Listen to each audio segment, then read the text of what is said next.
Hello again, viewers, and greetings, fellow space travelers. This is Thorn of Night, and welcome back to my channel and my streaming and my gaming and my nonsense.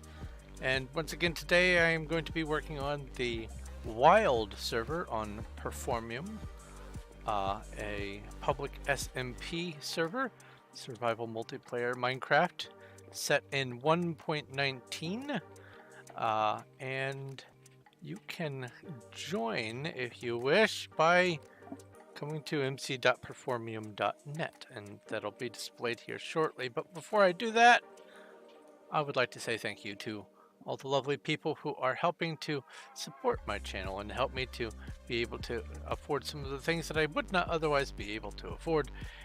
And those thanks go to Elmaze11, Zogma, Infinium, Sean, Robert Kemp, Little Cuddles, and Ryan Still.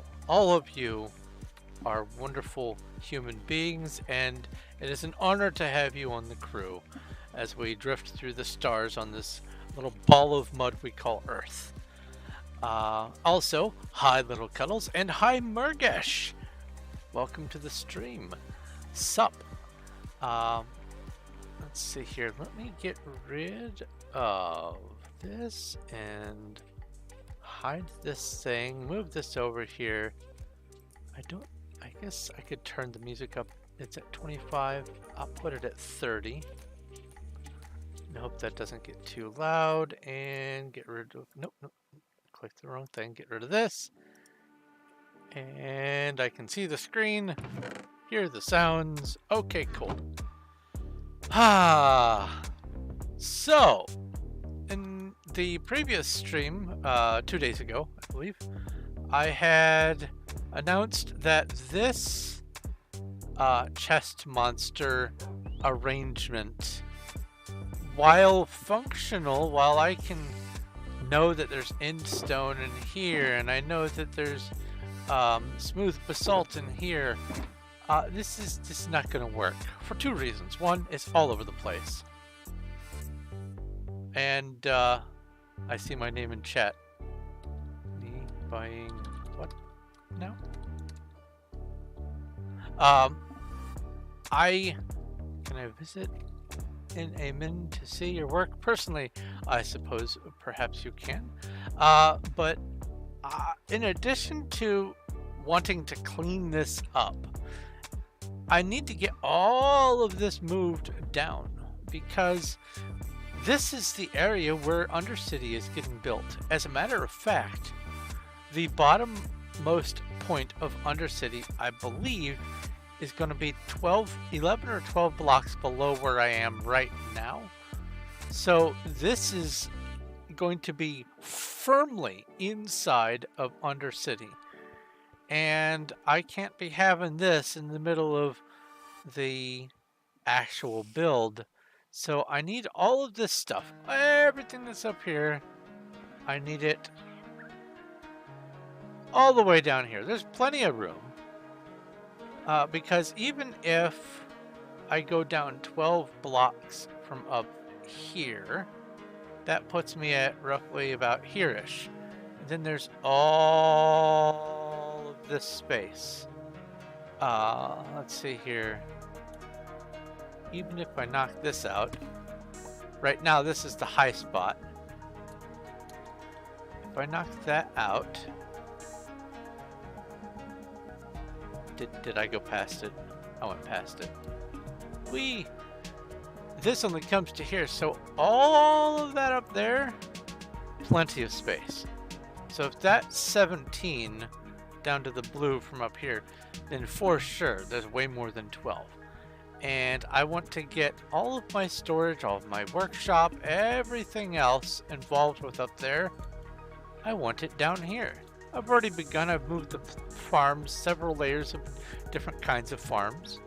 And this is the center of a 7x7 chunk area, so 49 chunks, that as long as someone is standing within this purple amethyst, all 49 chunks are loaded and things will grow and produce. So the render distance of chests and signs and things is 60 blocks. So I've decided to go about 70, I think 72 blocks away from the closest edge of that purple amethyst area. And this is where the actual warehouse is going to be. And it's going to come all the way back to the edge of my property and probably end up being multiple floors and several wings. And as you can see, things are vanishing up there. So I have plenty of space. Each chunk is 16 blocks. So if I manage to make a couple of chunks disappear, that's at least 80 to 100 blocks that are going to be occluded from even here. So I don't have to worry about as much of the chest lag and the sign lag and the item frame lag and all that kind of stuff. But I did realize something, even though I had managed to, before the stream, set up torches, the lanterns, the polished deep slate slabs, chains, and some more lanterns and stuff. Deep slate tiles. Actually, this is just an amalgamation of 3 of those. Signs, nether brick stairs, nether brick wall, warped fence, and some extra warped planks just in case. Warped trap door. We have warped stem, whole warped stem. Nether bricks. Oh, I'm gonna need nether bricks. I'm gonna need a bunch more nether bricks. And glowstone. Even though I have all of that, I realized that there's still going to be a small bit of something that I need to include. Excuse me, and I need to quit choking on my drink. I have some nice black cherry black tea that I'm drinking. But the floor over here underneath where the shelving is going to be, and in between, so there will be a gap of 2 and then the next shelf and the gap of 2 and so on and so forth. This right here, I'm not going to be leaving this as tough and deep slate. I want to, well, I don't want to use this, so it's going to probably be, well, actually, let's think about this. I'm thinking deep slate no matter what, some flavor of deep slate. Maybe deep slate bricks for the floor. Let's get up here. Let's offload this one piece of deep slate into the existing deep slate storage. Need more shulkers? I do not need more shulkers, like empty shulkers. I have tons and tons and tons of shulkers and shulker shells that are unused. And I like to cycle through and reuse shulkers. But if you have shulkers of deep slate and chiseled deep, or cobbled or chiseled deep slate, I will take that just in vast quantities because of one of my other projects. But let's see here. Let me come here. Get some. Why isn't this full? What has happened? I am very confused.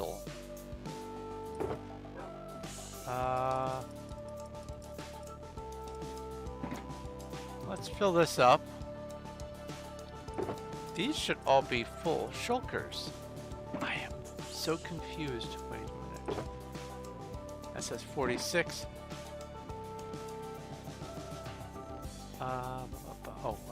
Over here. I'm noticing a little bit of latency. Alright, now I'll put this in here. Alright, small hitch. Didn't realize that there was somehow an incomplete shulker. That's so weird.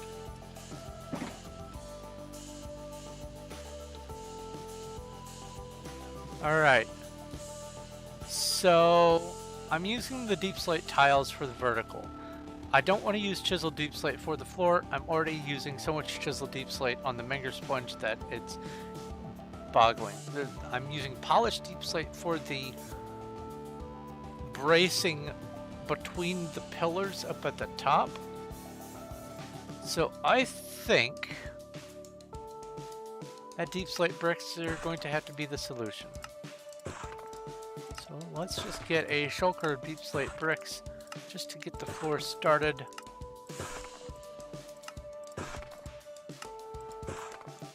And go from there. Now I don't need to build the floor in between the aisles, so I can reduce the usage of the materials for the purposes of this stream anyway, by just putting the floor under where the shelves are going to go.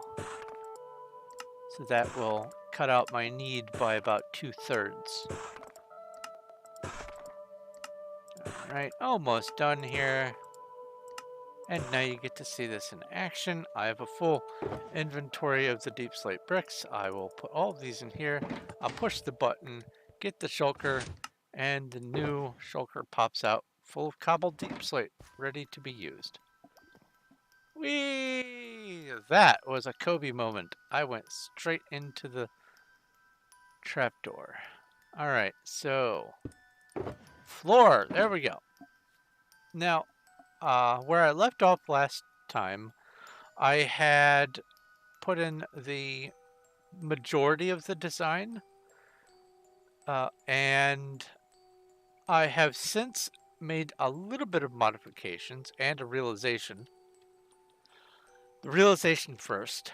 1, 2, 3, 4, 5. This is 5. This was the original width of the walkway, and I recognized that this is going to have to be, among other things, an even number of spacing. So it would either have to be 4 or 6, but 4 and 6 both felt a little too small when I finally put everything in, including the lighting. So I have just upped it to an 8 width area. So I'm going to be taking this general pattern idea and expanding it to 8. So this here will be 2 wide. Again, there will be this on either side of it. So that amounts to 4. And then I'm going to have 2 more on either side. And what I'm thinking is, well, I mean, I can just show over here.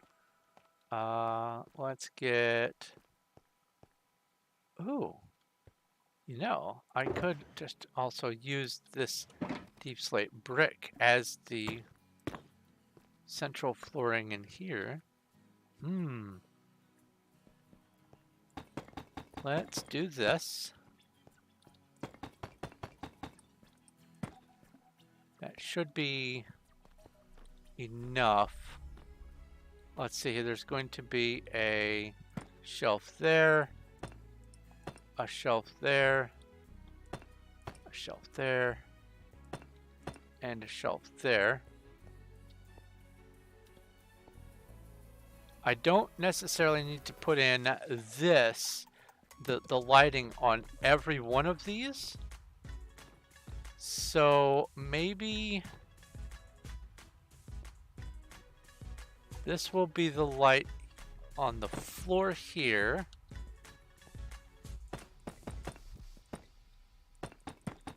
And then that will be another set of lamps there. Yeah, that should work nicely. So we're going to have,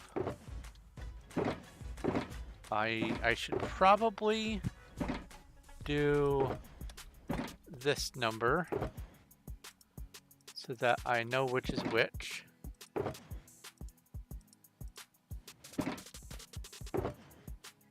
This is spare stuff, so I will just put this back here. This is the shelving. This is deep slate tiles, the whole block of deep slate tiles. This is signs. I don't necessarily need this initially. Stairs. Walls. Fence. since I'll be needing all these blocks anyway, I might as well get a stack of each. Warped stem. That's a neat little sound. And glowstone. There we go. Now I can see what's what. So the glowstone will be going in here. The come over here, and then yes, this. Did I put it back in storage? No. Where did I put it then? Oh, I put it in here. Oops, oops. And this was just to build up.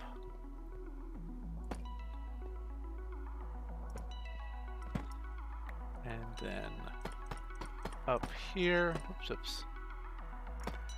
Oh, that's the other thing that I needed. I need a shulker of blackstone bricks. I will deal with that in a moment, though. For right now, let's just put this in place. I need... Oh, and blackstone wall. For right now, I'll just do this. I forgot to get some chain.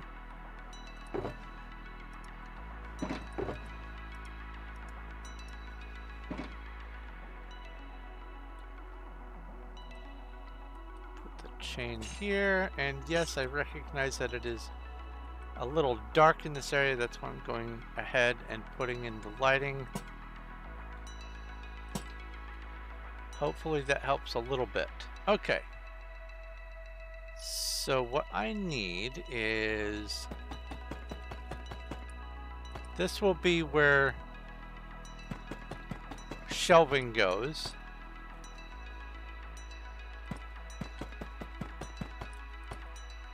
I guess it doesn't matter if that's there or not. I did not pick up the glowstone. Alright, so now I need to put in this here and here.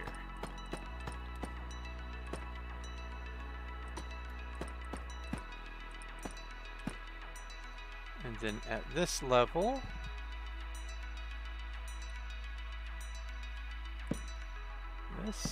this, grab torch,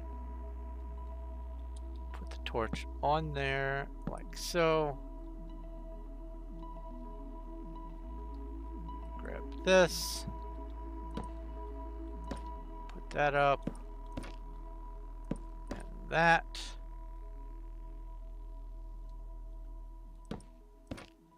This goes here. And then there'll be shelving and all that kind of stuff. So that's how it's going to be. It's going to be the lanterns, glowstone in the floor, and then lanterns again. And it'll be the lanterns for one, skip one, floor, skip one, above, skip one, all the way down, hopscotching. All right, so that's the center of that. Next is going to be lag.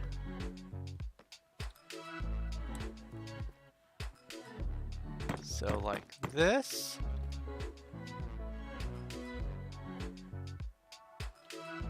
And then it was whole bricks. Okay.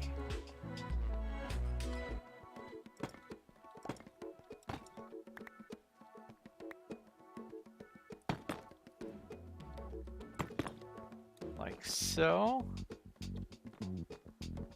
And then, okay, yes.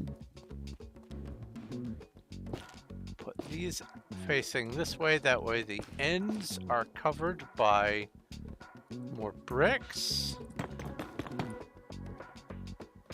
And then this is that.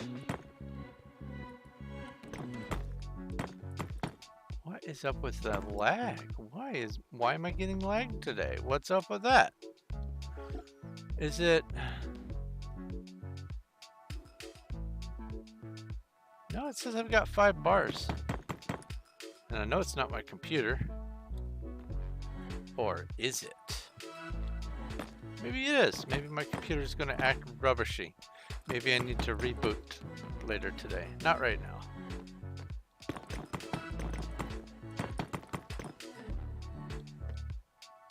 So there's that. That's 6 across. Don't need this here. Then, like so.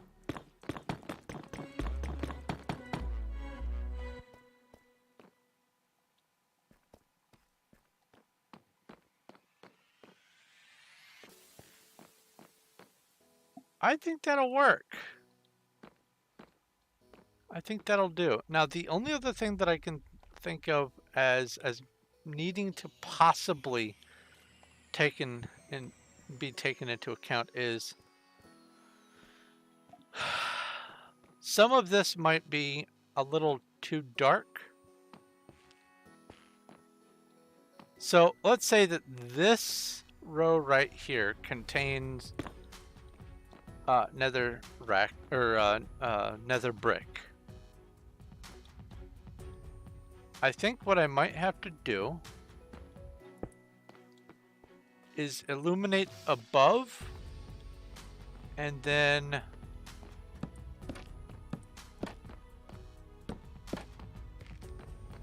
do that.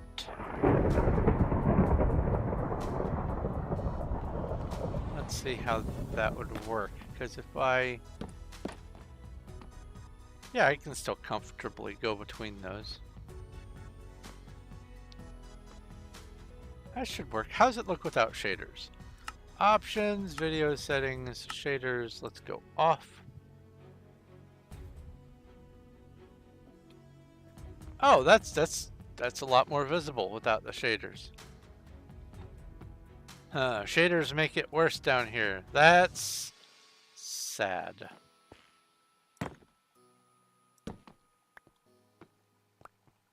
It's still pretty. Let's see here.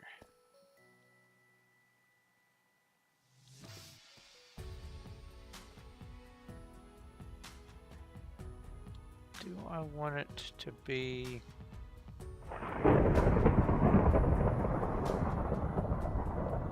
Okay, so here's what I'm thinking. I could, oops, do that. That way,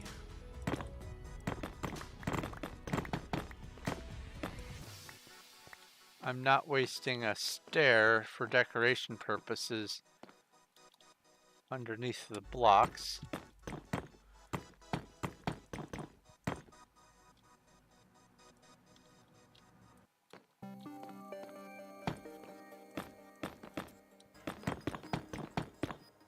It still has as much of a pattern. Got the dual strip thing going on.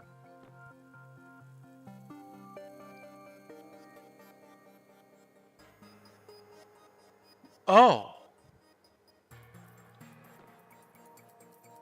I have a thought. It occurs to me that let's see here. I don't happen to have just a bucket of lava, but what I do have is a certain set of skills. Player Vault 25? Is that where I have my spare buckets? It is. Quit flashing you. Let's go home, nether.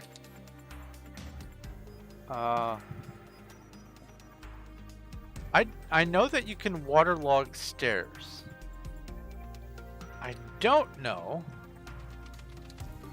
if you can lava log things. So let's abduct some lava, shall I?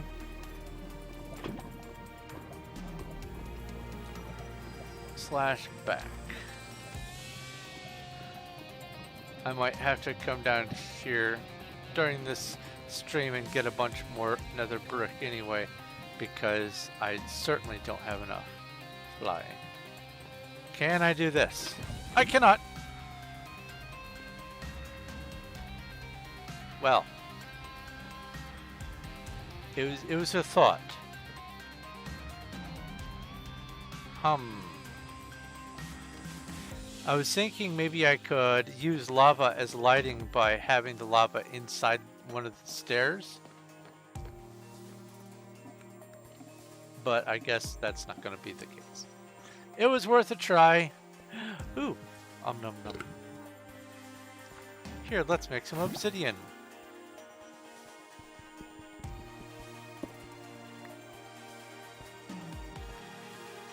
Okay. So that was... If that had worked, that would have been a lovely source of light. Especially because of the pulsating kind of texture of lava. It would go along with the pulsating design of the warp wood. Do I have warp wood here? No. Let's put this in here. And this doesn't go down there. And this goes back in here. Okay, it was a thought. What am... Blackstone. I need...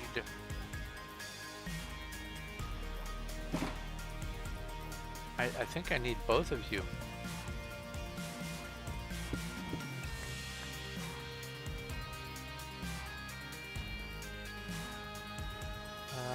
Come here.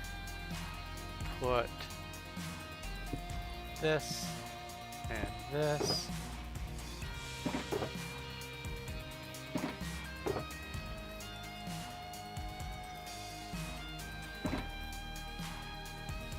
And which one was I using? The polished blackstone bricks, I believe? Yes, it has to have been the bricks.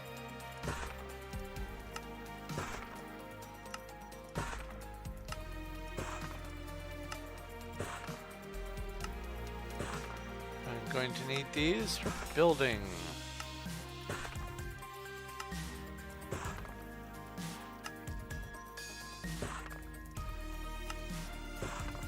Not in the same volume as some of the other blocks, so why don't I do this? Pull these out.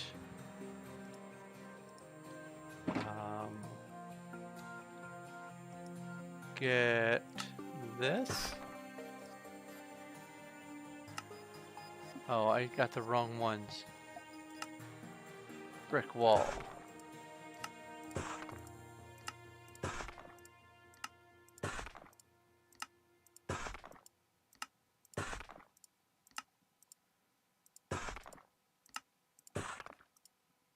And then 3 more.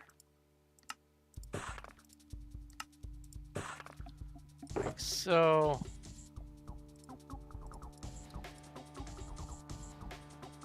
Oh, and that.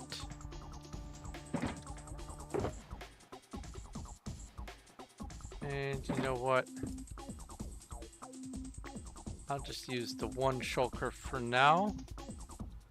That way I still have a storage place. Okay. Now I can build.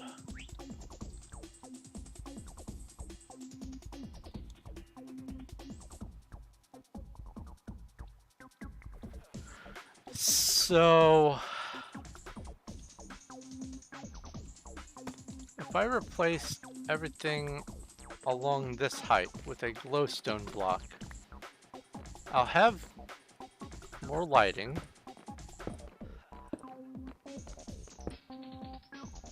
And then That will enable me to see better what the block is at the base. And or read any signs. Because here's how it's going to work. For the brunt of the storage, let me out. Instead of having a sign, I'm just going to have the block of what's going in the row here. If it so happens that what is meant to go here is not able to be placed as a block, I'm going to probably go with signs, or if I really feel that there's a need, I will go with item frame, a filled item frame. But I want to avoid the item frames if I can, because that is going to, as I understand it, item frames are going to cause more lag than just a sign, because it has to deal with the item frame itself and the item that's in it and the orientation of the item, whereas the sign is well, it does render the sign, but it also has to just only display text. And as I understand it, that makes it less intensive.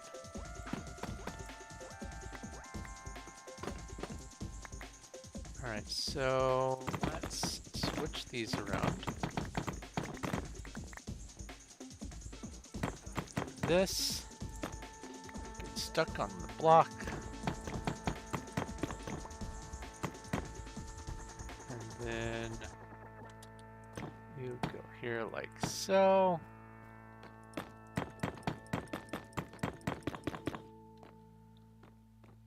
Yeah.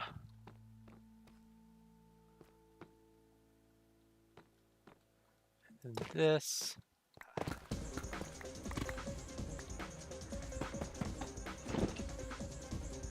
Oh. Right. I can also now put this down and go blackstone wall and polished blackstone bricks.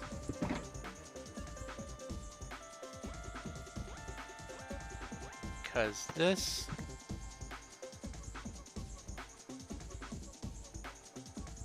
and this and this, these are polished bricks. And then this is a nether rack,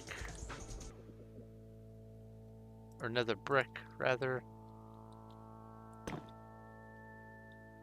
And then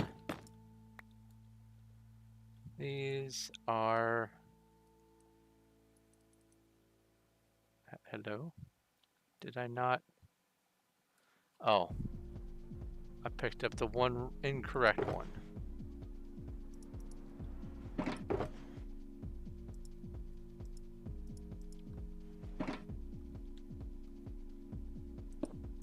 There we go.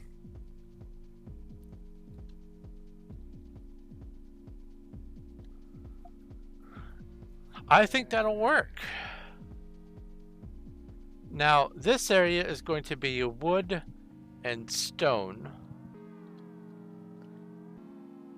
And then, because I think it's going to be 42 shelves deep, I think we're going to also need to go up a floor and have some additional vertical storage. And I'm going to have maybe some sort of stair system right in front to go up that way. I was thinking of doing ladders, but now that I've got this designed, the ladders would look a little funny. We'll see. Maybe it'll be at the ends. Then, this is oak. Then I'm going to have brightest on the left is going to be birch shelves. And then spruce shelves over here on the right. On the left is going to be plant and food. On the right is going to be mob drops and miscellaneous. This one is likely going to be the fullest of objects because there's just a preponderance of building blocks. There's no way around it.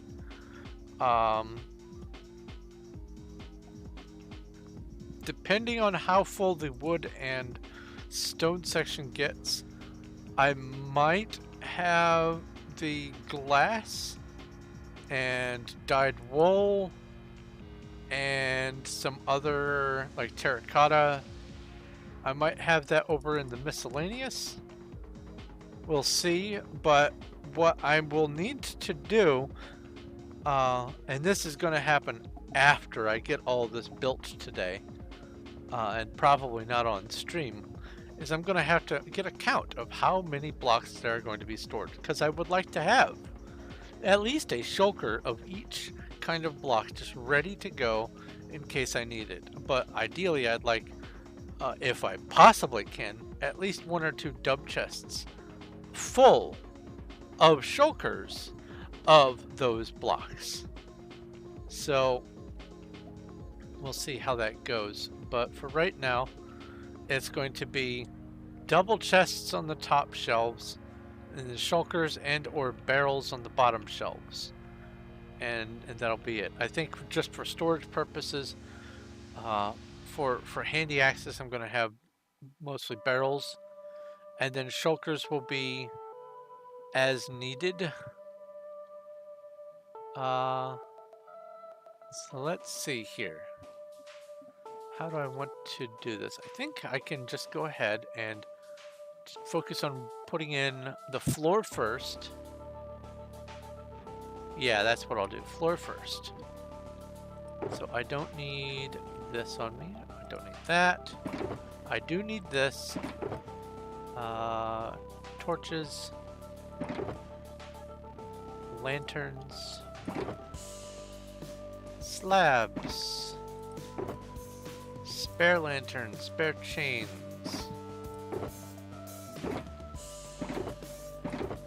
Did I have... Okay, yeah. Chains can go in here. And we have this. And that. Fence. Trapdoor. Warped stem. Nether bricks and glowstone. And then these are... I just dug those up. Okay.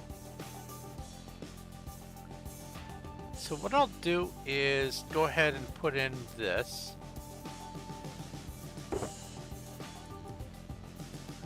In the middle, all the way back. It's going to be dark. And that might be a complaint once this is all done, that the storage is going to be relatively dark. But I am kind of okay with that.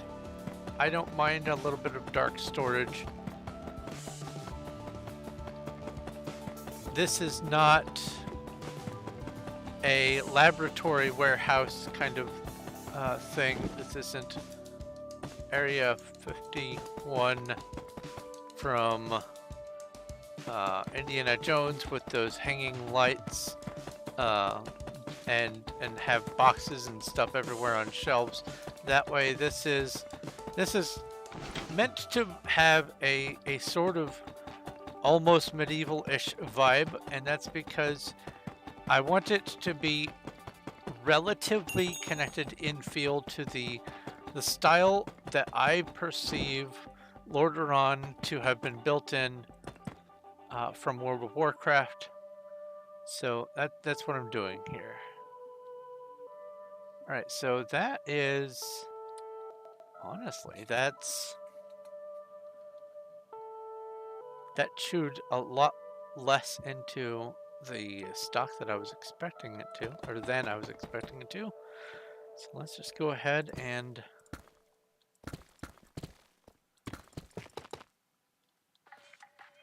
put these in place.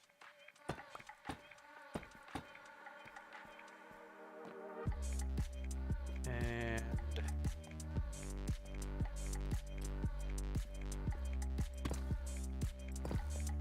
here as well.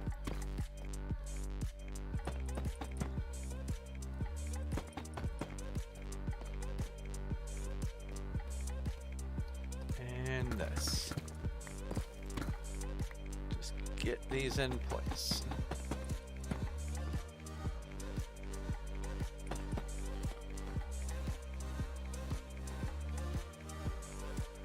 Okay.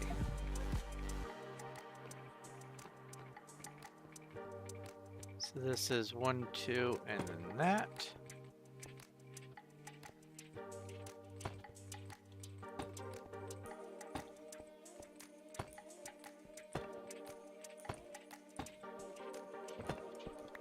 And I think it is going to be 42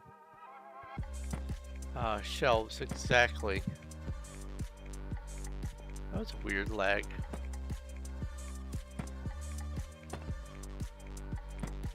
Is it because I'm streaming? It hasn't done that.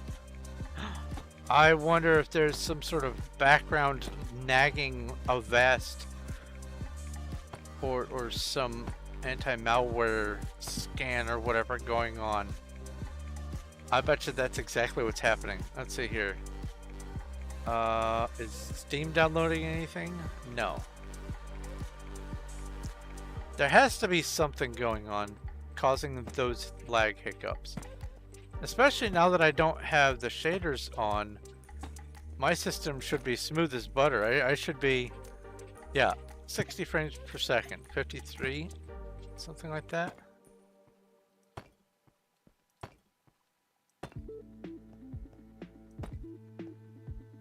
And even if I have some sort of stupendous spike, let's see here, Alt-Shift F3, look at that pie chart.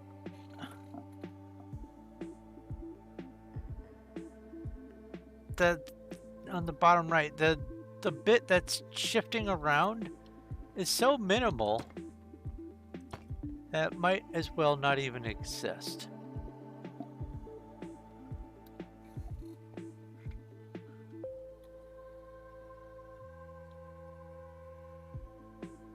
Okay.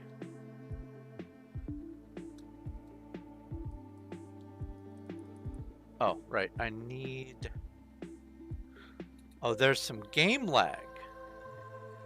See, that might be the missing element. I might be just experiencing game lag. Like it might be having a hard time rendering, like that right there, rendering as I go, because there's no lighting changes that's happening. And when I was back here, there certainly wasn't any storage going on.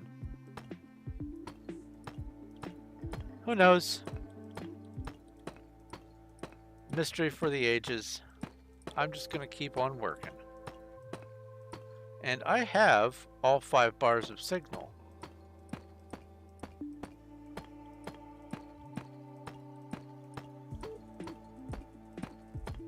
Oh, I forgot to get the glowstone.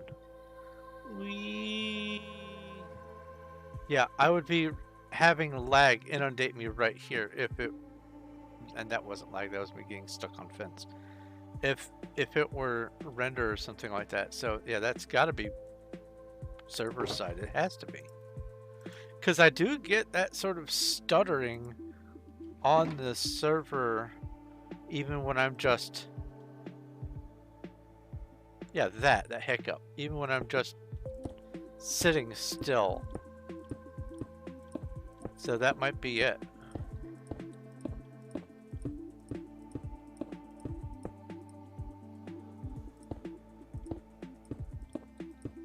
So since it looks brighter without shaders, I'm going to be doing the stream sans BSL.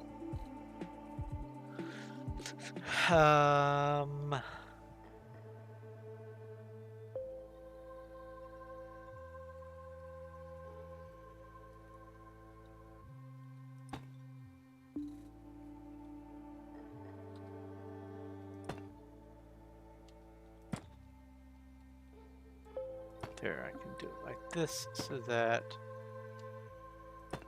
I have the secondary confirmation. No, I'm just going to count.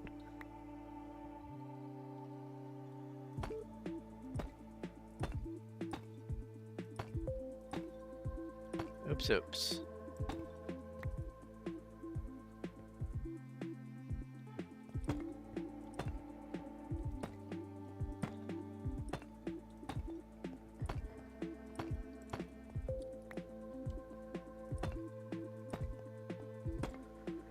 So, one of the things I was talking about, not in the last stream, but I believe the stream before that, was that there have been some changes to one of the games that I rather enjoyed playing, called 7 Days to Die.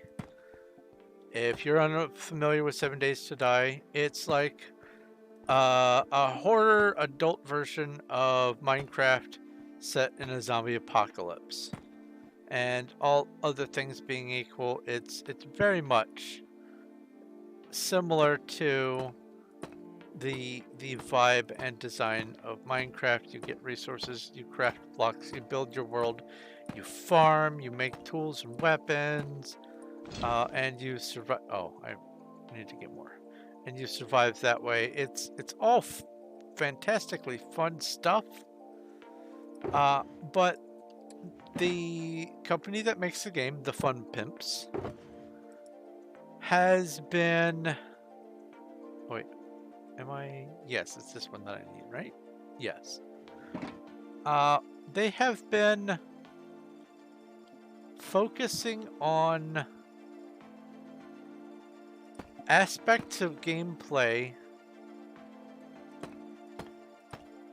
that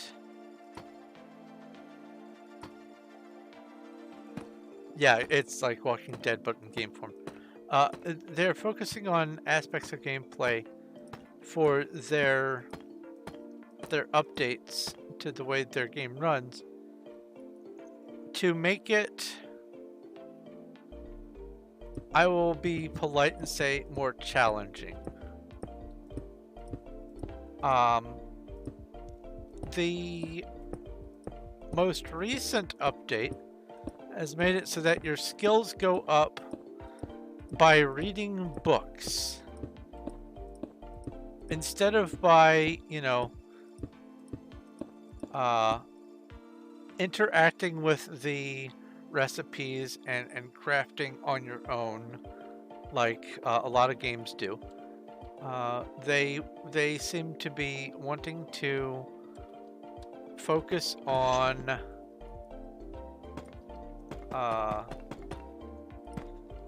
learning by reading, and that's their prerogative. They can do that. But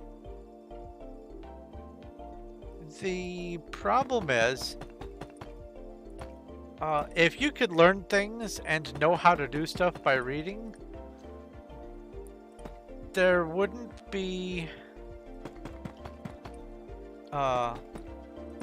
a phrase like armchair such and such, like an armchair physician or an armchair engineer. Well, if I were in that place because I read this thing in this book somewhere, I would just do it like this. They don't have the practical knowledge of how to do things. A long time ago, 7 Days to Die was, if you crafted something, you would get better at crafting that thing. So if you crafted a stone axe, you would just generally get better at crafting stone and other primitive tools. But now they have it so that you read a book, and you can read up to 100 books.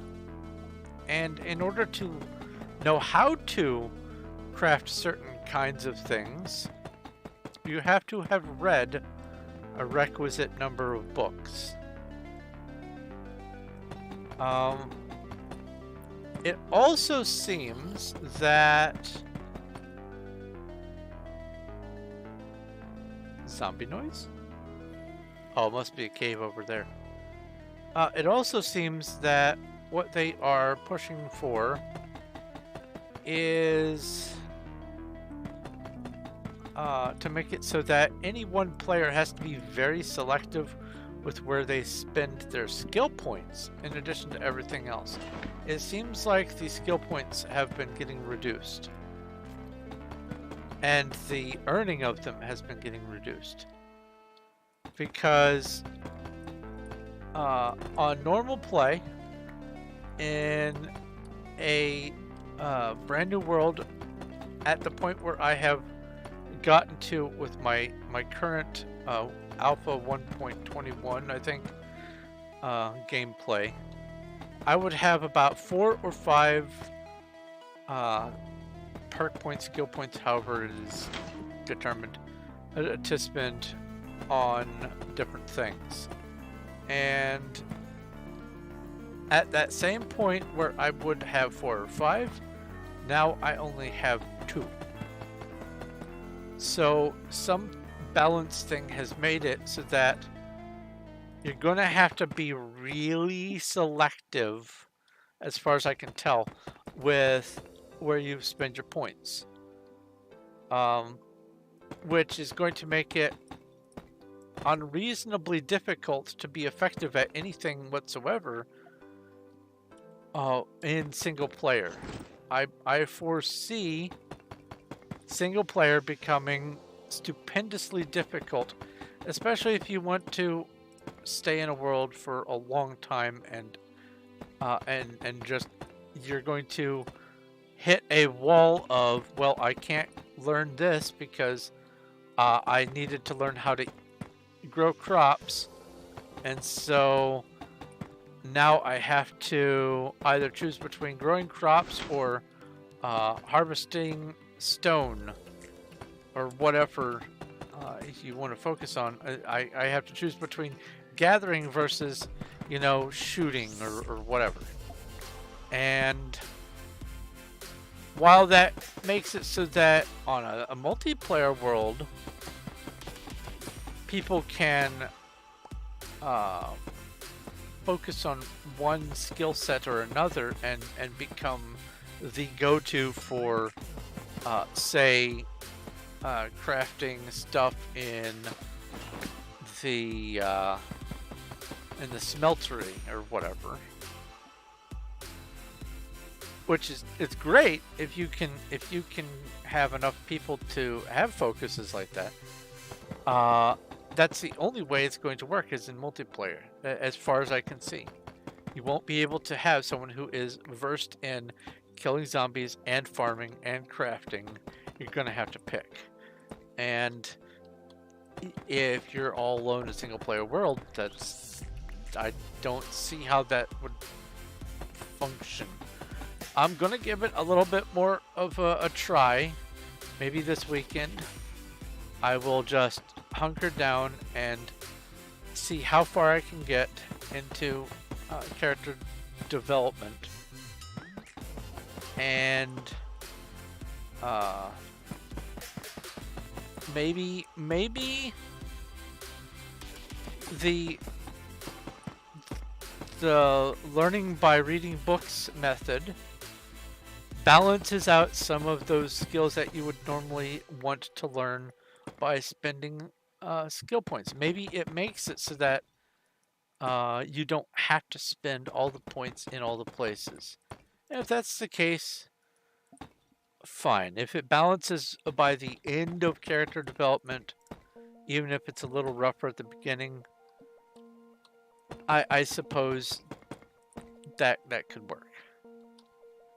But from what experience I've had with it and what knowledge I have of how they are doing it, I have 5 inventory slots. It is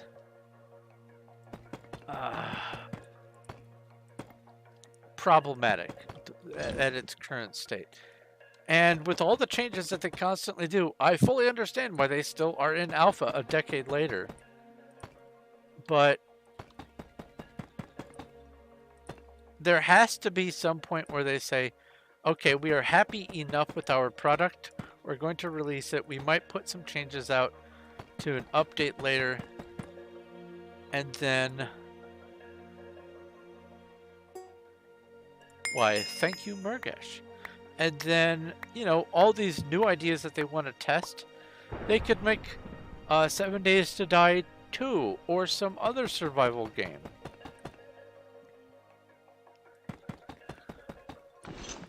I get that they are coming up with all these wonderful mechanics and ideas for different play styles, but by now, with all the ideas that they've had, they could have made 4 or 5 entirely complete games. And no one would have been the wiser. I could have had 7 Days to Die and then like some other zombie apocalypse theme. Or they could transition to other monsters. It doesn't have to be zombie apocalypse. You could be surviving in a world of werewolves and vampires, and have a new crafting system. They could make a whole game for each crafting and skill system that they have come up with. But instead, they're striving for some nebulous, I presume, perfection, and not focusing on what their brand name implies, and their brand name is the Fun Pimps. They're not focusing on the fun. And this last update, not a whole lot of content, but they sure did make their intro animation fancy. That's another minor complaint that I have about it. Alright, so that's this.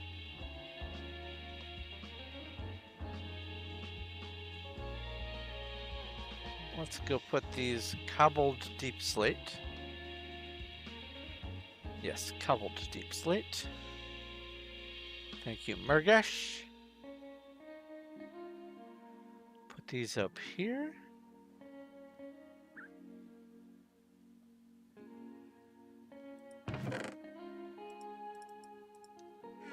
So, I have ADHD.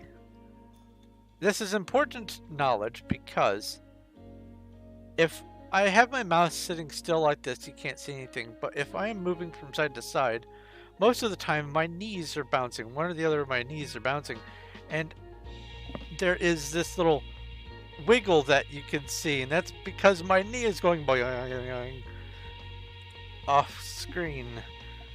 Oh, and there's even more. Well, thank you for the even more.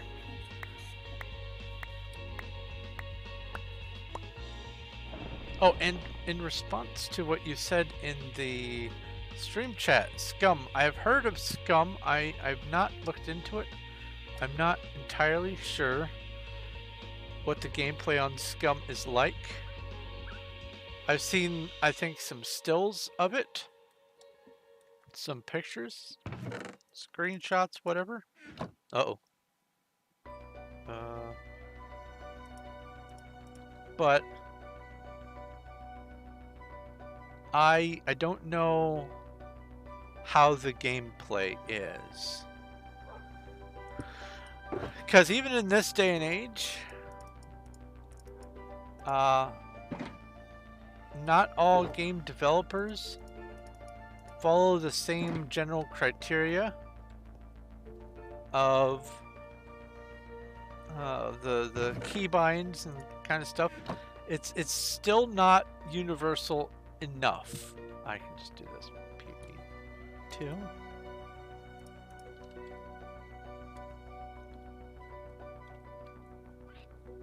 Boop, boop, boop, and we. But yes, Murgesh, if you would like to give a tour of Scum, and you can say, for instance, stream on. Oh, hi, Marifer. Where I clicked. Stream on Discord, you can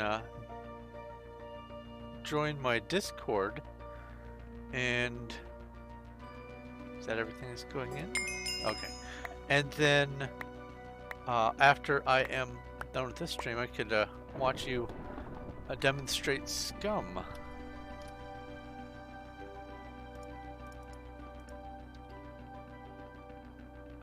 Now, what was the... I need this next. So, wait, is this more? Is this a new one? This is a new one.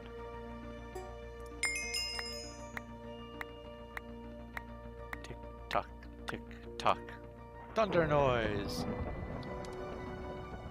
Thank you, Marifer.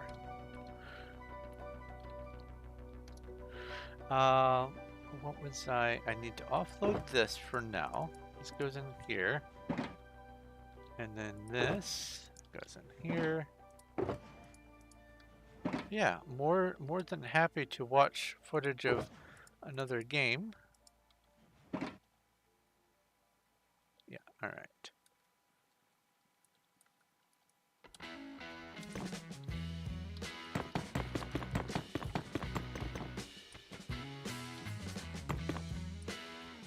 But obviously not right now because it's streaming. And if you do join the Discord, remember to pick a role. I would suggest the YouTube role and the Performium if you wish, since you're going to be joining from watching on YouTube and you play here on Performium. You can qualify as both categories. What we have here. Ah! Another couple. I need to add that to my list of things to remember. I take screenshots of things that I need to remember. And then after a gaming session, I go through my screenshots. Well, I try to. And,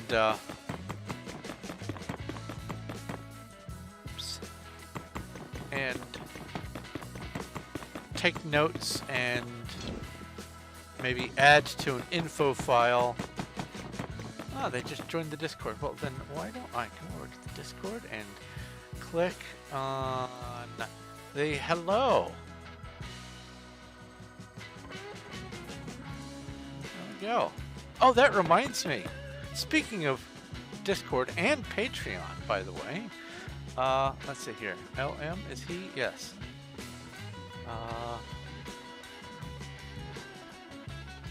New active? Question mark? One of the perks of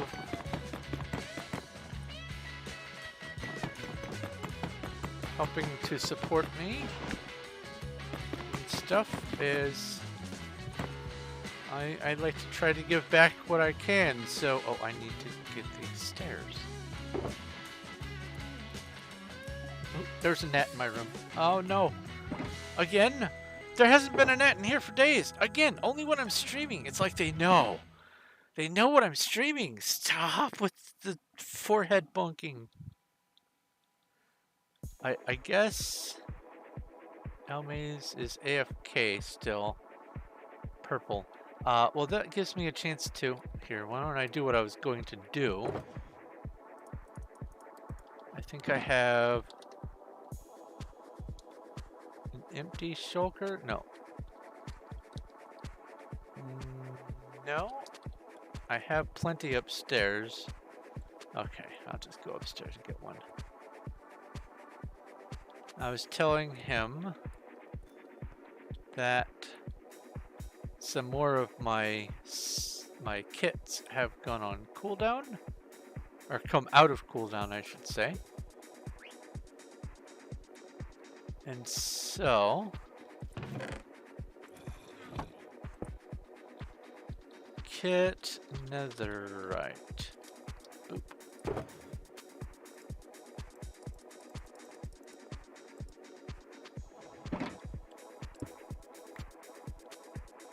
I will put this in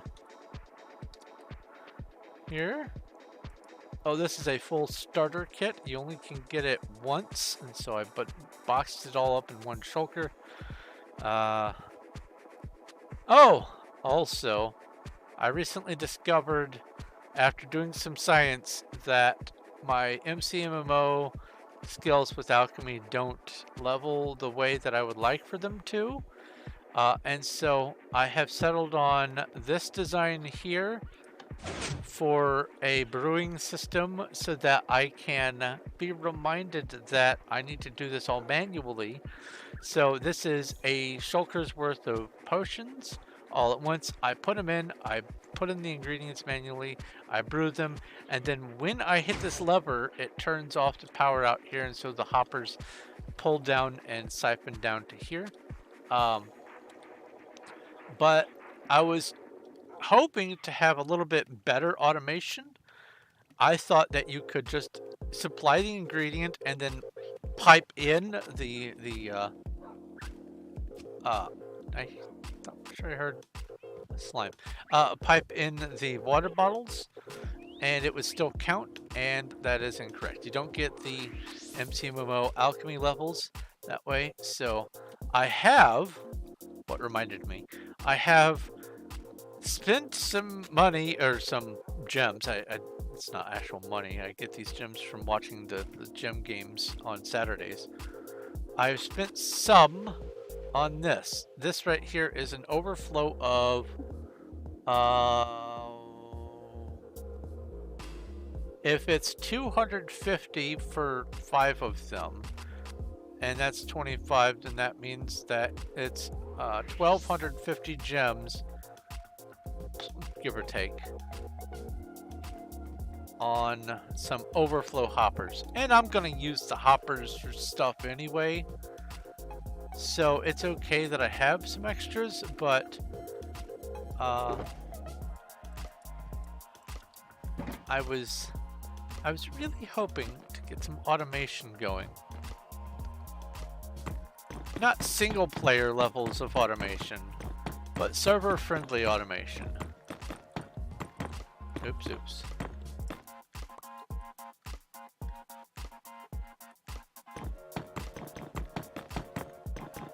And that's okay.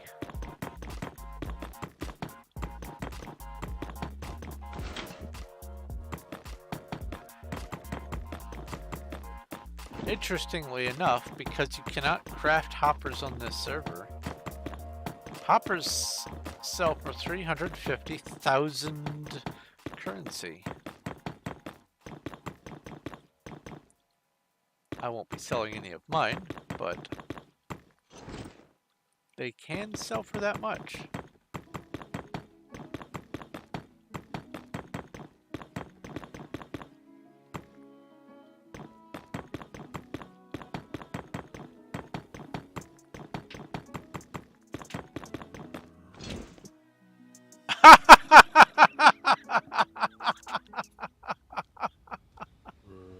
I'm surprised that hasn't happened yet. If you right click on a stair with an empty hand, you'll sit on the stair. Ah, that's good.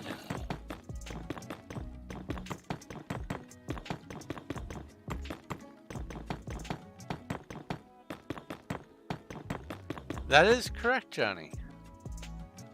All right.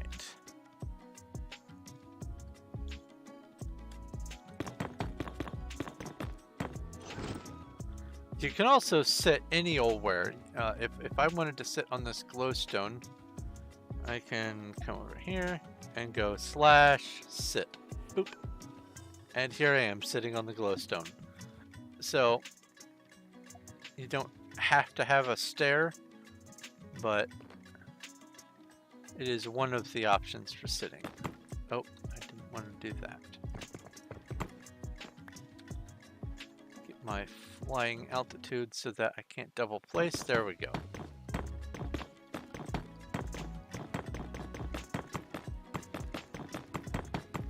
Saturday is great for gems. I have gotten the overwhelming majority of my gems from that. I did, when I was on Duck, I did want to make a substantial claim Uh, Especially because at the time there was a little persnicketiness of some newer players that were uh, starting to be a bit of a grievance. So I did help with, or I did speed along the accumulation of gems for claims by spending a little bit of money, and I also at the same time provided enough to my wife and also to Little Cuddles from Patreon. I supplied enough of the gems for all three of us to be able to have not only permanent claims, but also I don't like to get, let's see here, gems. If I'm going to get claims, I'm going to get the 2,799, so 25,000 claim blocks. Because over here, let me bring out my handy dandy calculator. Which screen is going to appear on? It's over here. All right. If I have, on this first one, I have, it would be dollars per claim. Okay, so 349 divided by 1,000 equals, that is 0.35 gems per claim. This next one is 499 divided by 2,000. That's 0.25. So that's already 10 cents cheaper per claim block. Then if I come over here, it's 999 divided by 5,000. Well, that's 0.2. I know that. That's 1/5. Then over here is 1849 divided by 10,000.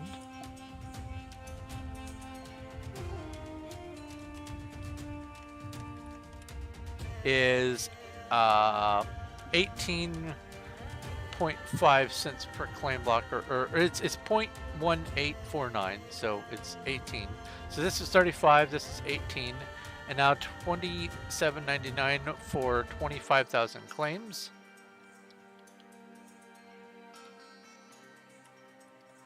Is 0.11. So this is 0.35, this is 0.11. So this is less than 1/3 of this, which means if you get this, you get more than 3 times as many as if you were spending on this one, and you get more than if you spend on any of the others. So it doesn't make any sense whatsoever to get anything except the 25,000 claim blocks. But in order to do that, you need 2,800 gems, and most people don't have the time or energy to focus on getting that many gems, and I understand that. But if you can, you ought to, because when it comes down to it,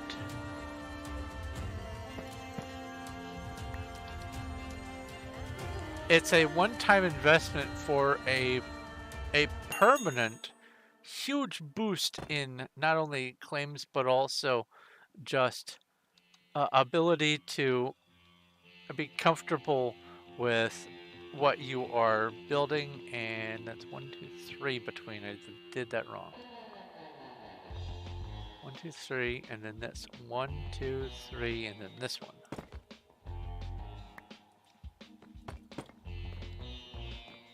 One, 2, 3, this one.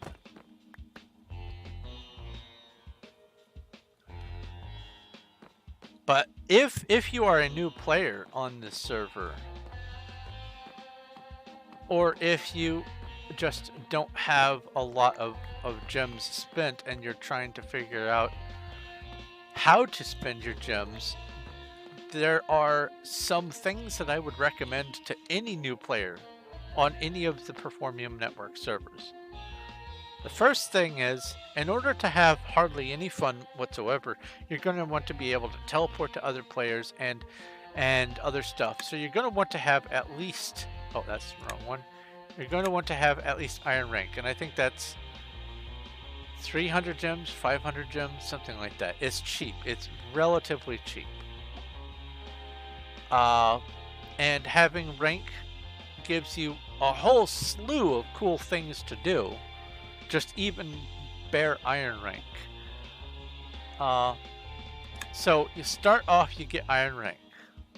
Then, a lot of people want to get an elytra. Elytras are fun. They cost 25 bucks. Or, you could go to the site and just spend 15 bucks and get fly, and fly applies to all servers on the network. If you get an elytra, the elytra stays on unless you throw it in your global vault. It stays here, wherever here is, whichever server. So, iron rank, fly, and if you want to have claims and don't want to have to worry, like you're going to be gone for 2 months, and you don't want your claims to expire, and you've got the 3,000 claims from normal gameplay, because that's where it caps, is 3,000 claims for free. You want 2,000 more claim blocks, so there's another 499 gems, or $5.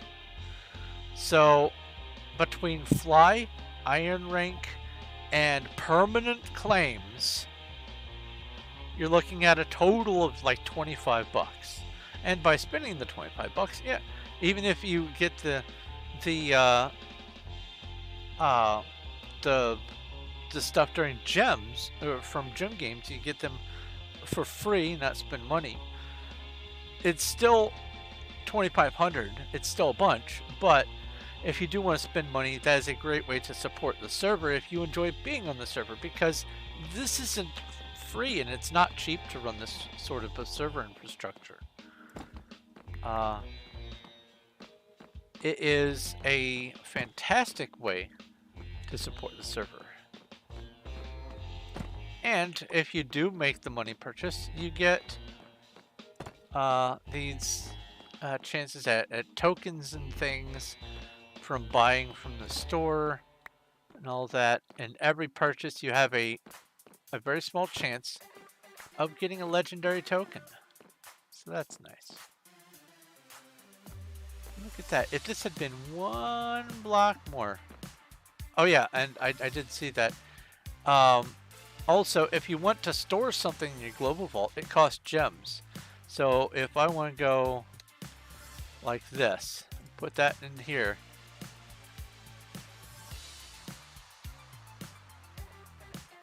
I have 5% discount because I'm Gold Club. And so if I wanted to store this drill, it's going to cost 3,800 gems. It would only cost 200 gems if you were MVP. I'm not even going to think about being MVP. Diamond Club is doable. If you have 25,000 gems, you can be Diamond Club for a year. And that gives you instant teleport and other stuff.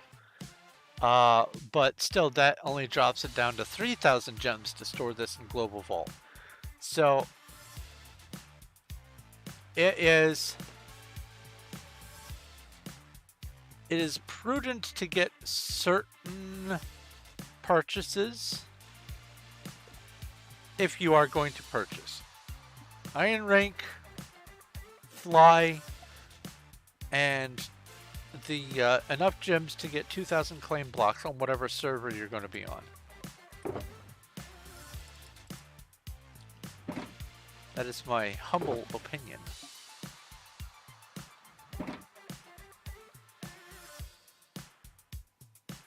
Well, it's not in one spot, Johnny.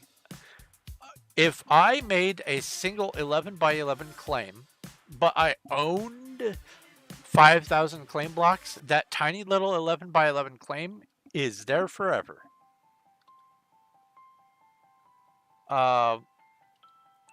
It doesn't matter if you spend the claim blocks, you just have to have them.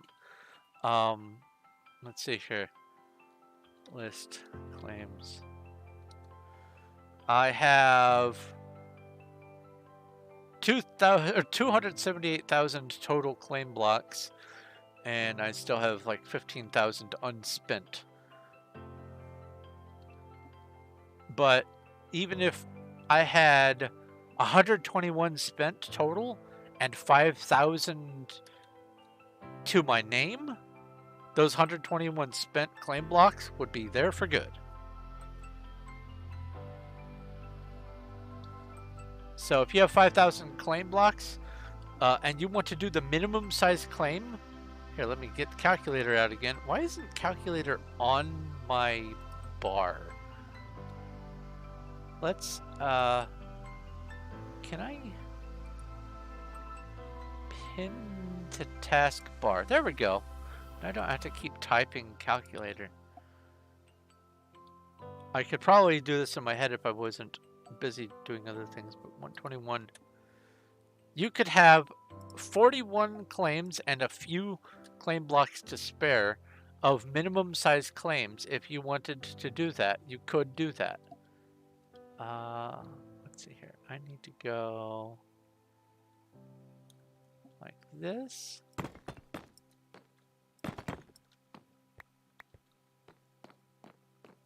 You could have little claims scattered all over the map, which I do plan on having something like that, by the way. I'm planning on doing some treasure hunts using the lodestone. Is that the thing that you can right click with a compass? I think it's the lodestone. And it's going to be little access trust public claims where people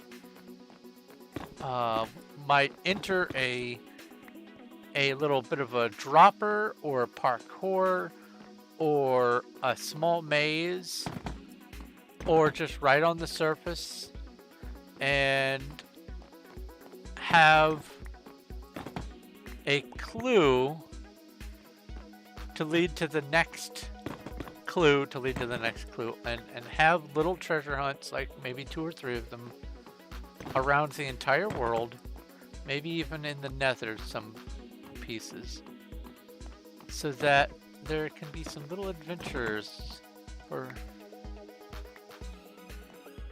filling the time, because a lot of people, they do get bored, and I don't understand this, but they get bored with whatever they're doing. They come on and within minutes they say, I'm bored. Okay, weird choice, but if that's what tickles your fancy, being bored, then whatever. But I don't like to see people bored in such an unlimited kind of game where literally it is the extent of your creativity and your interest that is everything that limits what you can do. So if you find coming onto a public server with all these possibilities boring, then I feel bad, and I would rather do something so that people don't have to feel bored. I can't make someone decide not to be bored, but I can at least try to give things for people to do to pass the time. I am of the not so humble opinion that being bored is a deliberate choice. You choose to be bored, and a lot of people don't like that. But if I'm entirely honest, that is how I perceive it. And so I want to give some people who might be bored an opportunity not to be bored.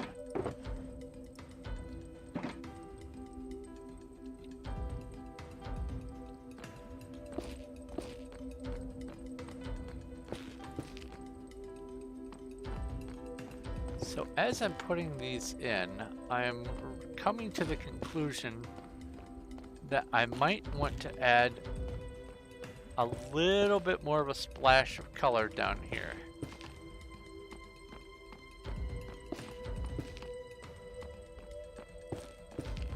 Specifically to the walkway. And I'll demonstrate what I'm thinking here.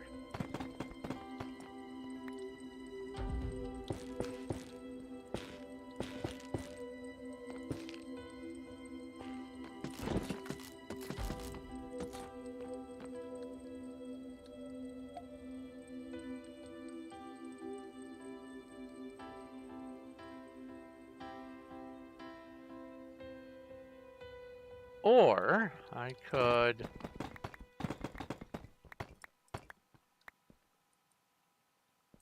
do this.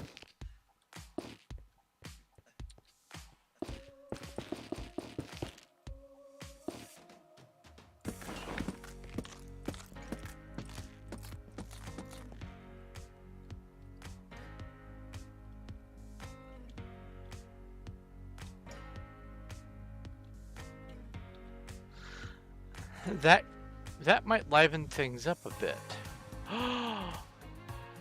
Oh no, that wouldn't work. I was going to say I could put something here, but that's going to get covered by whatever the demonstration block is. Dang.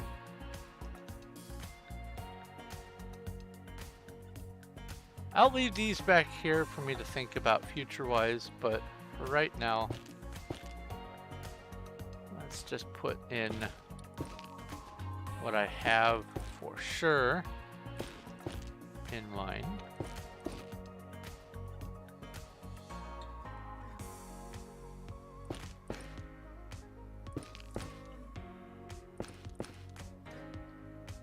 Let me take a look at the Discord.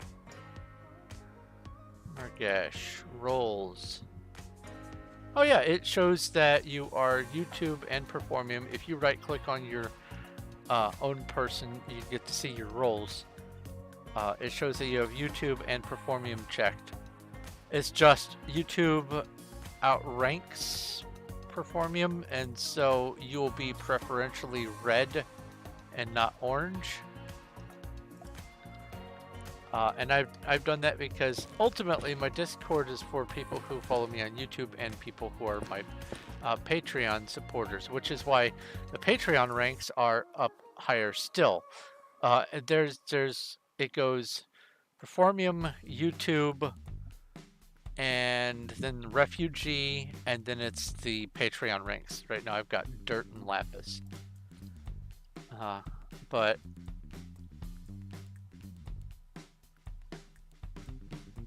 on the Discord it is okay. Let's see here where we have it. Roles. Oh, well, that's bizarre. That's really bizarre. Because if I right click on you, it goes like this and this. Sorry, stream. A little bit of admin stuff having to happen. Because this might need to be something that future me needs to fix, so there we go. It shows both of the ranks. It is very weird. Okay, well, thank you for bringing that to my attention. And hopefully that's just maybe even just a client-side bug. Maybe if you exit Discord and rejoin, like exit it entirely, not just minimize to your icon tray, and then relaunch Discord, maybe there's an update pending that'll make that reappear. I don't know. I have no idea without looking further into it, but that's my only guess right now, is it is update related. Cuddles also said that only YouTube is shown. What on earth? That's even more weird because on the Discord ranking system, it only has Performium visible, and it's supposed to have YouTube visible as well, but it lumps them both into the same category. I'm gonna have to talk to actual Discord help and see what I can find out about that, because that right there is a second feather in the cap of I'm confused.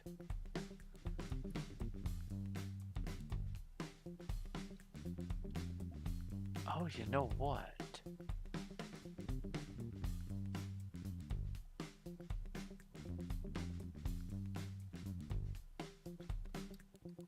Okay, well, I have to do this anyway, so let's start doing the building.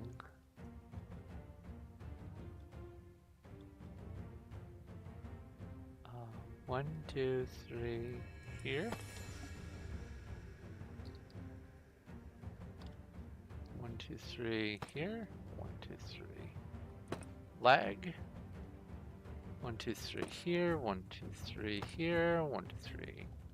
1, 2, 3. There. There. There. Here. And here. And then it would be here, but just one more space. Okay. So then, like so.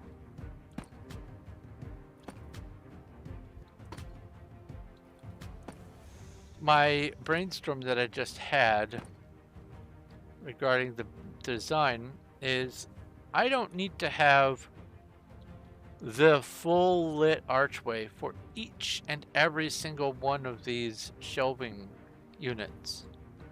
I only need it for where the lanterns are going to go. I still need to have the shelving units. I just don't need this part for everything.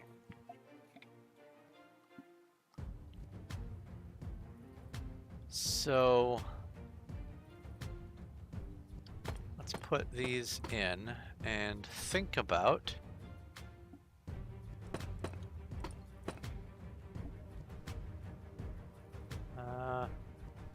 what's going on.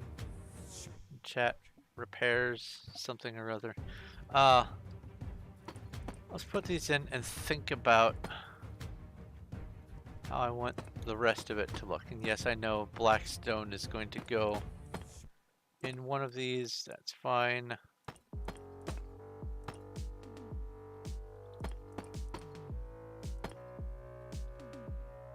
Oh, is this that? Yeah, this is that vampire song.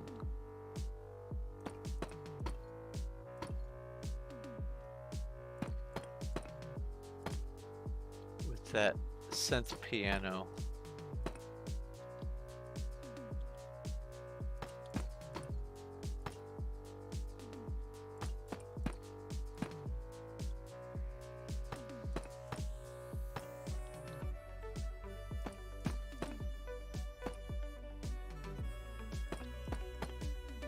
So what I'm thinking, putting an arch wherever the lanterns are going to go, and then have a truncated version of the pillar end cap for the in-between ones. So the question is, the shelving goes to here.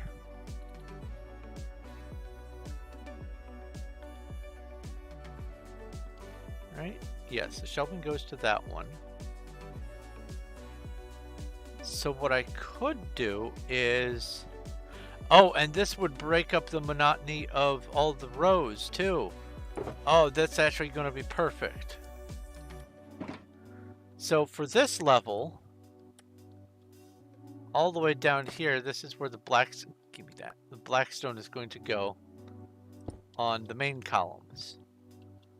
But then for this, I could drop it down by one. That way it has a sort of a swoop in between each one.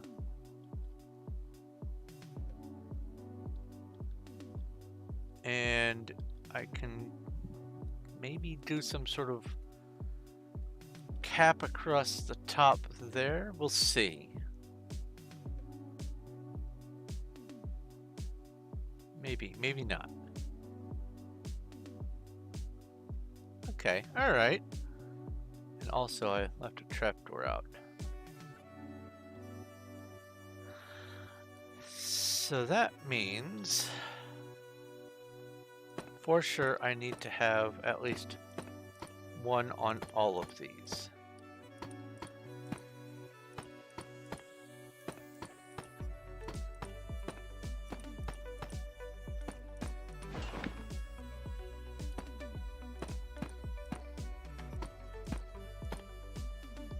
And I could, oh, there's a thought. I could just have the pattern be in place for the last shelf so that at least it's visible. Oops.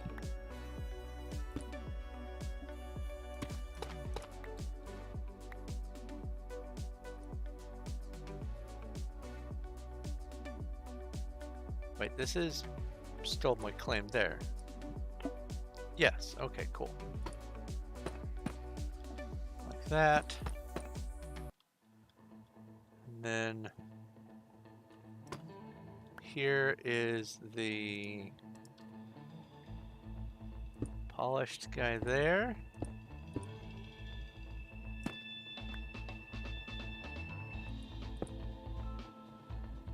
That way visually it looks like it still belongs. And then at the end here I could just have lanterns on the inside of the wall. Yeah, that could work.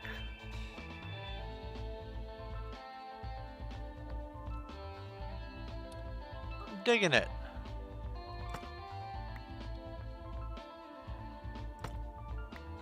What's this? Oh yeah. Cuddles has a lot of gems right now. She considers herself as the, I guess, the storage bank for if I need gems. I mean, for the most part, I have my own supply of gems. Yeah, I have way fewer than her, but I still have over 8,000. It's over 8,000. Oh, that over 9,000 meme, by the way. That thing that's over 9,000 is actually supposed to be over 8,000, and it got westernized to be over 9,000 apparently. That is the information that I got from this little blurb I was watching, reading, something.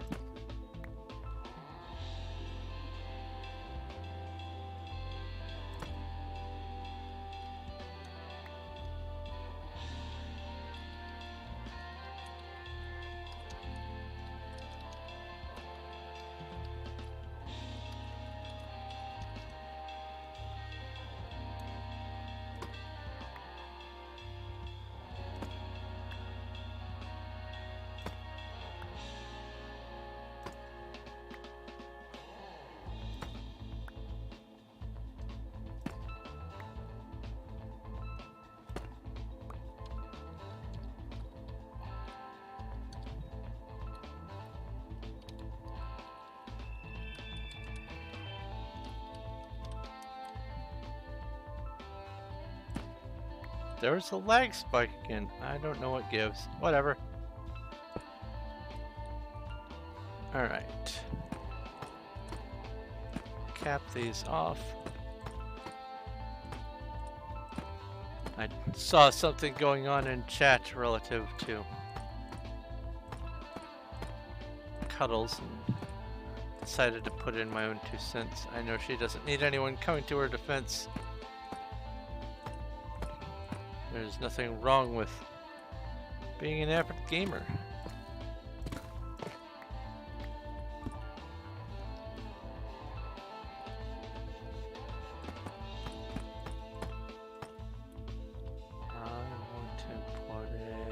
there.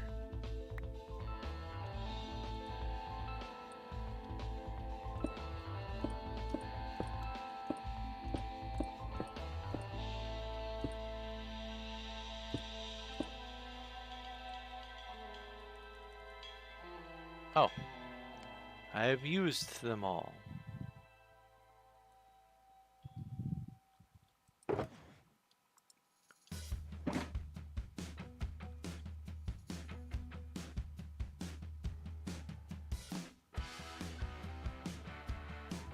Left off here and this way.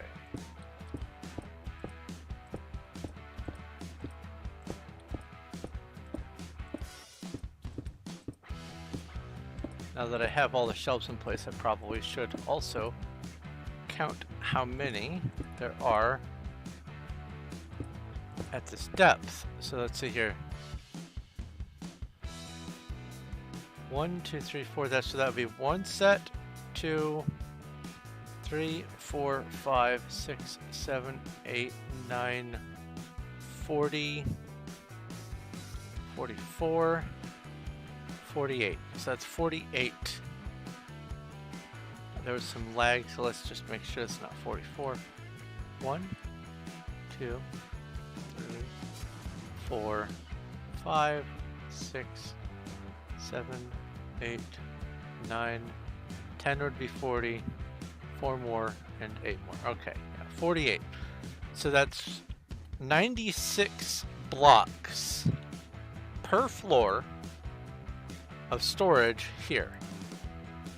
Now when it comes to the wood blocks, I'm going to definitely have logs, strip logs, planks, slabs, stairs, trapdoors, fence. I might have on the fence one, I might have fence gate in with it.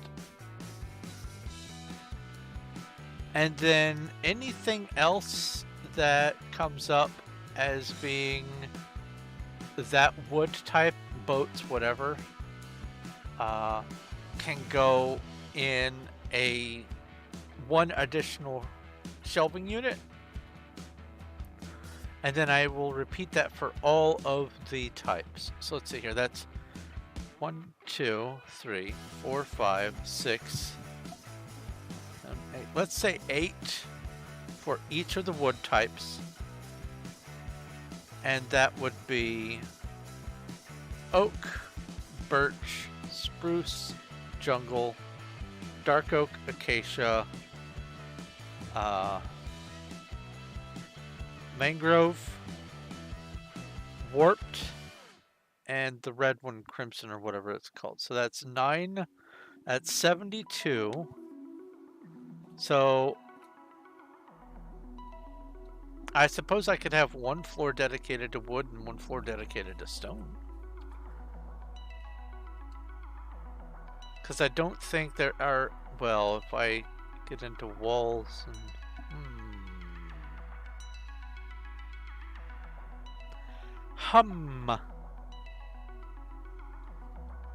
I could always go 3 floors if I need to. But this is going to be perfectly adequate. Alright, what I need to do... I'm going to keep thinking about how I'm going to cap off...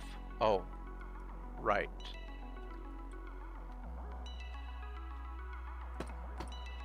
At the very least...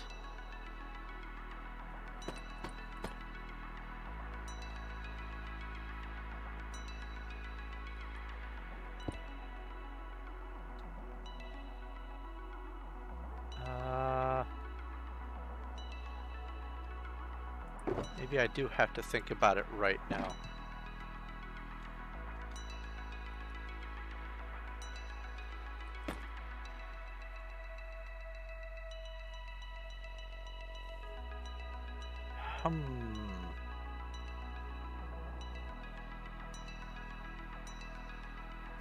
Yeah, we do have 3 other walls that we can dig out, but I would like to have all the storage in one direction, and here is why.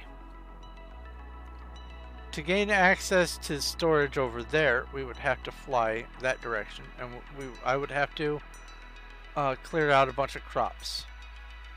Same thing there. I could clear out some of the wheat and go across. Going across isn't as big of a problem as clearing out some amount of lateral, some lateral storage. So I could go that way pretty easily, but certainly this direction is the easiest because there aren't already crops in place. But if it comes down to us having extreme extra storage, we could go the opposite direction. I wouldn't mind that. So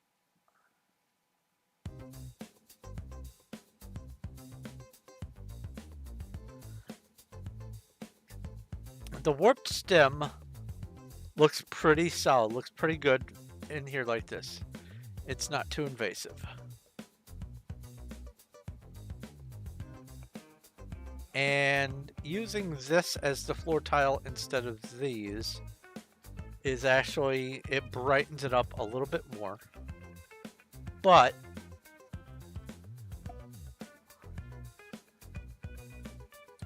that there, solid or checkered, feels like it might be too bright.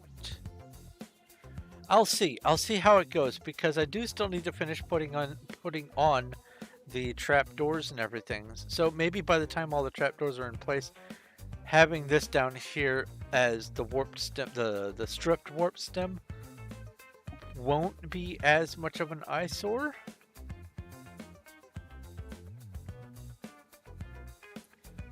There's also the option, I don't think cyan rug or carpet would look right.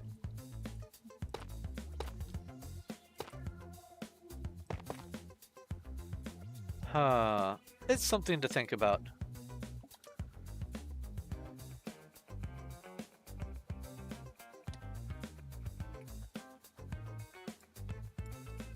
Something to think about while I'm working on the current state of things. Alright, so as far as this is concerned, and I could have done it one closer to the front, but I want the shelving. Are you? What's this one? Oh, okay.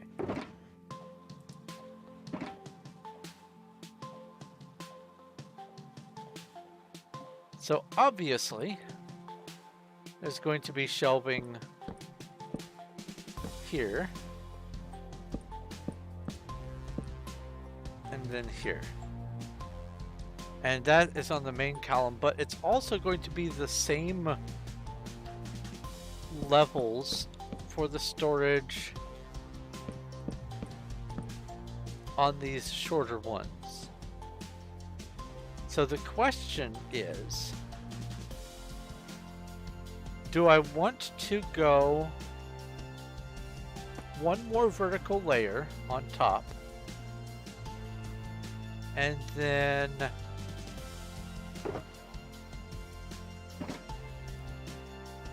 put on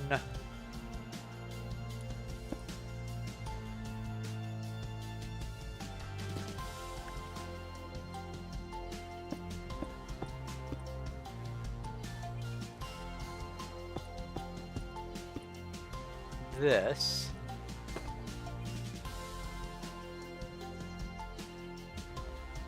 for in between each of these.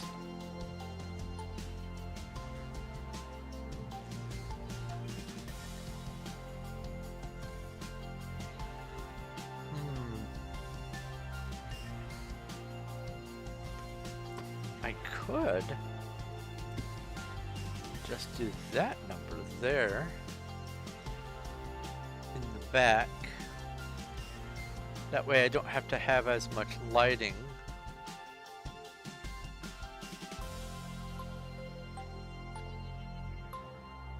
I do want it to be a raised area on at least the leading edge, probably the middle, but my ponderment is, do I want it to also have raised surface here on the far end?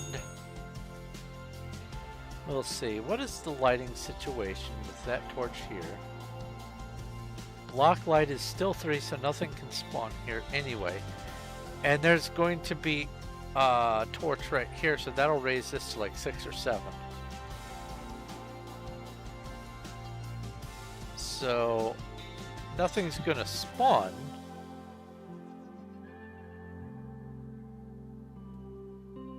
It'll just be dark. But if I do this, then it will throw in a little variation, because it'll be these main ones that have the lights on them, the lanterns, aren't going to have the lower studs. They aren't going to have this cap on them. I might...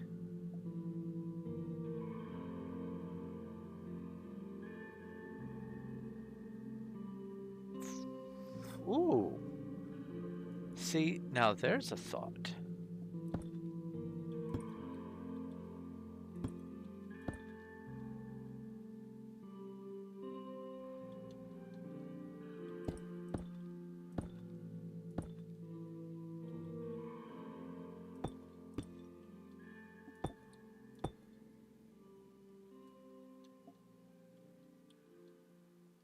Hey. That looks nice. Now, if I go full around, that's too busy. Yeah, that's too busy.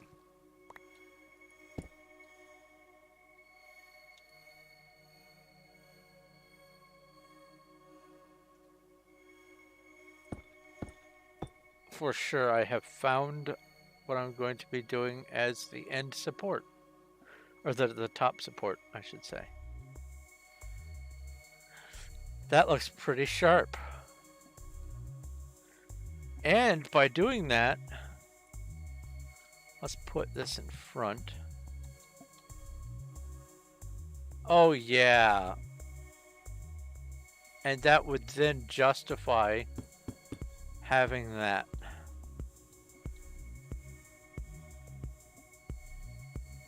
Outstanding. I love little eurekas while I'm in the process of doing something.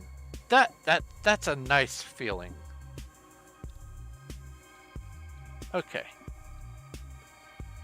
So if I'm doing that for this, it needs to be 1, 2, 3. So for sure, all of these need to be 3 tall. So I'll just go ahead and put these in place all the way down.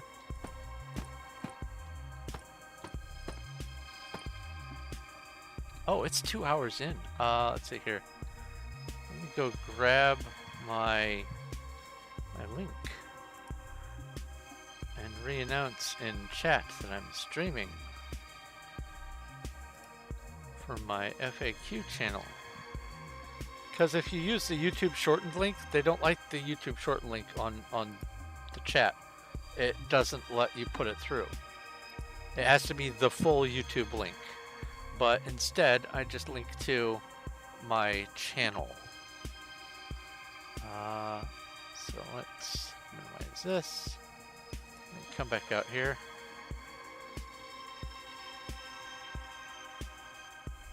And then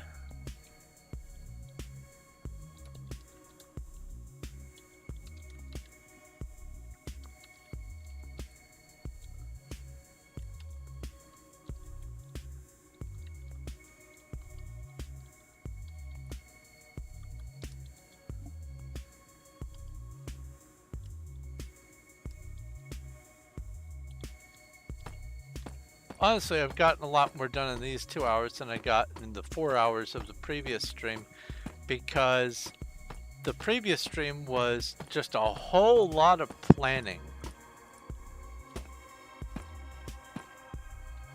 That whole measure twice, cut once thing. And I don't need decorations back here. I do want them for the end cap, just not back here.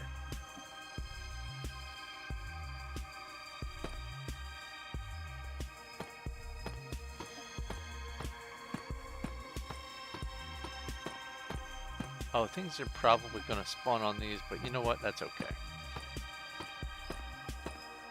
I can deal with a little spawning until I get the lights in.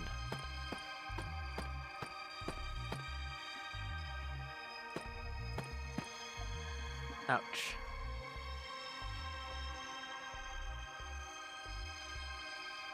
And then there's that. Okay.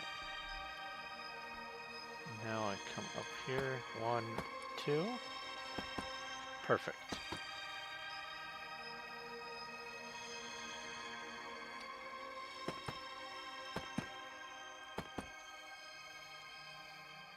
I'll come out this way. Here we go.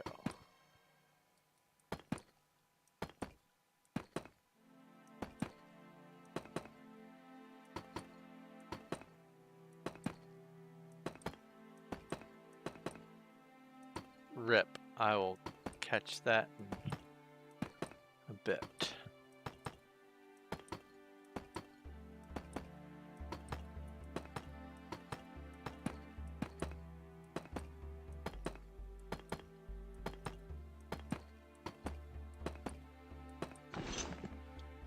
I was contemplating today working on some terraining for Varanya's castle, but I know that what's going to happen is I will just keep finding other things to do and never get around to putting in my storage. At the very least, what I can do is put in the infrastructure for my storage.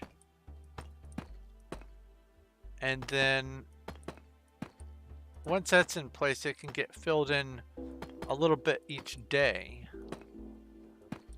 But until the infrastructure is in place, it's just going to be shulker and chest monsters everywhere.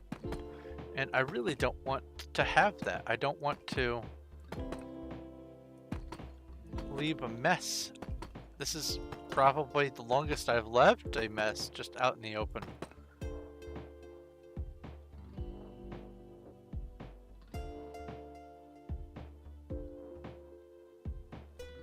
Yes, and it'll also make Cuddles very happy. Cuddles is a very organized person. I believe she majored in accounting, he says, questioning himself now.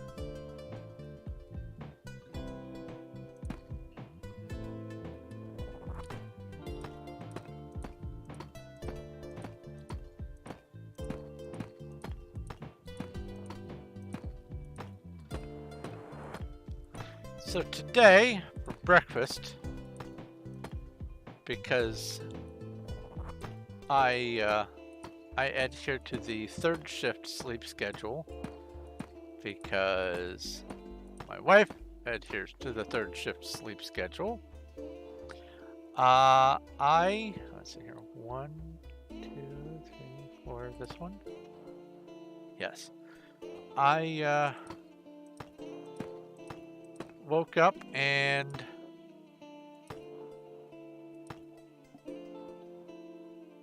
okay. Anyway, I woke up and remembered that she had been talking about not having had Chinese buffet in a while. And she has had a little bit of a rough couple of weeks at work because the manager was absolutely promoted to her level of incompetence. And she takes the frustration that she is as incompetent as she is out on everyone else and blames everyone else for her miscommunications and everything. And all of that amounts to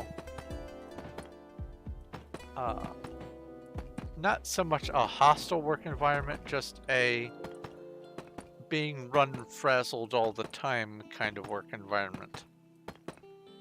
And while the work is enjoyable enough and doable enough, even sort of on an autopilot kind of mode,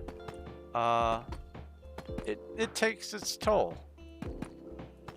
And I said, when I got up, I made sure that she was paying attention, and I said, what do you say to having some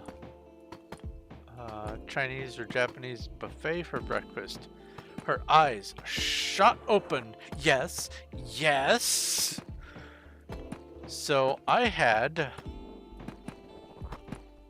some Japanese buffet for breakfast, but it was the lunch buffet. We don't usually go for eating out. This is the fourth time in 3 years that we've gone out to eat. We love to cook our food here at home. It's cheaper, and we have more control over what is being cooked and everything else, but there's some times when you want to have buffet or whatever. So that's what we did. We went out and got us some buffet. Much taste, very yum.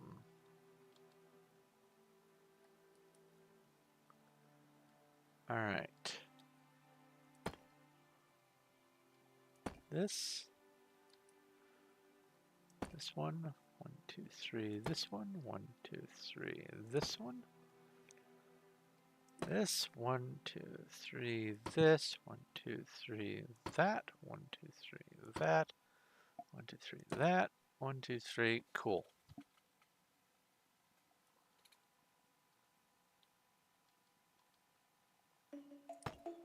And this one.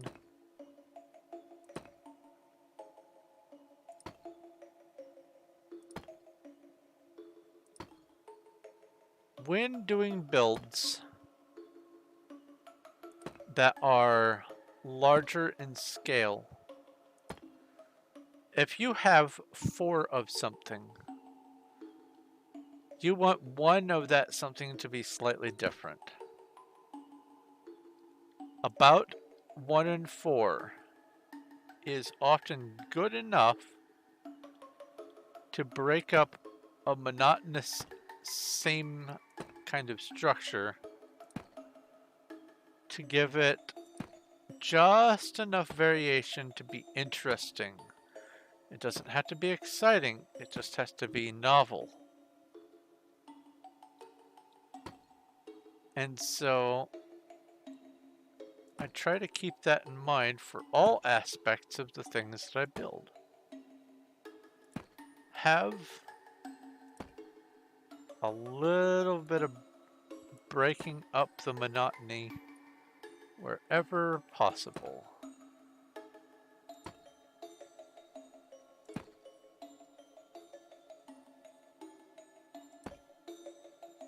And then that one's in place. Isn't it? Yes, okay, cool.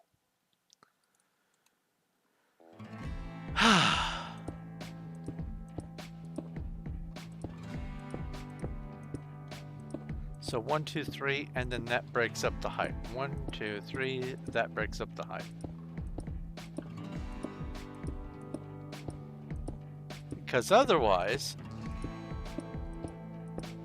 this would be 100% the same over and over and over, and it would get very drab and very boring very quickly, and I don't want that. If this is going to be where I'll be coming for my blocks, I want to look at the actual shelves and go, I like the result.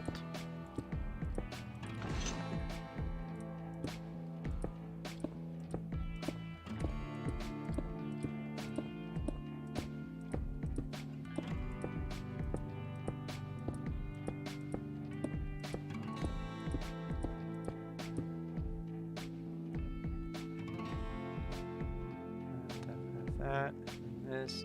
Okay, cool. Now I get the nether bricks.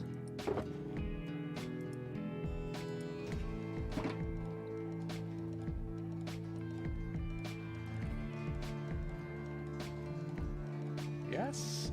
All of this will get nether bricks. Cool, cool, cool.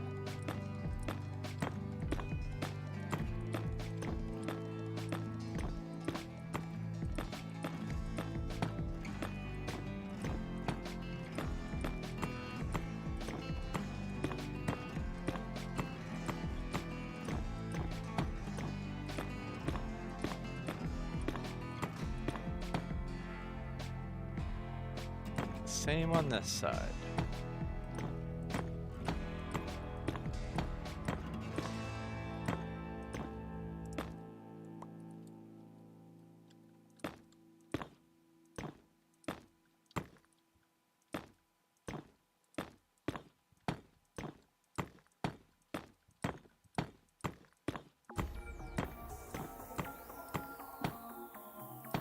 Okay.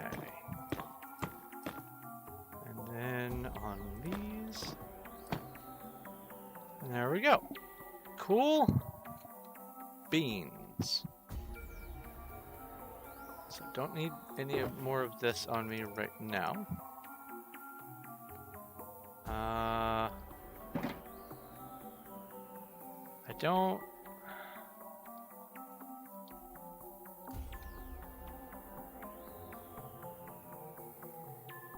I do need the deep slate tiles. I do.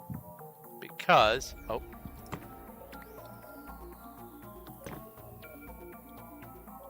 Because all these go up by one for sure.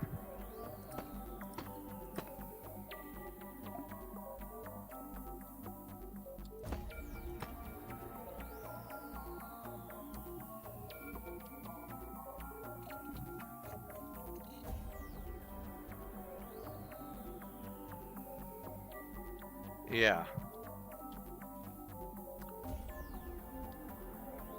So you can sort of see what I mean. I'm not going to be putting these trapdoors on these lower tiers, but I am going to put them on the main support ones. And by having these main ones at this height, and then these one down, you can see that it's not too much in a row to get boring. So it's up and then down 3, then up and then down 3. It breaks it up enough, especially with the addition of this. I'm very glad that I recognize the value of that. That looks really sharp up there. And even sharper that it's the polished, because I don't want this to be special ceiling. I want it to just be the natural ceiling. And the polished makes just enough of a transition between the tiles and the raw deep slate that it isn't harsh. It smoothly blends together, and it looks presentable, and especially with only having the 4 on the cardinal points. It still holds up the ceiling, so to speak, but it's not overbearing like some, like if I were to do this.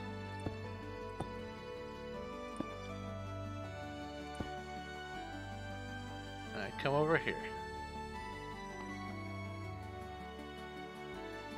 It looks too synthetic, too stark over on that side. It looks more organic over on that side. So that's what I'm talking about. Keeping the corners empty.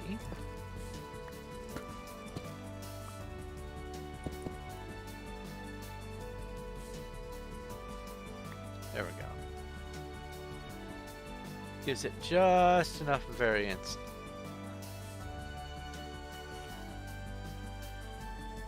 I like it. Okay. So.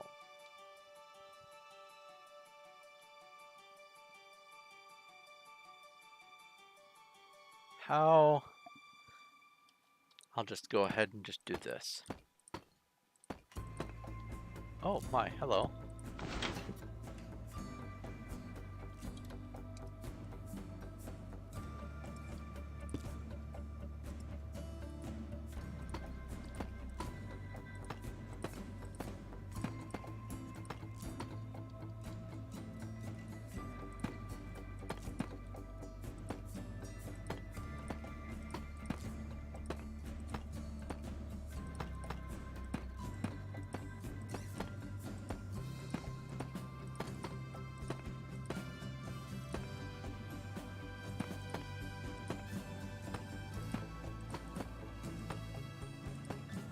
Derp.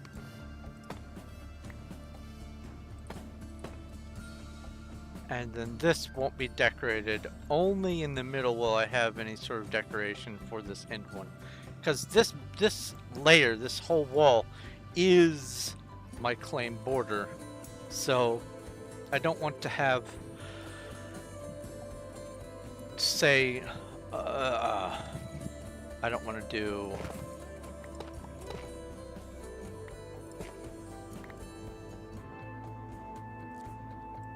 Boo. Oh, wrong one.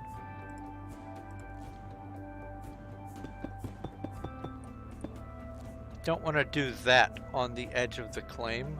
I mean, I could, but I don't want this to be open so that someone decides, I'm gonna claim grape right next to this and just walk in anytime I like. I don't want that.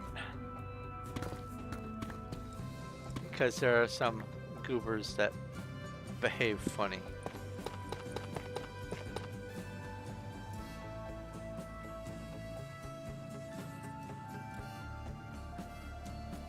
So this is going to be just flat. And then I'll have... Okay, here's something. For the very end of the tunnel, what I could do is have a sort of a design like I'm going to be doing in between here. So this is going to be... actually, maybe not, because this is going to be inset, and I don't want inset in that wall. Never mind, never mind. Up here in the front, to separate the different sections, I'm going to have some sort of depth inset kind of design, maybe with some lighting or whatever. Just 3 segments in between, and then storage. 3 storage, and then I think 1, 2, 3, 4, and then 1, 1, 2, 3, 4, 1, 3, 4, 1. I could do something else back here. I want to have more than just bleak wall. What I could do is I could pull down some of the design that is going to be used for the detailing in Undercity and use that for some of the insets. That's something I could do.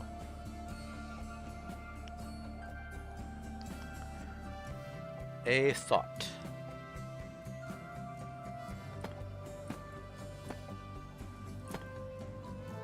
Alright.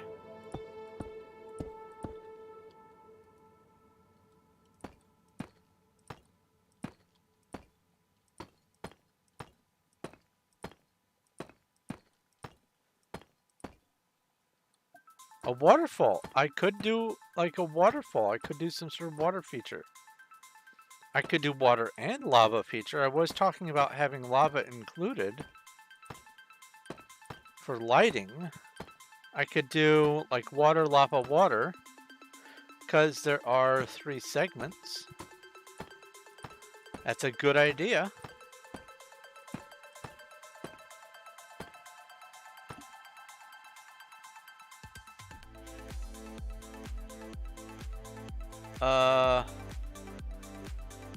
I don't know how to answer your question, so I'm going to, instead of trying to guess what you're talking about through typing, I'm going to come up here.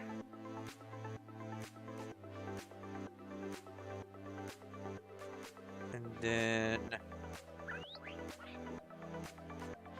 Ah, yes. If you're talking about in here, then yes, all these shulkers have been used. There was a whole bunch of chests here full of shulkers, and now they're used in potions. If you need to make more shulkers, this is where the shulker shells are. You'll need to make chests.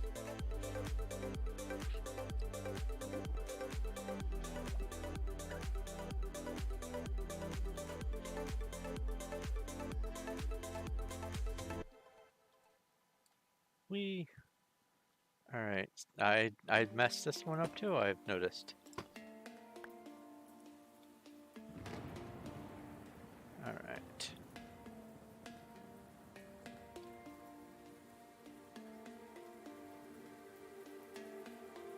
Did I finish the netherrack row? I did. Cool.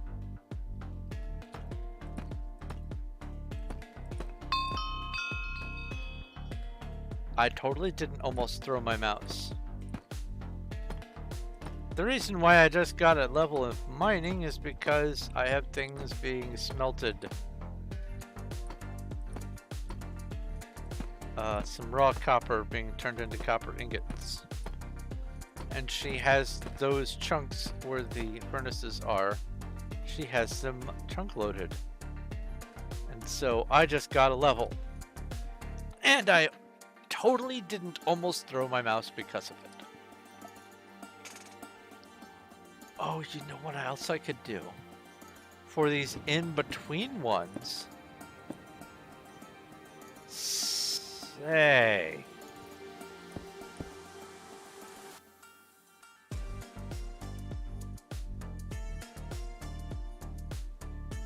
And that would tie it all together real nice. Oh, that's good. I like finding things like that. Let's put some example in so I can look at it from back here. Yes, and that brightens it up there without adding too much color. It's perfect. And I could even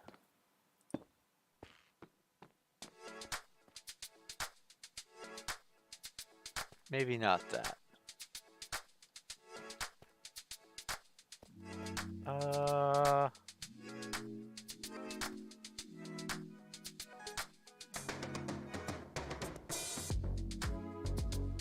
If I do that,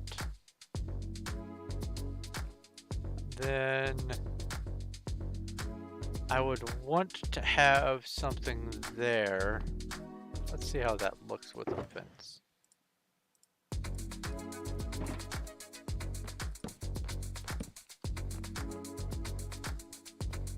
But not have the fence on this one.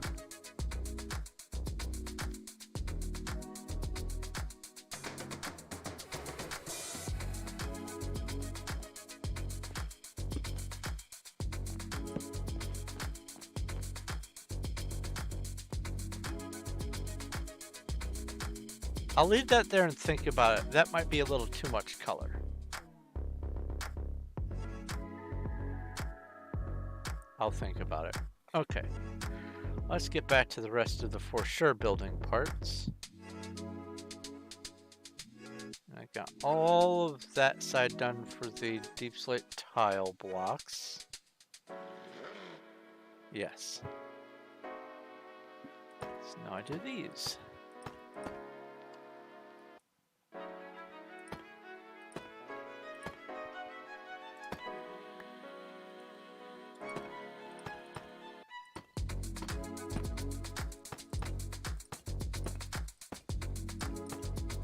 Now, I could go overboard and have just all manner of detail and just go ham with it. But this is just storage. I say just storage, it's going to be used all the time for everything, but if I want to spend some mental energy going ham on everything, then there are other projects that I could use those thought processes on. So I'm just going to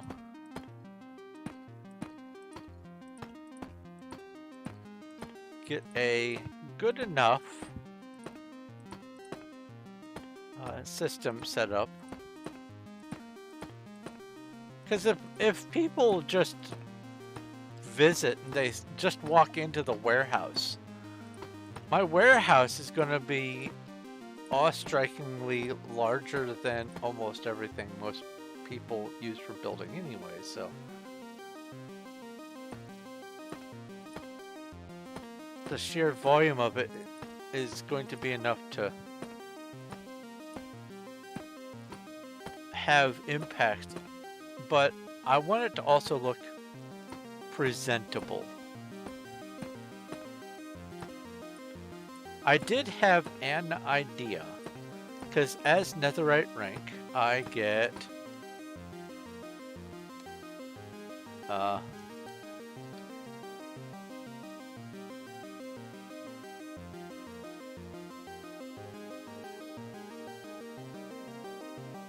shop list?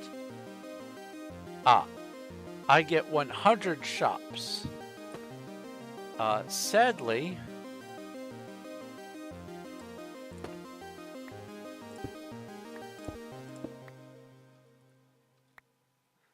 I don't get to have buy shops. I'm not able to make shops where people can sell things to me, but I can make 100 shops where I can sell things to people, and here is why that is important. I'm thinking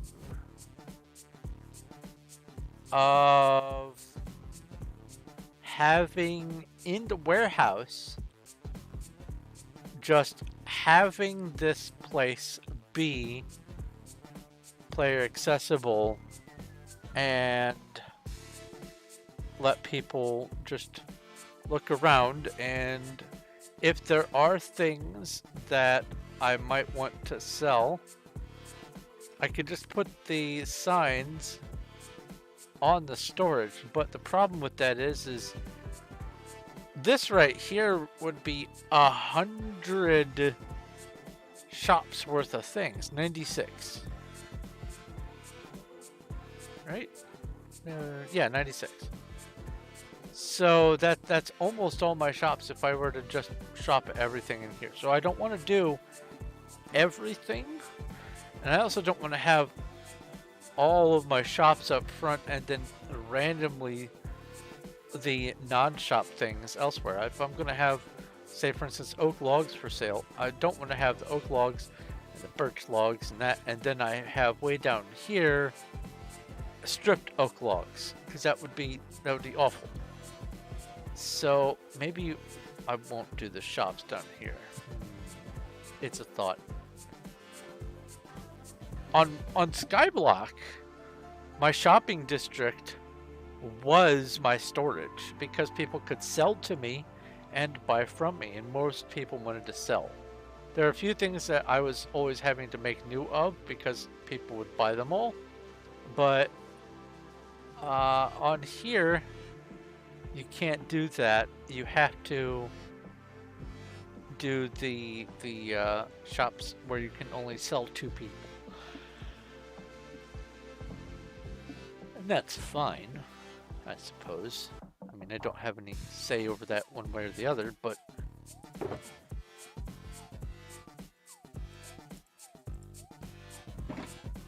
I enjoy having the... Oh, it's already in my hotbar. I enjoy having the ability to buy stuff from people so that I don't have to craft everything all the time. Like, if I was able to put a buy shop for Chisel Deep Slate and put a very reasonable price on it, you betcha a lot of people would take me up on that.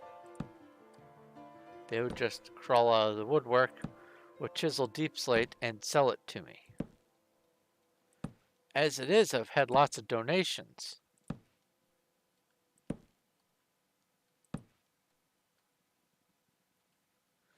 So while I would love to have a buy and sell setup, I know that's asking too much. They have not enabled the buy function on apparently anywhere except Skyblock. So the one block. What is it? SBN one block or something like that.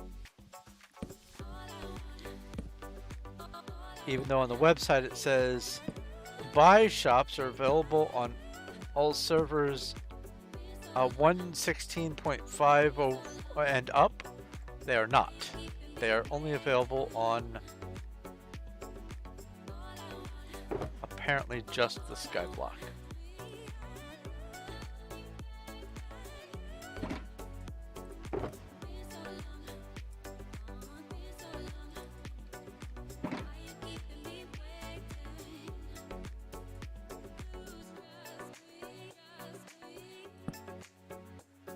Now here I have to be careful and place it there, because otherwise I'll place it on that, and that's not where I want it.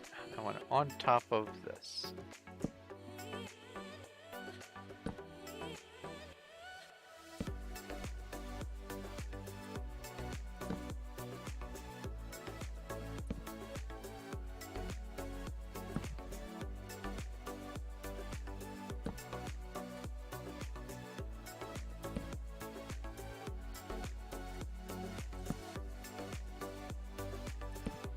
I have to remember to put one on the wall over there.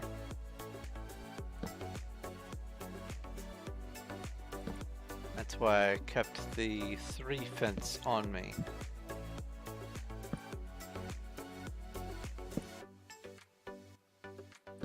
But as far as the storage is concerned, I don't necessarily need to have like a whole row of storage for, say, oak doors. It's going to be very unexpected that someone's going to have a project where, even me, where there would need to be oak doors in vast quantities. So, if there are any blocks that, or materials that I'm going to need for building or manufacturing or anything like that, that I didn't list before when I was talking about the, I think 8 different flavors of rose, then I can adjust accordingly, but I think that I covered all the necessary ones, the common ones for building at the very least. Signs, I could have, for signs, I could have a whole thing for that. See, now that's... See, because with signs, you can use that for decoration, like pretty nicely, in fact.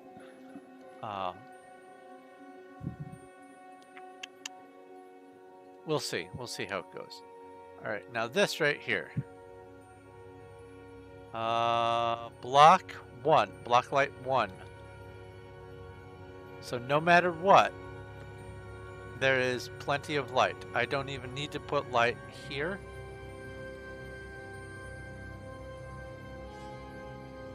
Block light of 1. This is the darkest point in the whole build, right there, and it gets 1 light from either of those torches.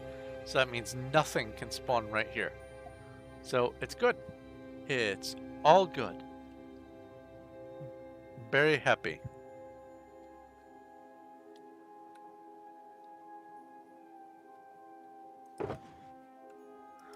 Put these in here. And I'm going to need the torches for the other areas as well, and probably the second floor and all that. So it's okay that I have extra, and any extra of these that I don't use on this project, I'm going to be using so many soul torches on the mega sponge that I will go through all those no problem. So it's okay to have a little bit more. I guess, let's see here. I don't need this on me right now. Don't need this on me right now. Fence is here. Oops. Oak slab. Polished deep slate. Firebolt. Wrong one.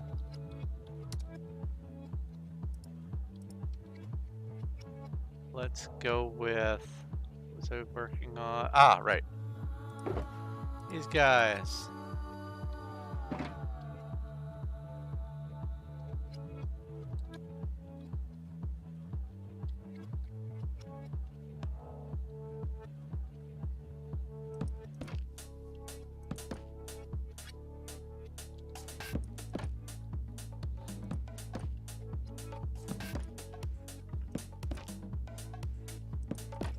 Yeah.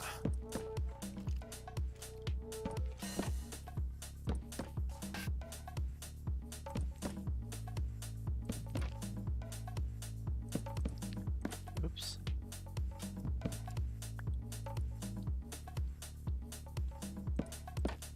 And once I get one of these built,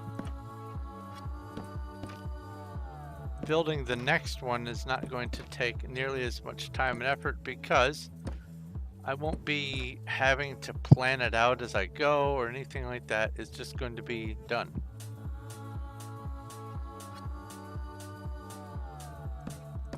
Just poke my head down one row, copy it, change the wood for the shelving.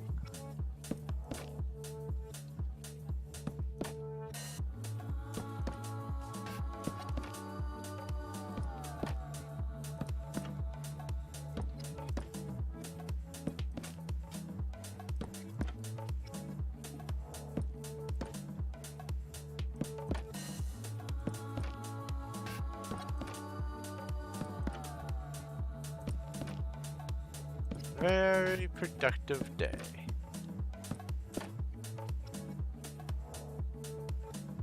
Alright, so I need to do this end cap here. Then I need to do the glowstone.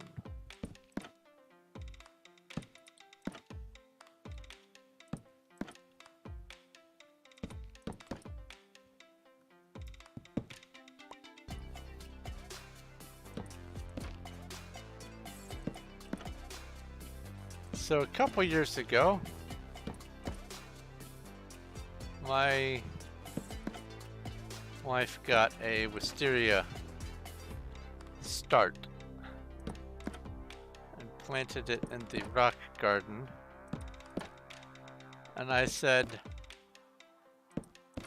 now before you get this, know that a wisteria plant is a lifelong agreement. It's a weed, basically. Once you plant it, it will want to go everywhere. And it is such a heavy plant that wisteria is known for like crushing buildings and stuff. It is just this overbearing plant because it doesn't support its own weight. It has a woody stem that leans on everything. And now there are tendrils of wisteria all over the place. And so she has decided, nah, I don't want the wisteria anymore. And as I understand it, she is uprooting all of it, but it might be too late. She might have to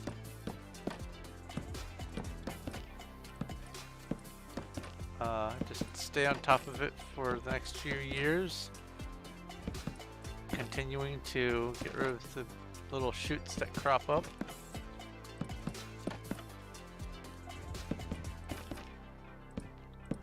I mean, we had the pretty purple, what I call grape clusters of the wisteria blooms. We had a couple of them. One was on the railing of the porch, which is not where it belongs.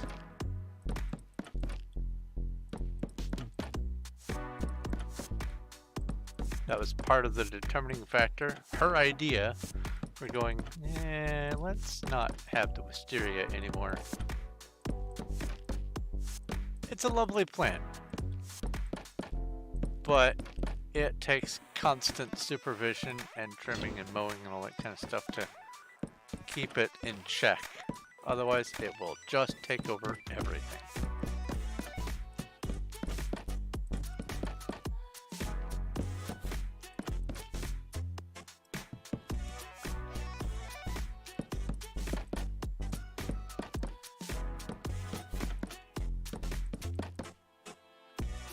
Alright, now that I've got that in place,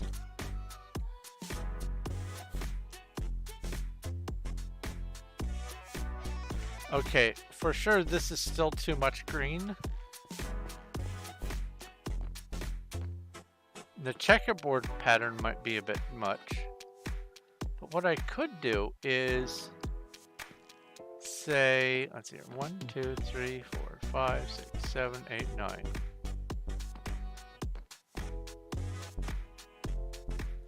I could have 3 warped stems, a stripped warp, a warped, a stripped warp, and then 3 warped. That way I have a little bit more color variation here in the middle, and it's just 2 small stripes of the bright in between, and that would break it up again. It'd be 3 and then 1, 3, 1, and then 1 again. That could work.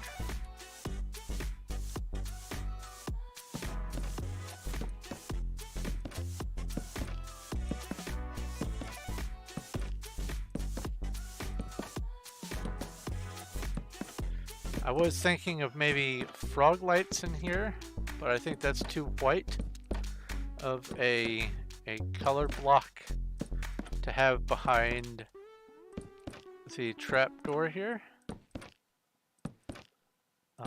And it needs to be a full light block. Redstone lamp would not work because then it would need to be powered. And right behind here is going to be the shelf where the actual storage is, and also it would be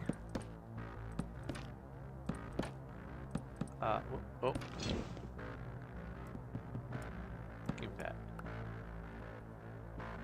and let me out.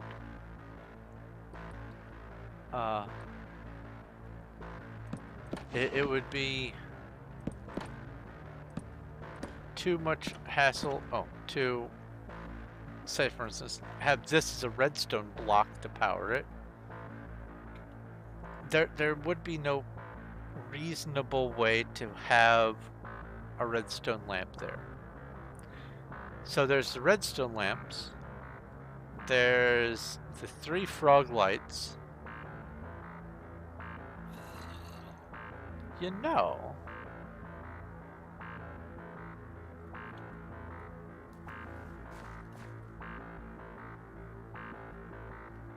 there is one more block light other than the sea lantern, and the sea lantern, I don't have the resources for that. That has that bluish tinge that might do nice with the warped. But there's frog light, or shroom light rather. Although this is orange, and I'm already seeing that the orange would probably not fare well down here.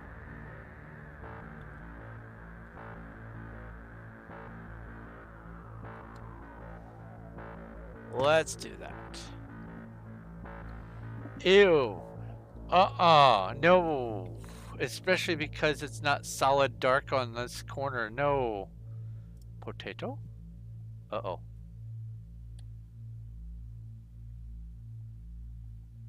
Ah. Just enough.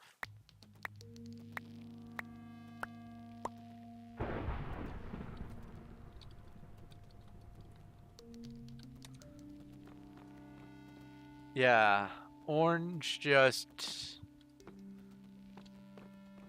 Nope. That... Even if orange did work, it's not dark all the way around. It's light here in one corner.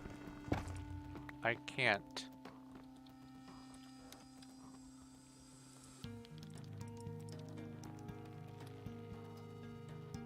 So yeah, this is how it's going to be. This is the way it's gotta be.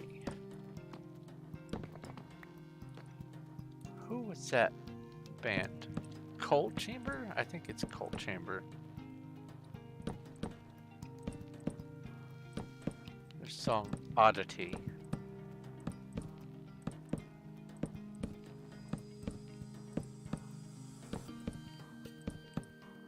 I don't mind that some of these are going at the top or the bottom or whatever. They close correctly either way.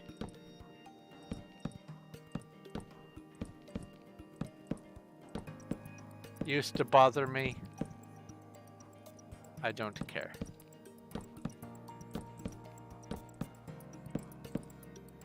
If the orientation changed the pattern of the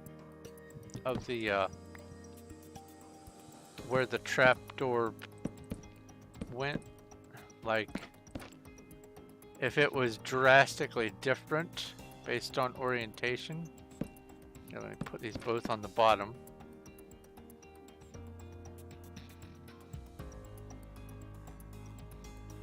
I know that this is the S on the left and the I on the right, and that's S on the left, I on the right. But if I do it on the top, it's I on the left, S on the right. It's not different enough that it's gonna bother me.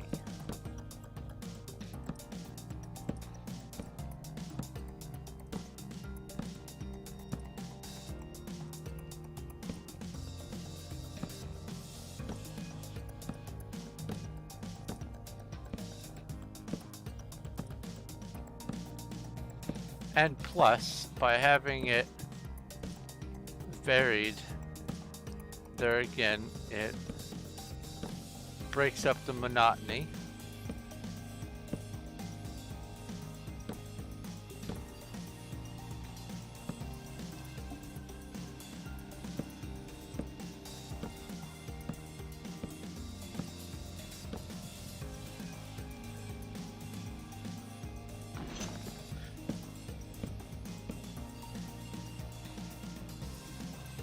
And even if it was a public storefront or something, oops, it would still not hugely matter. And that once again falls back to the fact that by having it break up the monotony, it makes looking at it more interesting. Um, there's this phenomena that is similar to liminal spaces, where like you have this great big old field, and everything, all the plants are the same, grasses, the same wildflowers and everything else, all the same. The gently rolling repetitive hills are all ultimately the same. And then in one spot in the middle somewhere, there's a tree. Your eye is not going to get drawn to the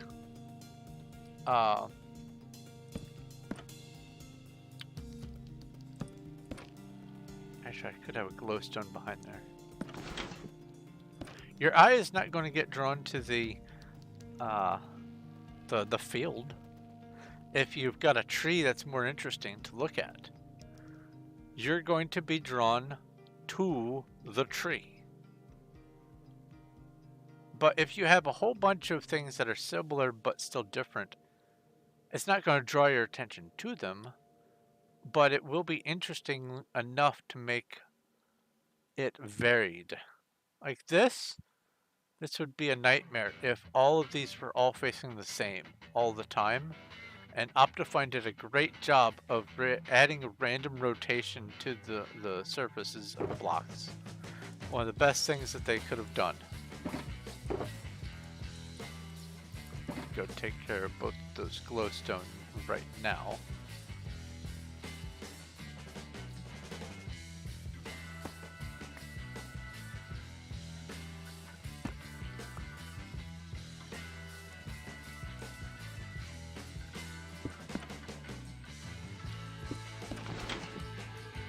There we go. Looks good. Now, while it's on my mind, I'm just going to go ahead and take care of the walkway. So let's just get rid of these.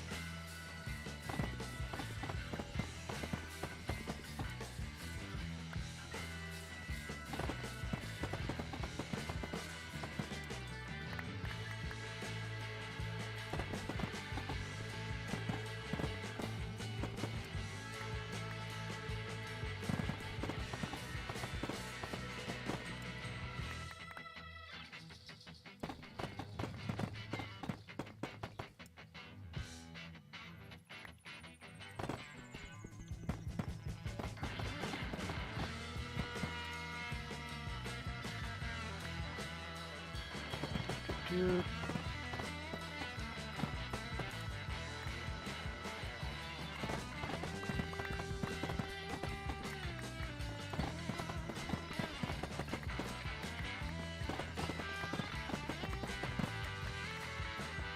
And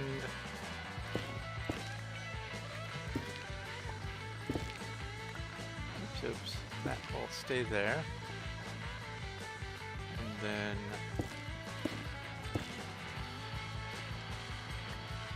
this, like so. Oh, that would be 1, 2, 3.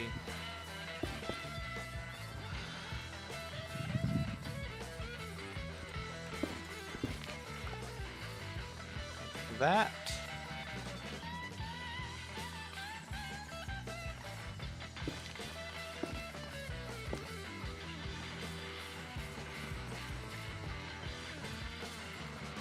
Yeah, okay.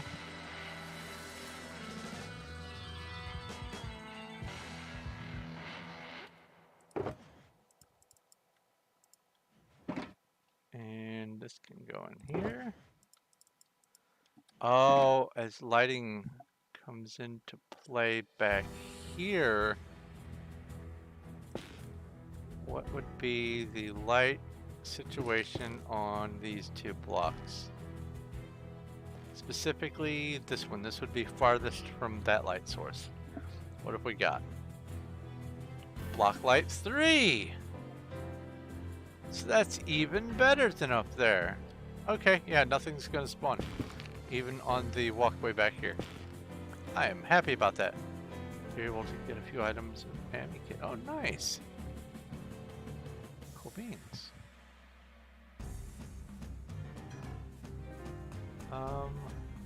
Yeah, alright. Let's do this.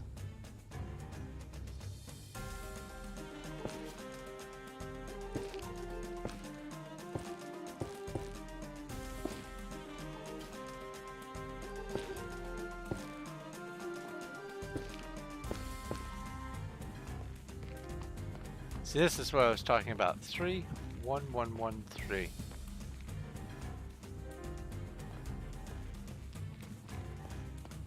Yeah, that's not too overbearing. Okay, cool.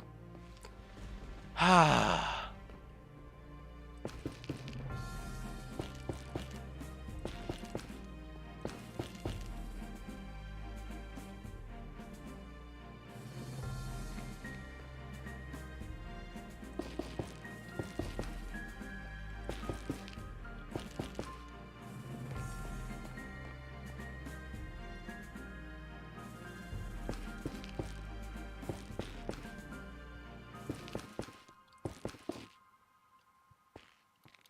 Let's just use up the warped stem that or the stripped warp stem.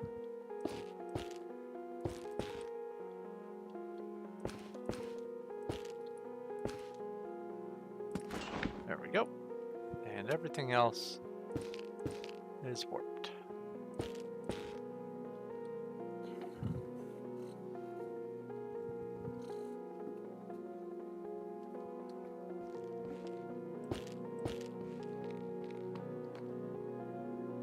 Yeah, that looks nice. And by having these stripes, it will make it so having the fences where the stripes aren't, that would level out the same amount of color, and it would make the color go varying up and down in different lengths. So that even adds an additional depth of randomness, or at least difference.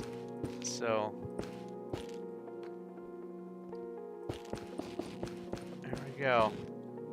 Now, when I say, like I was saying before about going ham with the design, I could add stuff in the ceiling or extra blocks, add buttons, and just have all manner of effects and visualizations for people to look at. But I don't need that for this project. That's not what I want or need.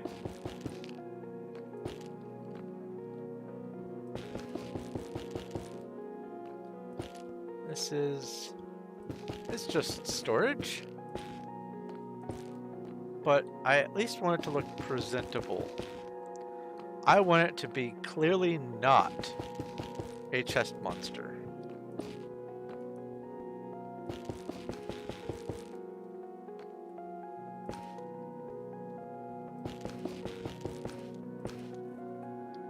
What's going on? Oh, that's right. People do all the giant stuff. Yeah, kinda. Alright. So that's 1, 2, 3. Strip that. Strip that.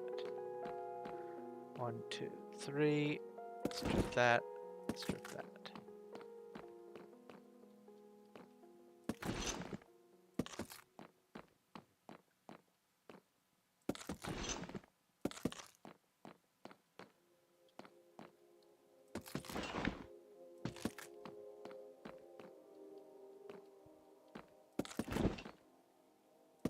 I would be interested to know after I'm done with this if anyone has like their own massive warehouse that's going to be on scale with what I've got, or if I'm just inadvertently making the biggest warehouse and storage system on the server. Be interesting to know. All right.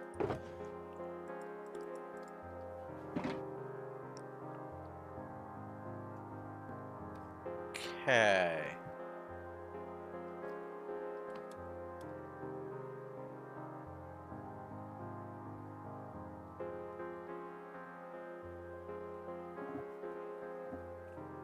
So if I'm going to be putting the thing in the front,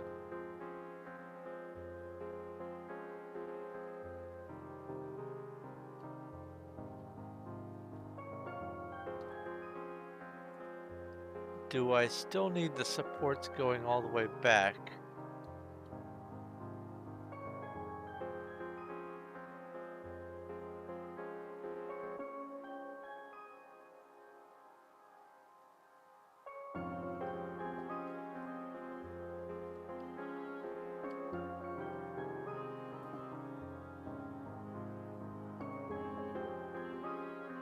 Yeah, potentially. He wasn't feeling better last time he was on, so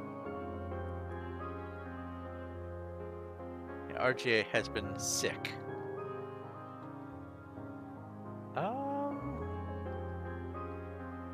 I will do the front and the caps, and then I will decide after.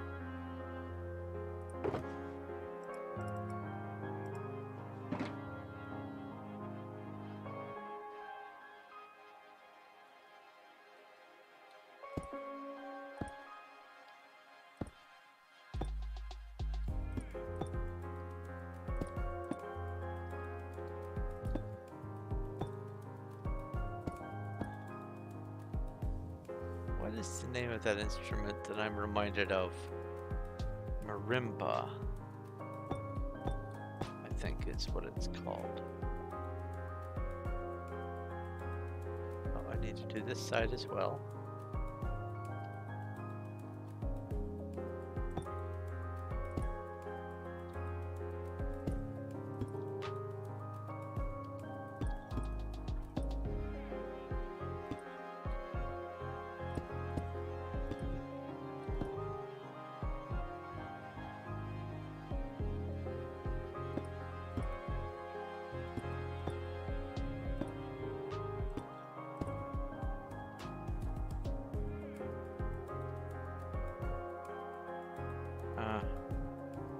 I'll just do this.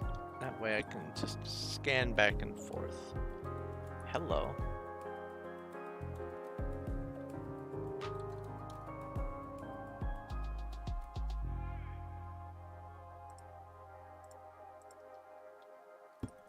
Where do these holes keep coming from?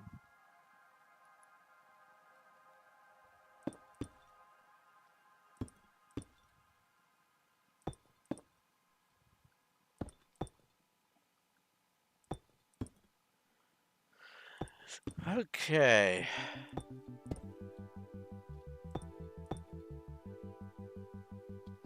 And I can do this.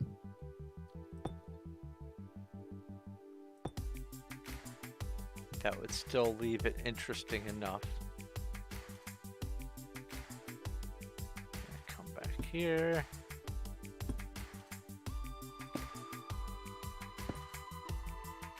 I want to do it like this in strips going back and forth because it saves on my wrist. I don't have to keep going place, place, place, and then come back and forth, back and forth. It's just a straight line. That's why I'm doing it.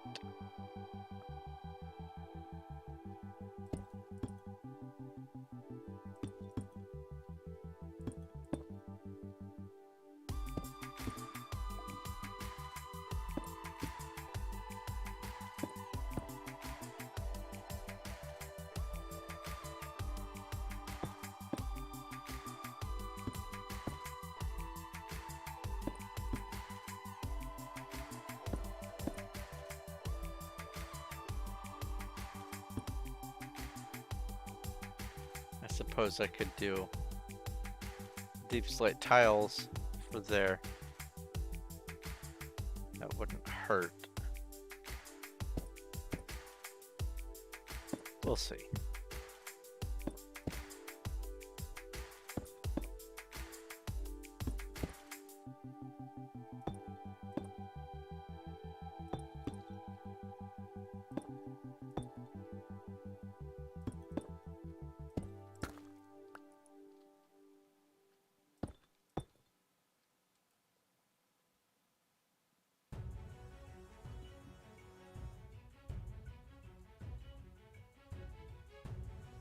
Okay.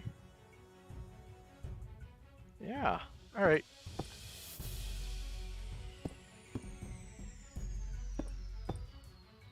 Once these go in, I'll have a better idea what I'm going to do with the lateral supports.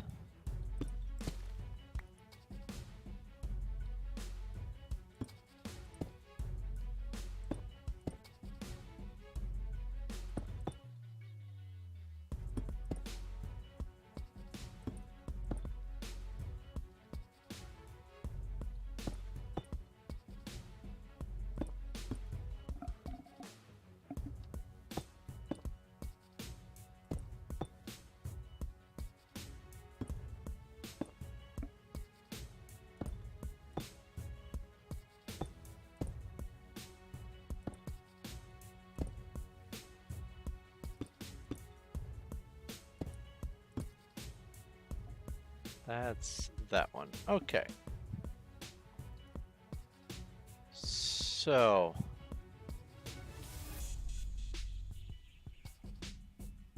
let's do this.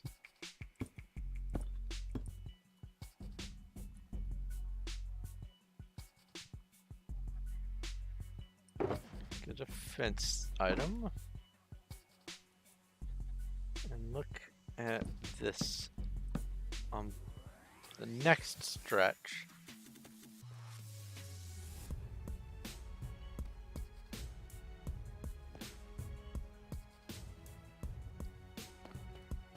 See, it's hard to tell that that is offset from this, but it's still, because it's not constant, because it gets broken up by at least one trapdoor.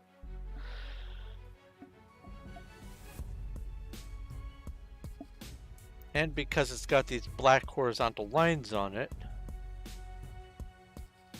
it's not as profound. So I think it's just the right amount of color. I'm doing it. As Scooter says, I'm putting that in the poem.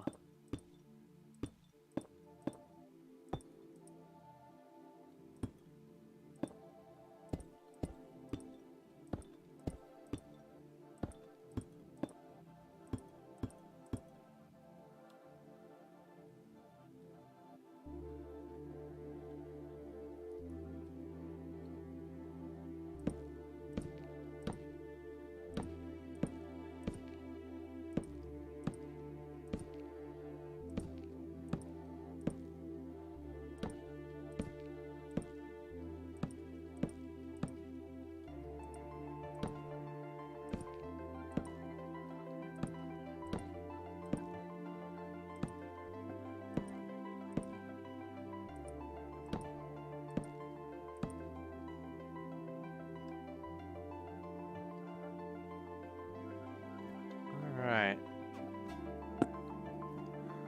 Yeah, that looks good enough. I'm happy with it.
Put another post because it's past 3 hours.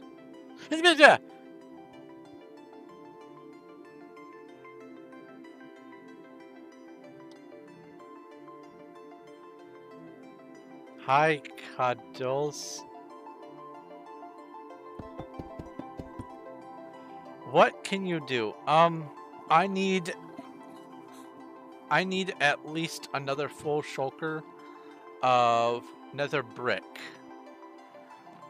If you have a nether fortress handy, then cool. If not, then I can take you to where one is near. Home nether.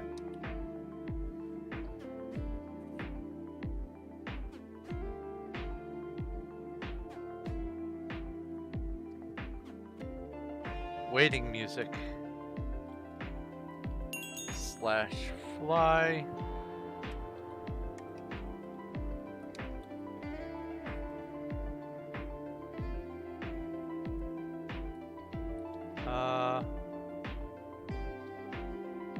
I'll put you here.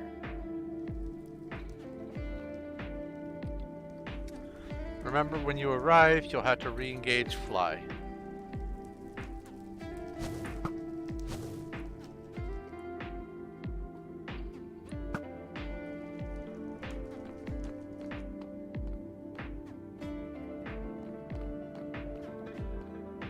Thank you, Cuddles.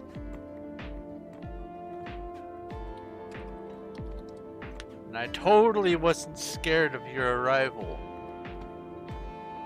Not in the least. Not at all.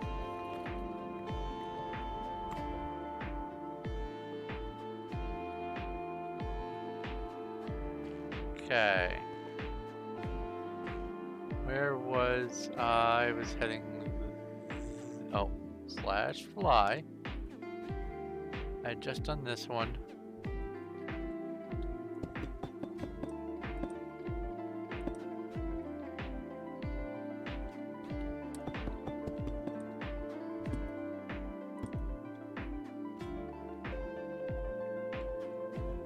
So here is what I'm thinking of doing for this.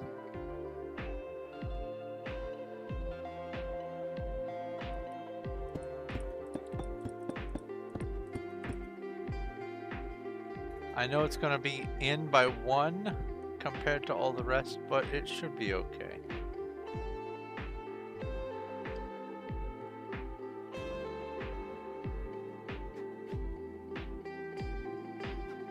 Oh, what am I doing? I still need to finish putting these on. I was going to put a bunch of this stuff on, but one thing at a time.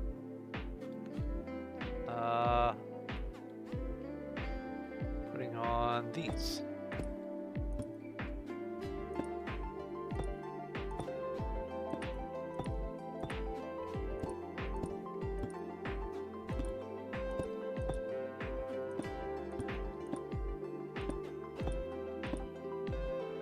Hello, Isaac Anderson.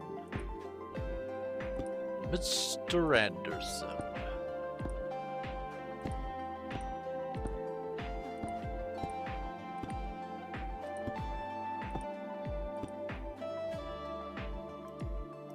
I definitely did not bring enough fence for this, I think.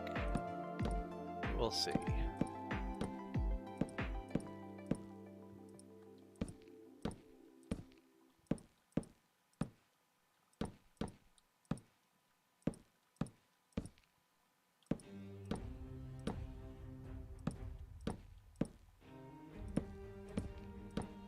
Very close. I was 5 fence off.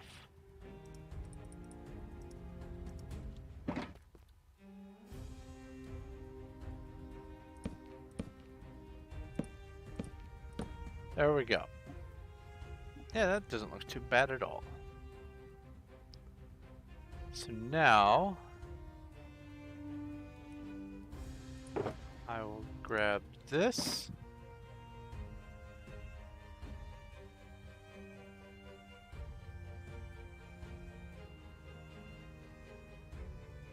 Ah, you just poofed your water, huh? That's not good, Cuddles.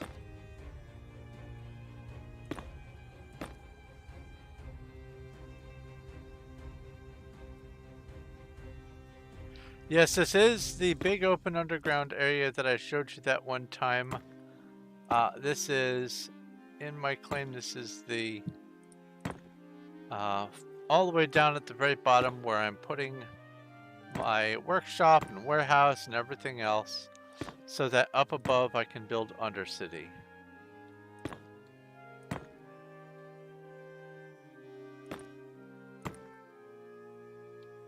Okay, so there's that.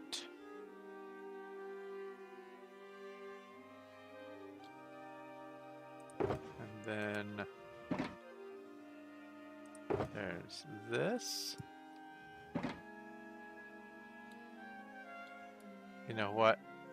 I'm here. I might as well just grab the chains and grab the soul lanterns because I'm gonna need them anyway. That way I don't have to keep looking inside the storage.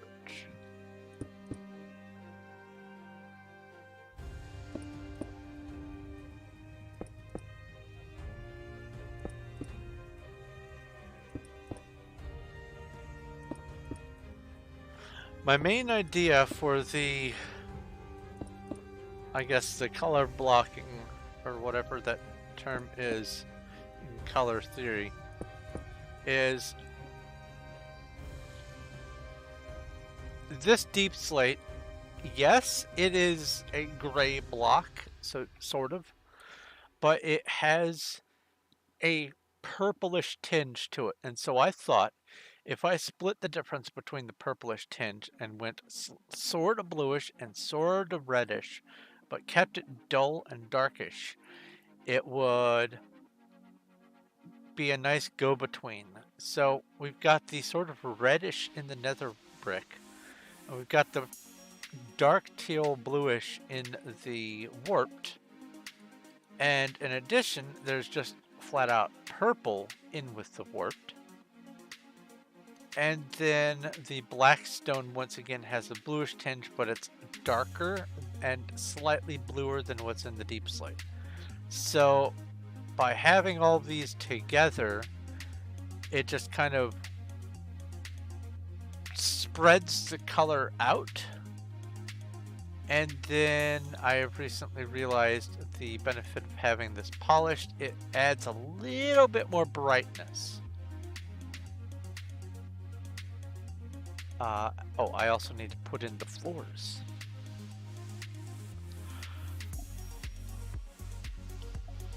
One does not simply forget to put in more floors.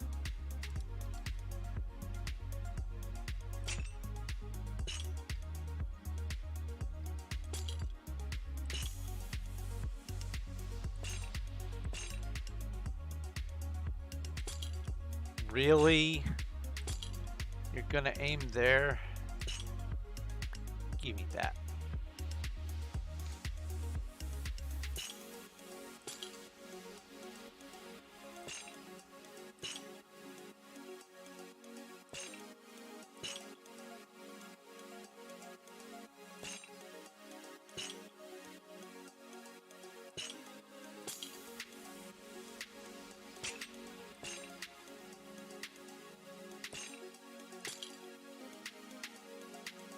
Now, grab the lanterns. Have to be really specific with the aiming on that. You want to teleport to me? Uh-oh. Are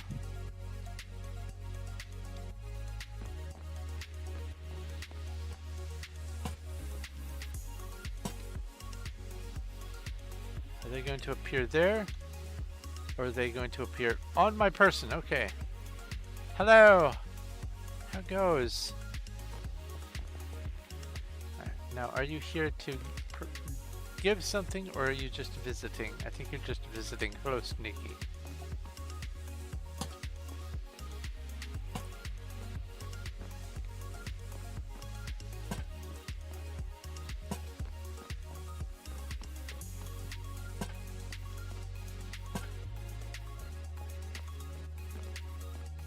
I think I'm going to have in the miscellaneous storage, I'm just going to have a section of it dedicated to just various light blocks that aren't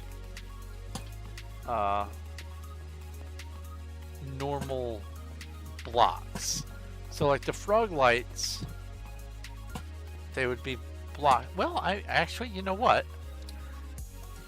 Numbers wise, it would make more sense to just have all the light blocks over in the miscellaneous, because we've got end rods, lanterns, 2 kinds. We've got torches, 2 kinds. We've got jack-o'-lanterns. We've got, I mean, jack-o'-lanterns are blocks, but there's, let's see, there's the 3 frog lights, there's shroom light. That's 10 items. There's glowstone and glowstone dust. So that's 12 items. I would not count the redstone lamp in with the lighting, but I might use that as transition to the redstone area. What else is there? 12 sea lanterns. That's 13 lights. What else? What else? What other placeable lights are there? I did both lanterns. Glow lichen, I would put in the plants, and the glow berries also, plants and food. But good call.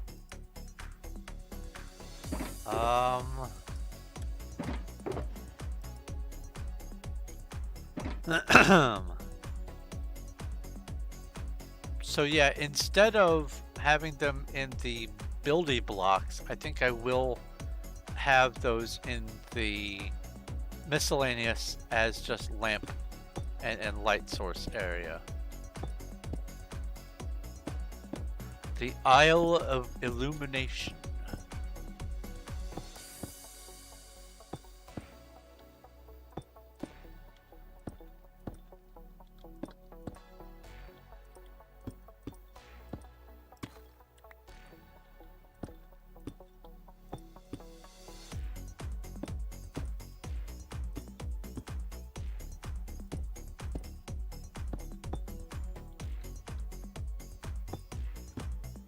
I have realized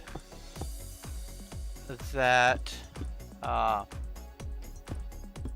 while I do have a lot of blocks, I don't have anywhere near what I had on Duck. And the storage on Duck was teeny tiny compared to all of this. But because it was so teeny tiny, having all those chests in one little cramped spot made it so that when those chunks loaded, it would just tank. So, in order to get back to the stock levels that I need,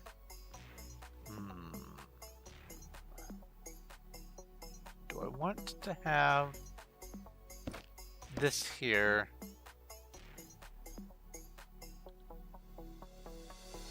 I'll leave this dangling.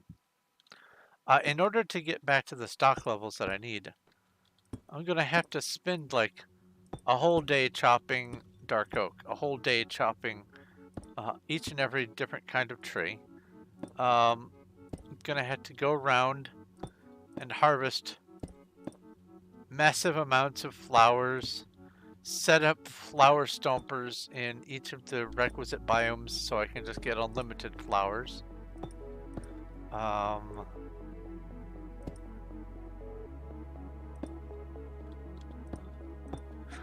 we did make a good spot. That secondary warehouse. We had the temporary, the input storage room, and then we had a warehouse.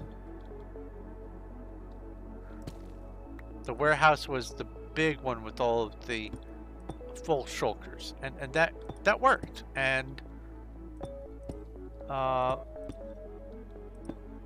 we just didn't have a permanent overflow storage area. And that was underway. I had already begun that in one of my projects down at the very bottom, down in the water area. That was going to be a better presentation of the overflow storage, but I think what I'm going to do is have some sort of marker system and say this is oak logs. Like this shelving unit here is oak logs. And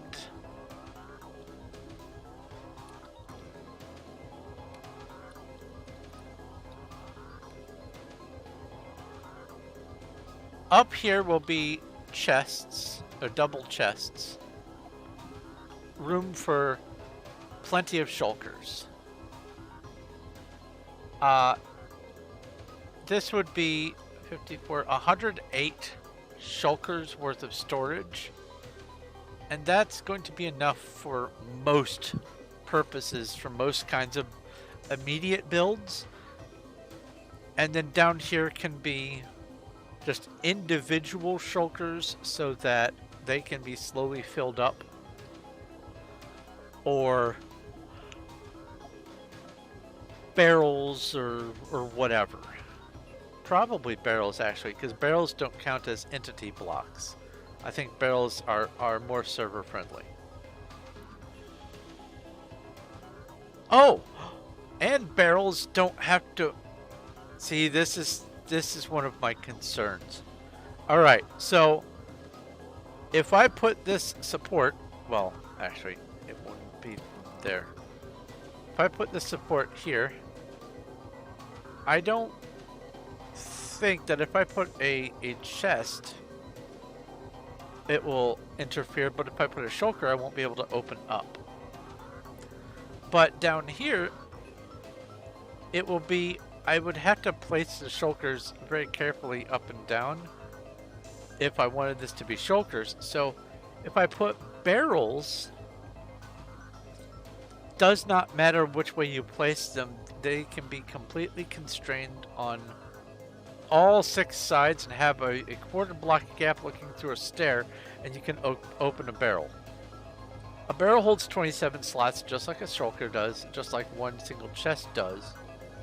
So I can just have barrels, and that would reduce entity lag, I think. I don't think barrels count toward the entities. Is that right?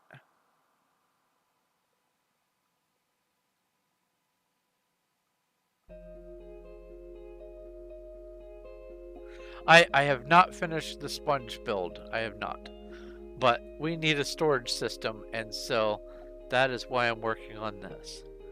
So instead of chests, barrels. And that would also, see, that would also work nicely because barrels are a darker color than chests. They aren't the purple of shulkers. I could just do barrels. Barrels full of shulkers, and then just barrels full of the items. That could work. But anyway, as I was saying, I would need to have some sort of system to know we have plenty of this, we are out of this. And so what I'm thinking is above here on this level, have a torch to indicate that we need to get at least a couple shulkers of that item. And then once we have at least a couple shulkers worth, pop the torch off. And that way we know what we can focus on. Like if we're going, I don't feel like building today, I'm going to work on stocking the warehouse a bit. we can just go down the aisles and go, ah, we need more spruce slabs. I can go craft some spruce slabs. Or we need some more granite walls. I can go craft some more granite walls. I think that that would be a perfect setup because we can just put torches on the front end of everything all the way down on day one. And then as we move stuff down here, we can go, oh yeah, there's plenty of this. I don't need a torch on this. And already on day one of moving all the storage down here, be pulling the torches off as we relocate goods. I think that that's going to be a wonderful, non-invasive way of marking. We need more of this. We're okay on this. I think that would be perfect.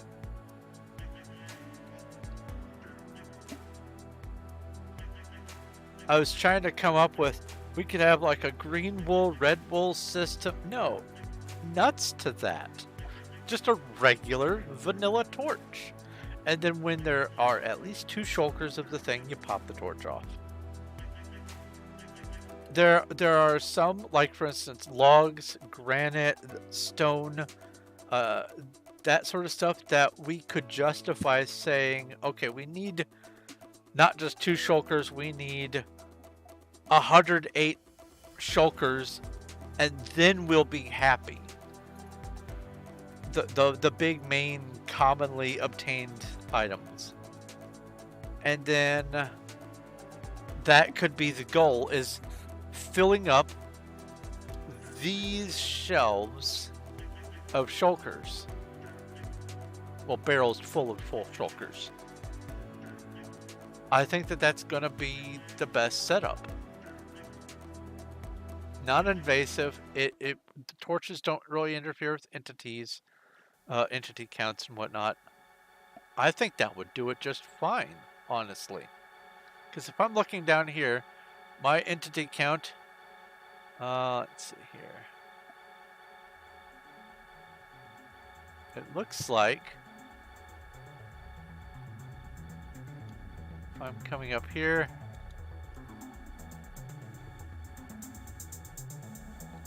up here are about 40. You can see up here, E5/40 something or other. That, I believe, is where the entities are. And I've got about 40-ish in view at all times up here. And then over here, you can see I've got nothing going on. It still knows about 40 entities that are behind me, so let's unload those real quick. And then any other entities will be mobs that are like in tunnels and stuff up above my head.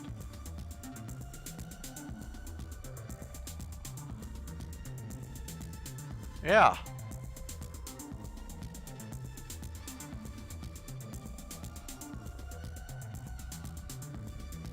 And then I can, later on, I can get some barrels, put them in, just a whole bunch of barrels, and see if that counts.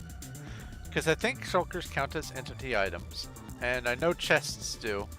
I don't know where signs come into play.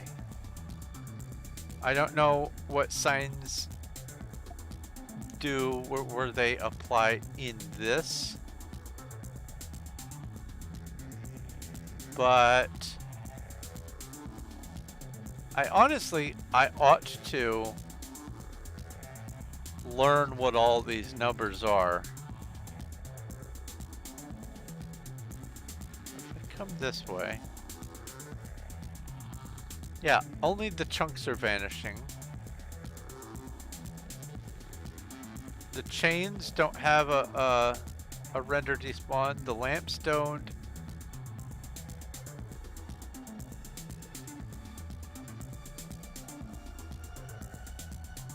Hi Cuddles, welcome back from the nether.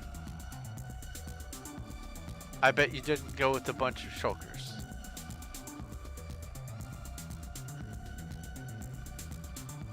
Yeah, breakthroughs as I go. This is nice. Alright, so here is the next quandary for this building project.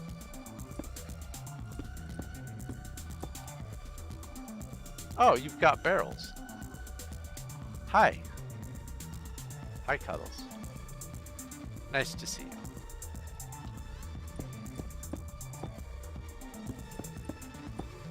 The barrels will be going right where you're standing, 4 of them. Oh, oh, I have space. So if this is a shulker, I would not be able to open it because it needs to unwind. Same thing if I do this, it would need to unwind, but that's fine. Oh yeah, look at that. It's not bright like a chest would be. It's not purple like the shulkers would be. And they can be oriented every which way. I like it. I'm gonna put these in here for now.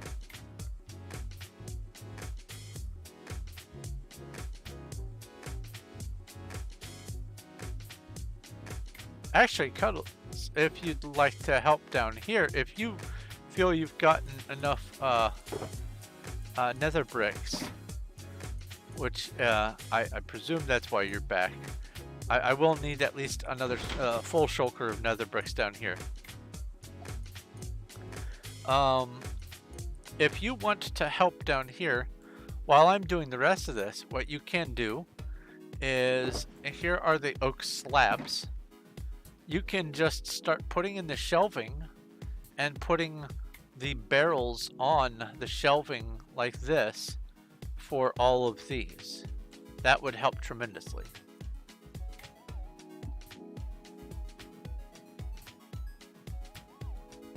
Alright, so here's what I'm thinking for these supported shelf toppers. The main arch is going to be left bare. That way there's room for the torch and the fence, the warped stem, warped whatever fence.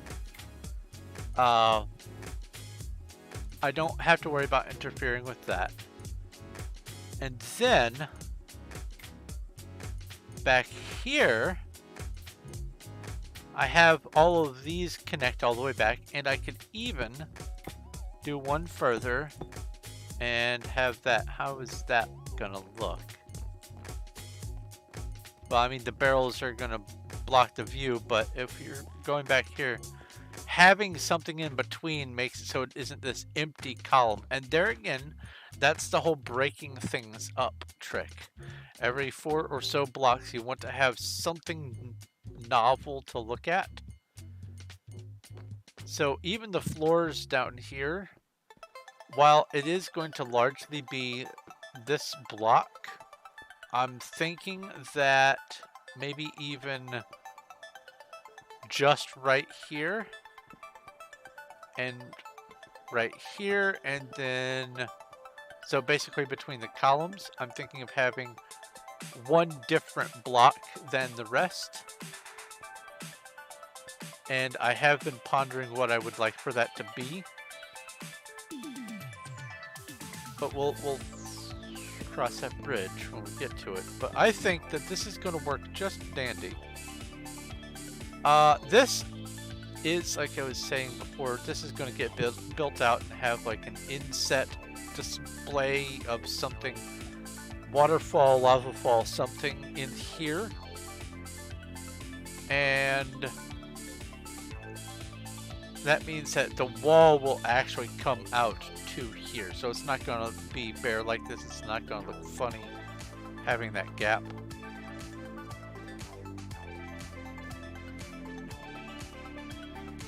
Yeah. I'm digging this. And I don't, well, let's see here. Do I want to just go ahead and finish it off there? answer is yes, because now it makes the back wall not look bare. That's perfect. And it only needs to be in these 3 sets. Yeah, okay. We've got a plan. So I'm just going to go ahead and fill in the back walls. Do I want to also connect here? And the answer is yes, because I connected the front. Cool. Productive day today. Oh, come on. I say productive and then I do that.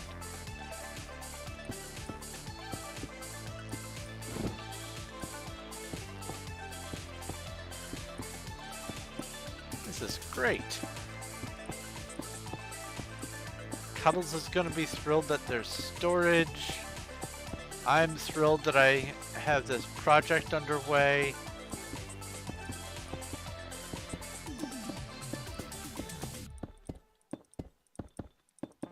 I'm getting to use these new post 112 blocks. What was with that stuttering?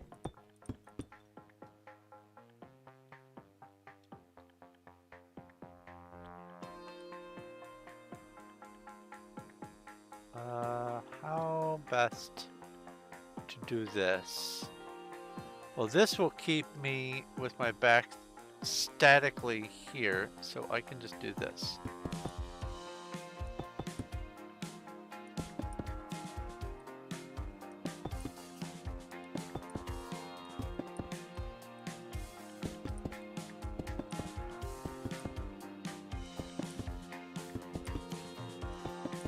Always find a way to work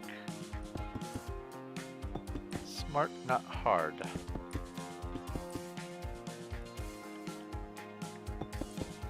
Or if you're me, you work smart and hard at the same time. You find a way to work hard that is smart. That way you can get 4 times the work done, right? There is a block, maybe misplaces. What? Let me see. Where is the... Oh, where are you?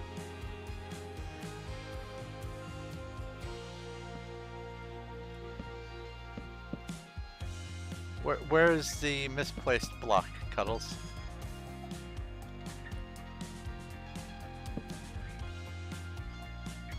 No, that's on purpose. That's on purpose because if you look at the front, it matches the variation. It goes up, down, down, down, up, down, down, down, up. So that is deliberate. Good question.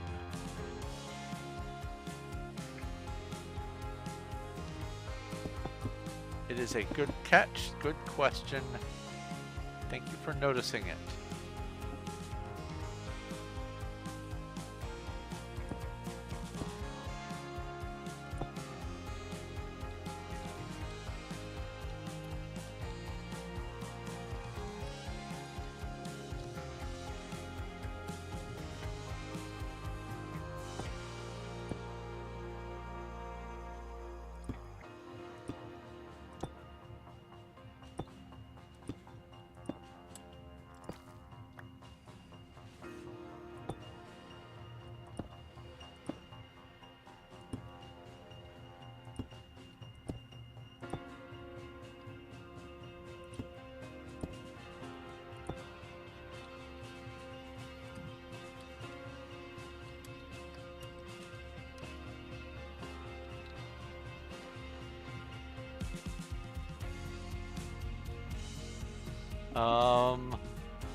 That would be IE, yeah.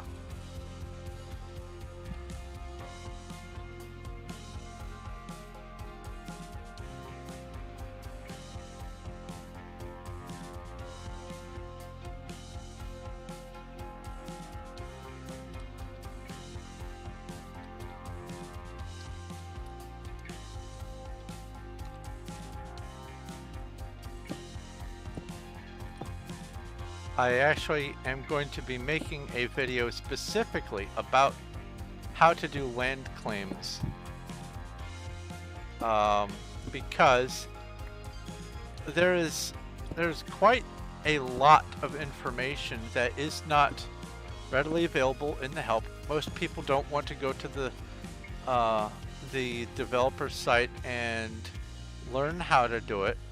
A lot of people just rely on what happens in chat, and even then, not everyone knows all the things. I learned one thing recently with the subdivides, and that is, I thought I was losing my mind, or like even on Duck, when I found these subdivision claims that were just a single block. I thought the subdivides, the minimum size for a subdivide, had to be the same minimum size as a claim itself, but that is incorrect. You can shrink a subdivision down to a single block, and I did not know that. And if I didn't know that, and I was fairly well-ish versed in the rest of the claim system, then I figured, well, there's got to be other stuff I don't know. And lo and behold, there were a few of those little tricks and things that I did not know. So I am definitely putting together a video specifically on the grief prevention land claim plugin stuff. I'm also, now that I've gotten an alarm. Now that I've gotten a bit more, I don't have to do that alarm today. Now that I've gotten a bit more levels in a few of the MCMMO skills, I'm going to be making an MCMMO video that further details, or maybe a couple videos that further detail what the skills are and how they are used, what the differences are for them on this server specifically, because by default there are some differences than what they have in the settings on this server. As an example, taming. By default, you can use dogs to attack mobs and get taming skill levels this way.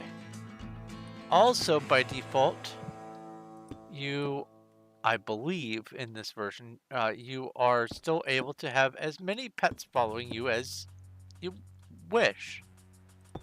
But in the settings on this server, they've made it so that any more than 2 pets that are following you, it makes any randomly selects from the things that are following you anything beyond 2 to just sit down. And that is because too many AIs going on at once can cause a lot of lag and mob overflow and all that kind of stuff. Additionally, you can't do other things related to the taming system on this server, and it's the reasons they have are for mostly good administrative reasons, and it's to prevent intentional or unintentional griefing or claim invasion, but also there are a few other facets that come into play from the administrative perspective on why certain things get disabled. Yeah, you also use it to be able to breed animals in order to get taming levels. Um, right now, on Wild, the only way to get taming is if you have if you can tame horses or other horse species, donkeys, mules, whatever. If you can tame cat or maybe cats. If you can tame birds, and if you can tame wolves into dogs. And that's it. Uh, you don't get taming levels from anything else. You can't breed sheep to get taming. And getting the taming skill up is very slow. If you find a horse... Oh, yes to cats? Okay. If you find a horse, you tame it, and then you kill it. That way another horse can spawn. Because on this server, you can't saddle horses anyway. They do no good. And it has to be wild stuff, as she was saying just there. If you get a horse from a spawner, you can't get MCMMO taming levels from it. And this sort of stuff is not intuitive. So, in order to mitigate some of the confusion, I am absolutely going to be putting together some more Performium specific videos. I have the intro to Wild, and the plan was to have these other plugin and how to get by on the server videos. I just haven't had the time, and recently I have been looking into my editing software because I severely miss the ease of access of everything that you could do with Windows Movie Maker on Windows 7. To the point where, because it doesn't exist on Windows 10, I am tempted... Oops.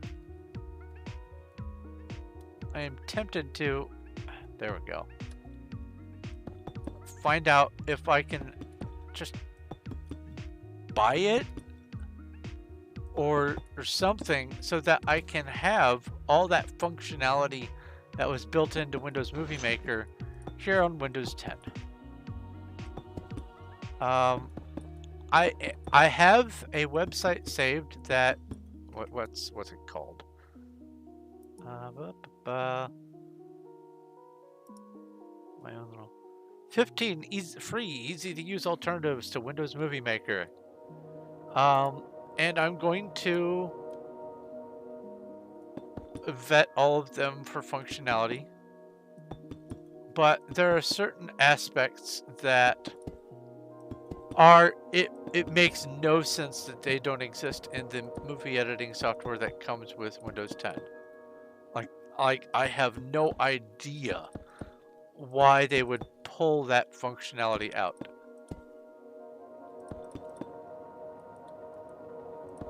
So I'm going to vet those pieces of software, and if one is good enough, cool, I'll use it. But for now, as far as making videos, it's going to be limited to just streams. I have a couple of videos already pre-recorded that I'm going to just trudge my way through editing on the built-in software in Windows 10 just to get them out so that by the time I put that information out, it won't be out of date for my projects that I recorded in those videos. But I can't do my mod guides, I can't do anything else until I get some decent editing software. And like I said, if I have to pay, I will. The Windows Movie Maker was good enough that I'd drop 15 bucks or whatever on it if it was available to get it fully official. There are a lot of sites that purport to have a free installation of it. They're not Microsoft sites, and the file, almost 100% guaranteed, comes with keyloggers and malware and stuff. So there's no way I'm going to be getting those. But I hate having to do work that I don't need to do just to finish a product that on the previous version of Windows I could have done in minutes rather than hours.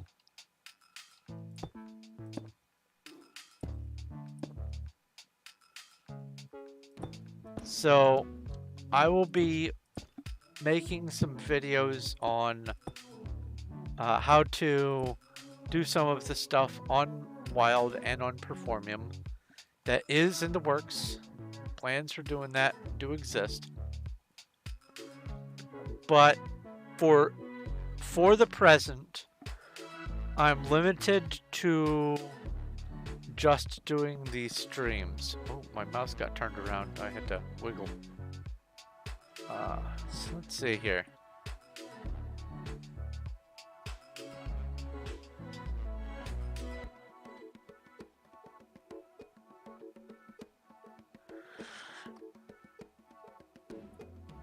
All right.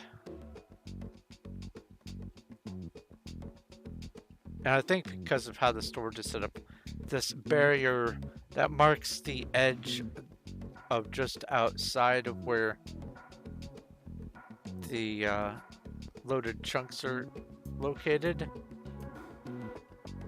I'm going to make this color match the build over here. This sort of medieval Gothic theme.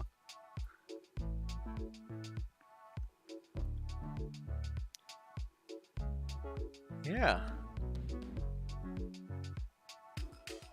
This looks pretty good.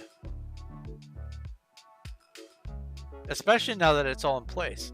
With just one of them, it looked okay. I can see how maybe it's going to look, but now that they're all in place, it looks pretty good. And obviously it's going to be very samey because of the nature of what the structure is. It's a warehouse.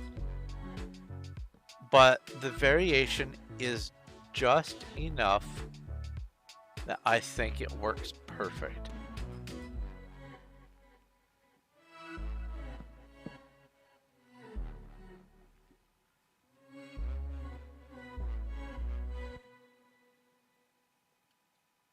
Yeah.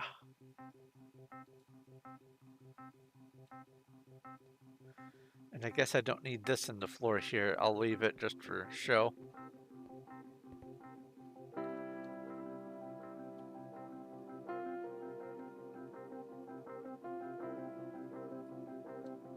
Now, okay, so we see what this looks like from this end.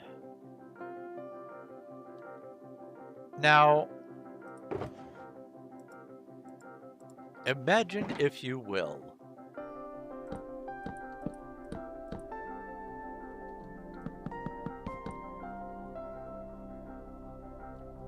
I'll put those in here.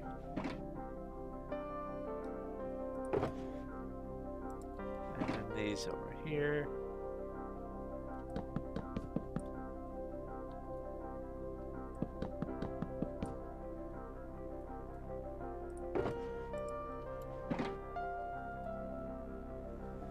We've got oak shelves here, birch shelves there, and spruce shelves there. They're all three bright enough to stick out amongst the darker grays. So dark oak wouldn't have cut it. They're not pinkish orange, it's not the reddish. It's not acacia. It's not mangrove. It's not Hello Brain. The crimson. It's not the warped. I could have done warped shelves for everything, but I wanted to have each wing be distinct. And going from light to dark like this is... If it were spruce on the left, birch on the right, at least because of my right-handed brain, it would feel, I guess, too low on this side and too high on this side. I like for it to be a gentle slope like this, and the light colors seem to imply to me that it's higher and then it goes medium and then lower. It feels like going downhill towards the right is more comfortable. So I wanted to have light, medium, dark. Birch, oak, spruce. That's why I picked it in that order, and how the shelving is going to be. Like I said, I suppose this could have been the birch plank shelves or slab shelves, and that might have worked, but I think that having a different color for each aisle or each wing, whatever, is going to end up being better overall. But that's that part. Still need to finish the final step, which is the floor.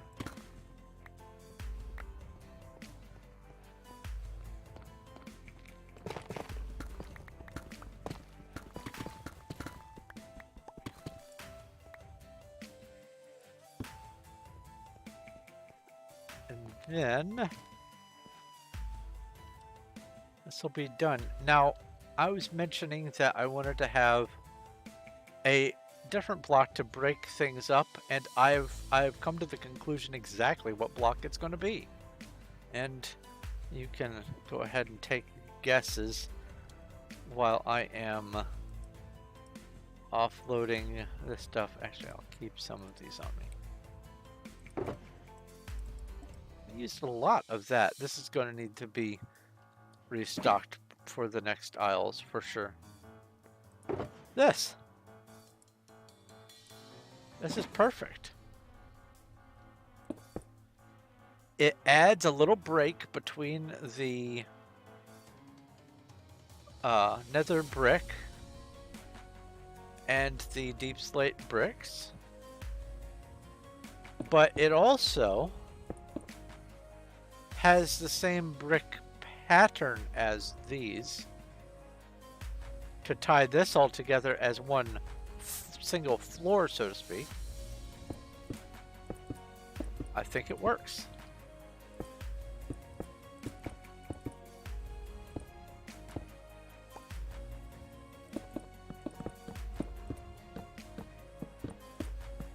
Oh boy. Huh. I'm gonna have to do this one entire aisle at a time, it turns out. Did not anticipate that part. Probably should have put the shelves in last. That's okay. That is not a problem.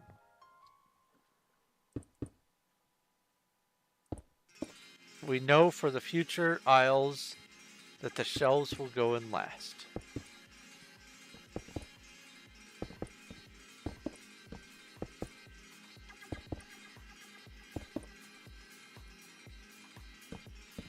Oh, I'm gonna need a lot more of these blocks. Whee! Lag!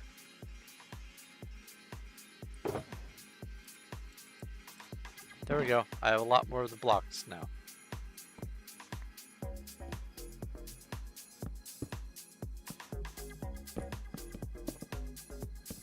Derp.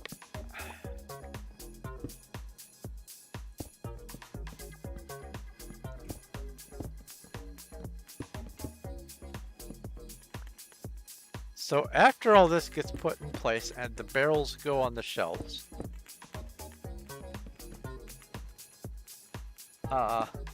we can start mathing out what products are going to go where. Well, items, products, whatever.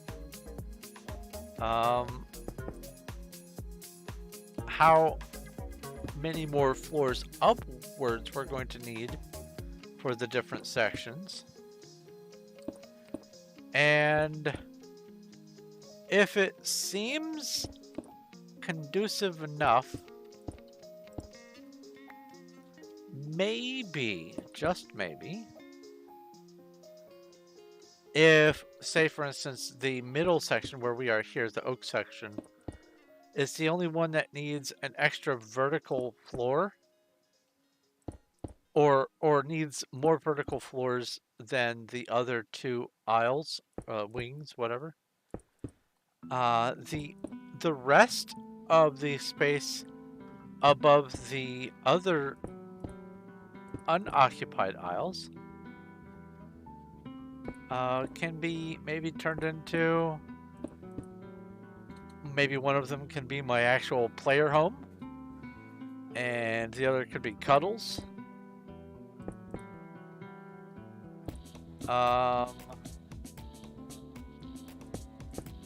Or we could come up with something.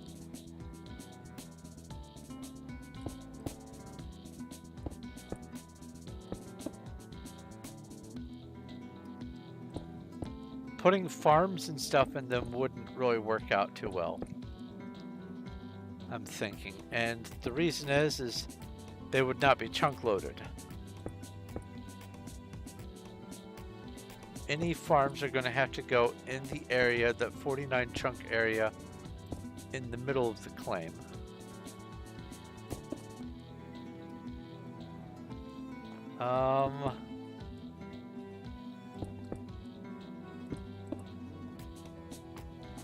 Right now I'm thinking player house is probably going to be the best bet. Then I'll finally, hi Cuddles, I'll finally have a player house. What I was originally going to do was put in a player house. If you want to get some blackstone bricks, what's it called? Polished blackstone bricks.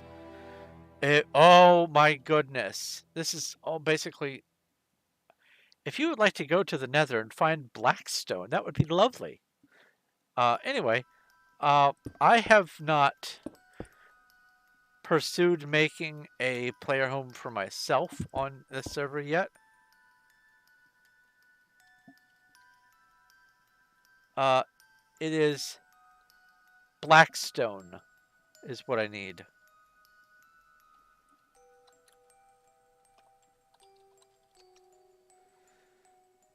Anyway, the plan for my player home was I was going to put in the outline of Undercity itself, find where all the different sections and districts were, and then build in secondary compartments that could be accessed through doors or just teleporting or whatever, and have my player home behind the walls in the gaps where Undercity wasn't.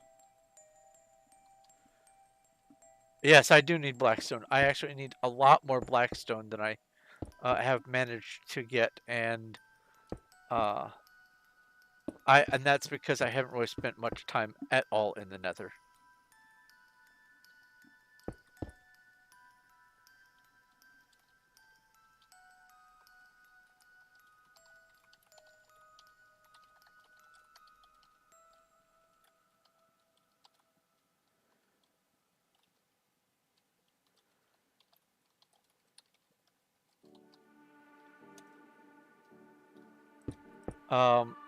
Anyway, and my own player house is going to be in where void spaces between the parts of Undercity would be built, so that I could squeeze in between the shopping districts and all that kind of stuff.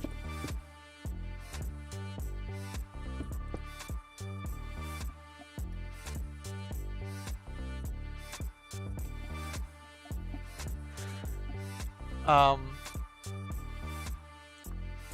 but I am also kind of wanting to have, I guess, circuitry and other things going on between the chambers of Undercity, because there is activity. Like in Undercity, there's this one part where the this worm is dropping goop, and that goop is effectively, I think, effectively the same stuff that fills the canals. And I'm going to have either slime balls being cycled through some dropping dispensers,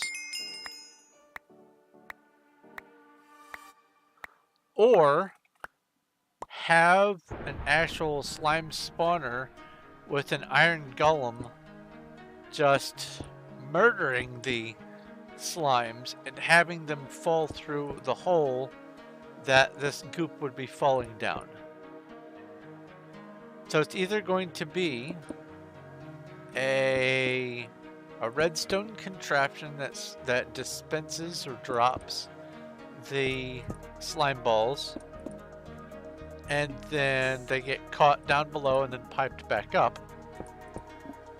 Or, and this is probably going to be the better option, just have iron golems killing the slimes, and the slime balls just rinsing their way down through into the hole.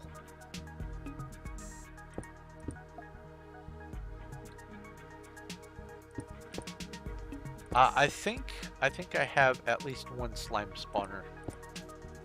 But either way, it just so happens that where that part, if my measurements are correct, it just so happens that where that part is,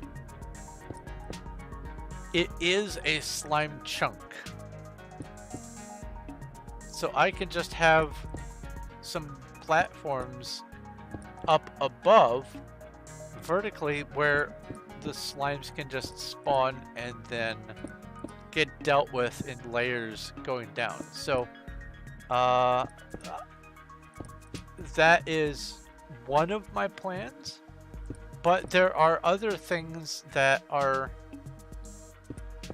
contraption or mob based that I want to also include in the main part of Undercity.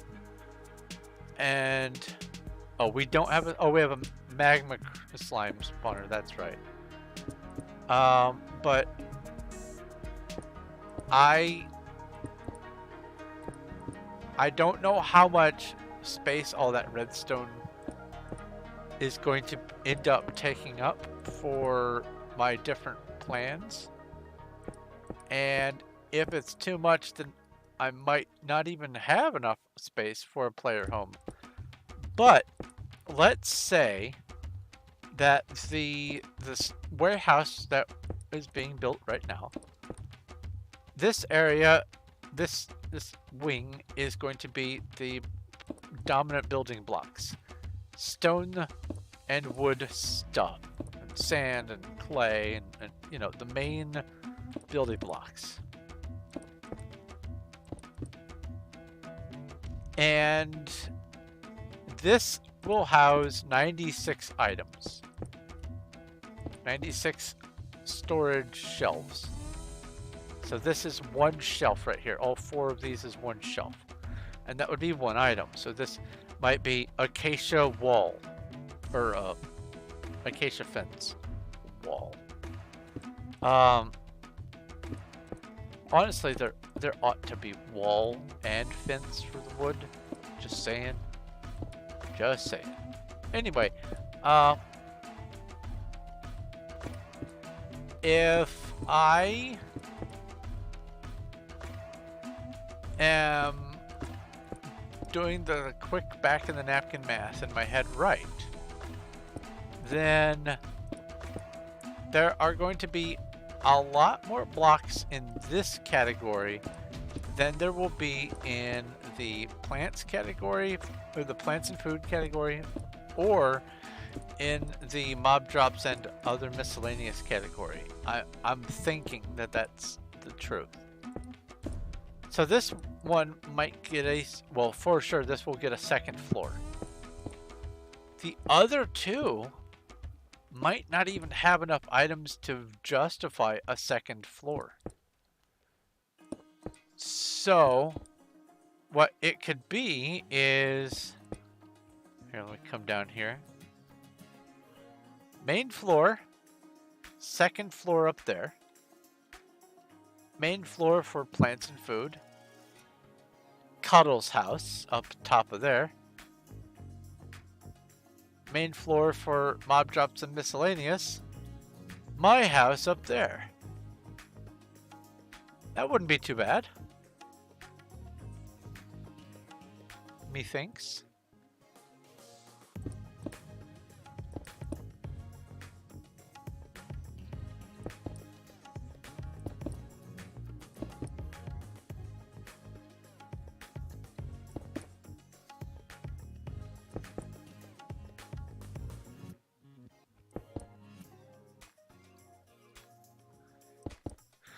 So this is another example of how I have all these plans going on in my head, and I keep some of them open-ended so that if new information comes along, I can change my plans.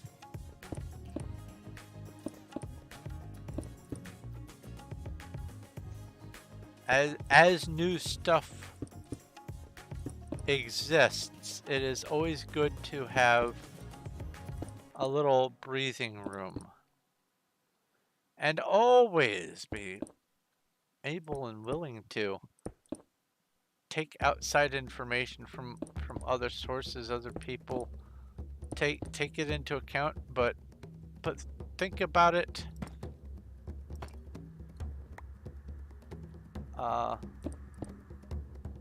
reasonably. Don't take everything for granted.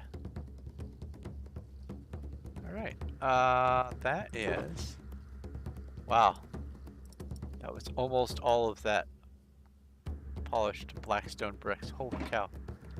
All right, now this, for sure I'm going to need to get at least another shulker of the regular deep slate bricks.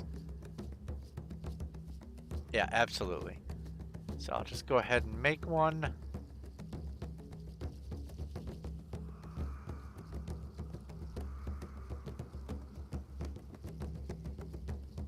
Most important thing about learning and doing new stuff is you have to embrace the fact that your opinions on something are probably going to change over time. You might be wrong about something, so wrong in fact that future you will look back at past you and go, what was I thinking?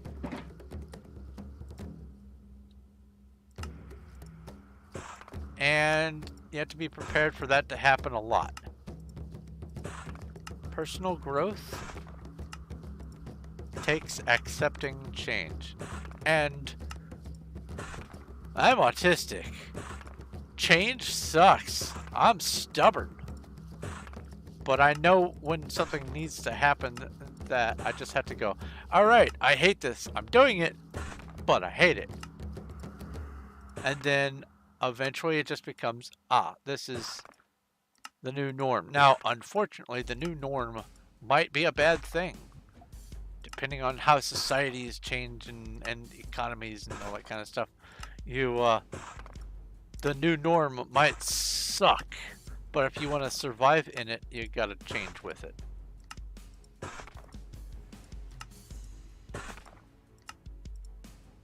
And that also applies to your hobbies and projects and stuff. Things change. I was I played Magic the Gathering a lot. If you don't know what that is, it's a collectible card game. It's like the precursor to the Pokemon and Digimon card games. It's got like a Dungeons and Dragons kind of vibe, but it has its own massive lore and all that kind of stuff. It's a great game. A lot of players, a lot of cards, cool combos that you can do with them, all that kind of stuff. Where this is going is all the cards have card art on them, and they have hundreds and hundreds of artists that have provided the art in the past, are providing it now. And one of them that I just fell in love with the art of, the person's name is John Avon. And I started a binder to collect all of the John Avon cards. And back then, even when I was actively collecting and running a game shop and had access to lots of Magic the Gathering cards, even then, I still did not manage to get all of the card art. But I had a sleeve for every single card that I was missing in my collection, so that when time came, I could get that card, put it in the sleeve, take out the little placeholder, and go, ah yes, my collection is one step closer to complete. Then I stopped running the game shop, and I stopped collecting cards and playing for a long time.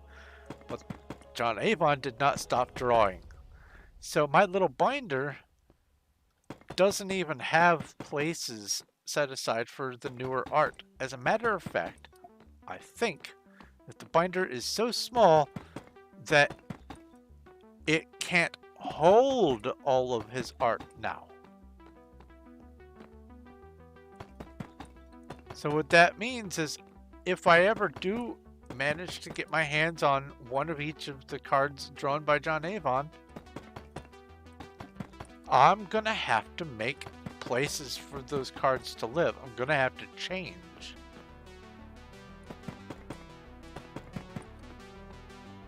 But right now I'm not there.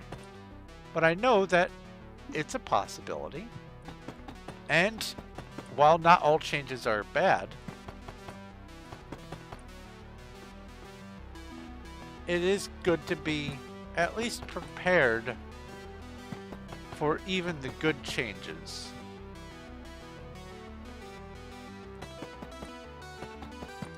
I was terrified of streaming.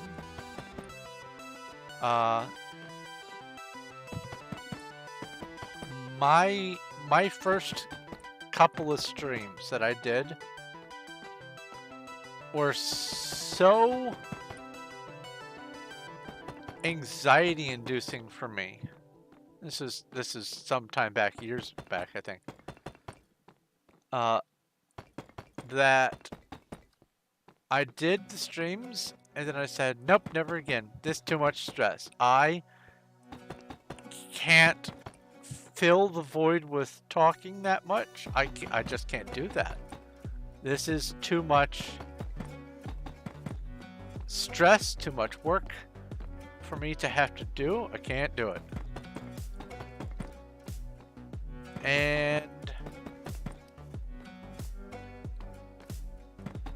I have since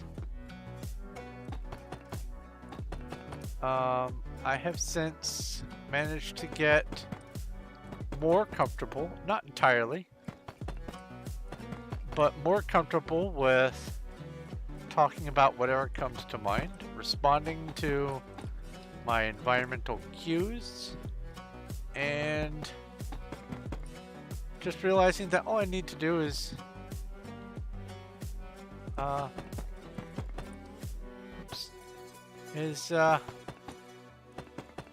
have at least a loose objective for what I want to accomplish, and do my best to stick to it generally. And that's really all that I need to do. My stream is just gonna happen naturally. I can be stressed about it, but ultimately all that's happening is I'm playing the game that I would normally be playing at this time anyway, and just sharing with you guys the experience of doing the busy work. You can watch my haphazard methods for planning and seeing how my builds unfold and all that kind of stuff. And I can just, you know, pretend you're sitting in the chair next to me and just talk about whatever crosses my mind. Speaking about talking whatever, let me take a drink. My mouth is so dry.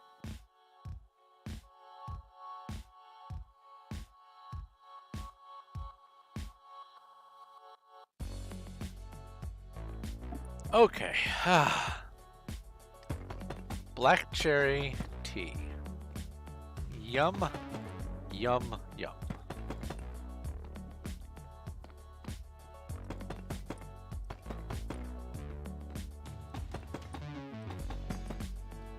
I might do something on the back wall, like right here at eye level. I might do a trapdoor, just to have a small splash of color. It's in the back, so it's not necessary, but it would be a welcome brightness on that back dark wall.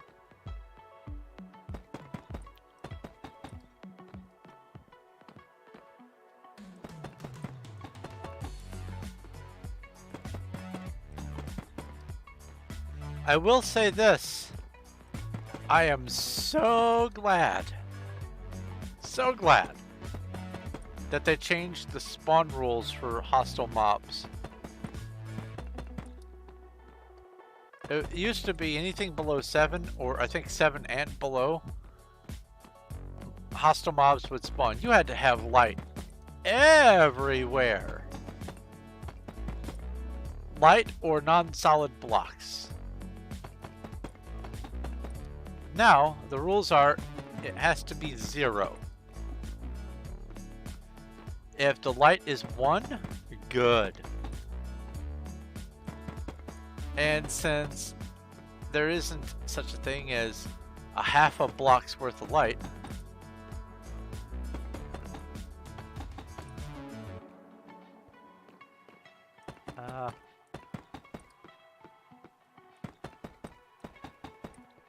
if this is 1 and this is 1, even though in the middle technically it ought to be 0, it still counts as 1. Oh, let's see here.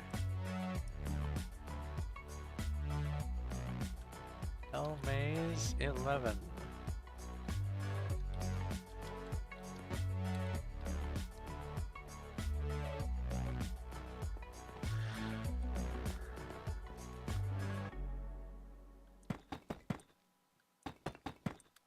Let's see if we can...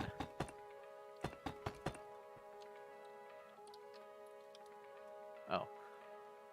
Free up an inventory slot. Let's give him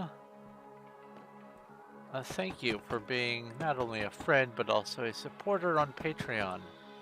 Maze 11, Zogma Infinium. Trade... LMAY. There was some lag there.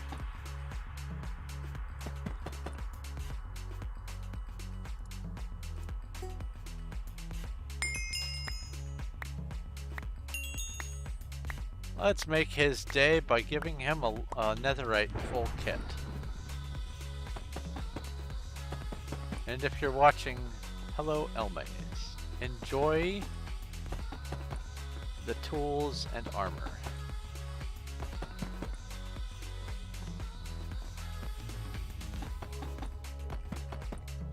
That came off of cooldown just recently. I don't know which day exactly it was.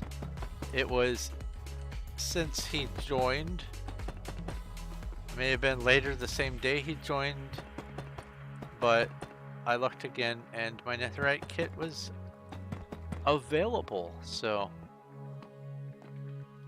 hooray.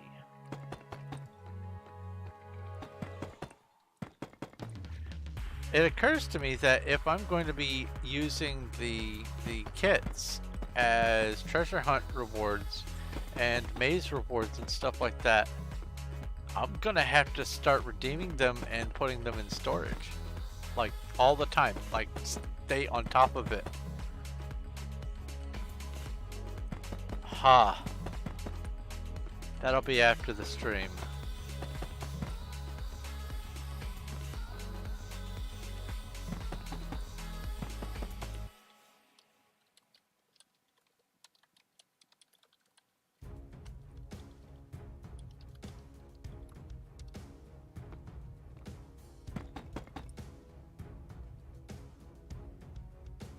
Oh yes, I definitely have used ample quantities of deep slate. I don't know if I've converted all of the deep slate that you've given me into the building blocks yet.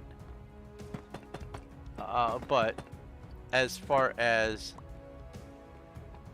using the quantity, yes, almost certainly, because this is all deep slate, that's all deep slate, and this is all deep slate, and it just goes and goes.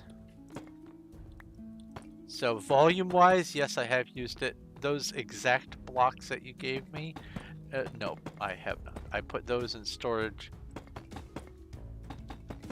so that I could use the existing blocks.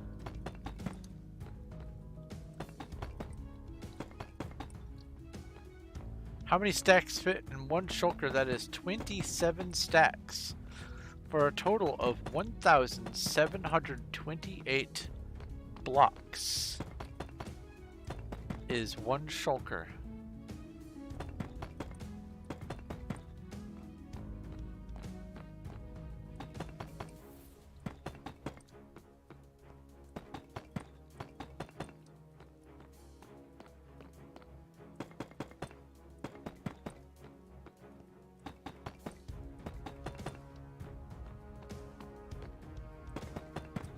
And definitely Cuddle's good call on making this too wide.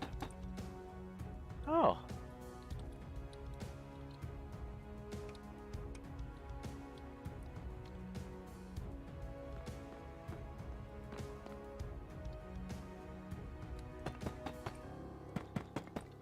Welcome to 2400. Jake Kareth. That means you're probably doing more herbalism stuff. Or he's probably not watching, so saying yours silly.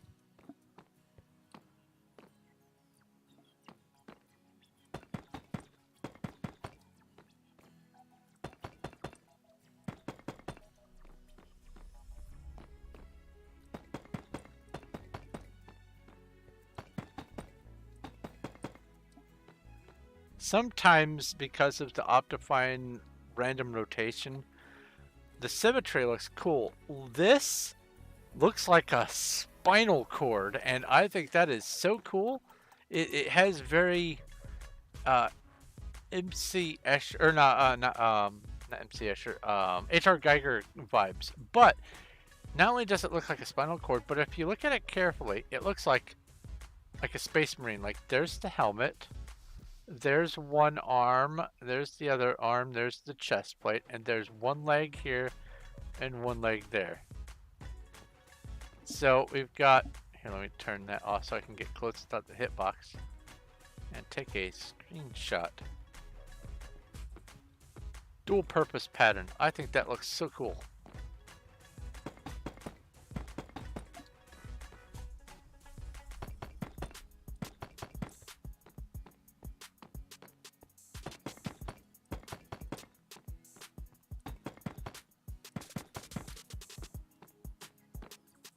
Ooh, end is in sight. I think what I'll do is, after putting the floor in, because we're already past the 4.5 hour mark, I think I'll just go ahead and finish the stream because this is effectively one project done in one stream. I think that's a good milestone. For the Emperor. Yes, indeed. Or it could be a Doom guy. Maybe it's a Doom guy trapped in the wall, waiting to come through. I mean, there is a hell in this world. Maybe there are demons.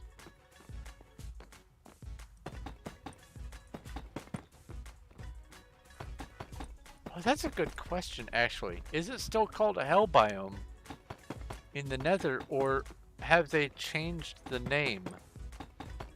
I don't know.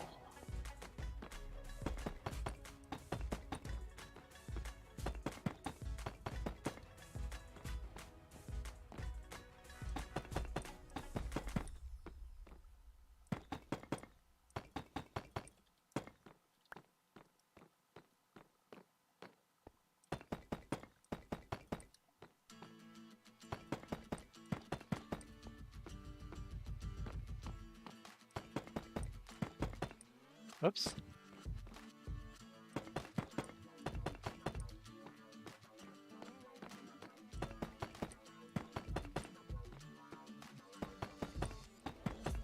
I will say this, I definitely have had quite a bit of fun with building this today.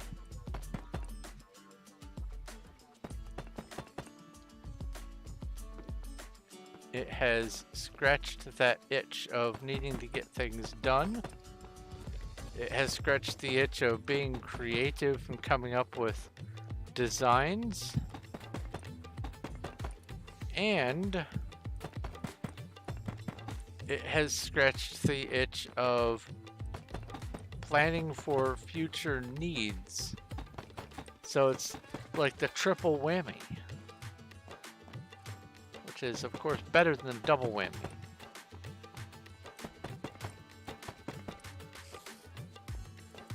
I hear a spider. It's probably behind that wall in a cave somewhere. I know it's not underneath me. For sure, it's not underneath me.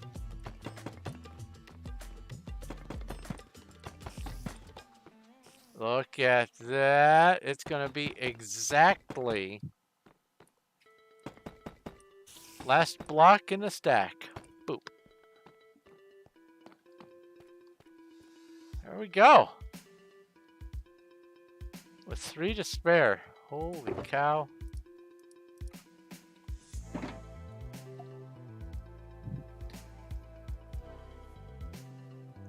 That was quite the project. Now, this is going to get extended to here.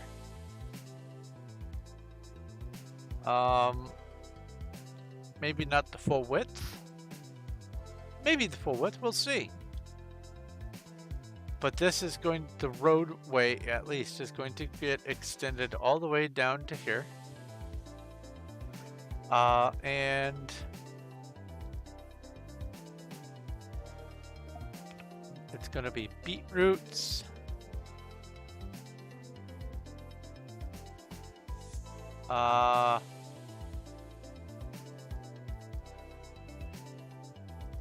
We'll need to get pumpkins and melons.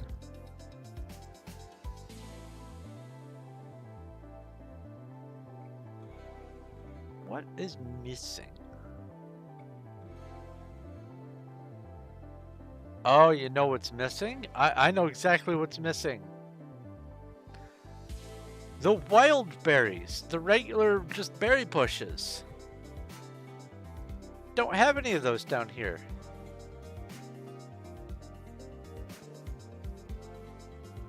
Gonna have to find a place to put those.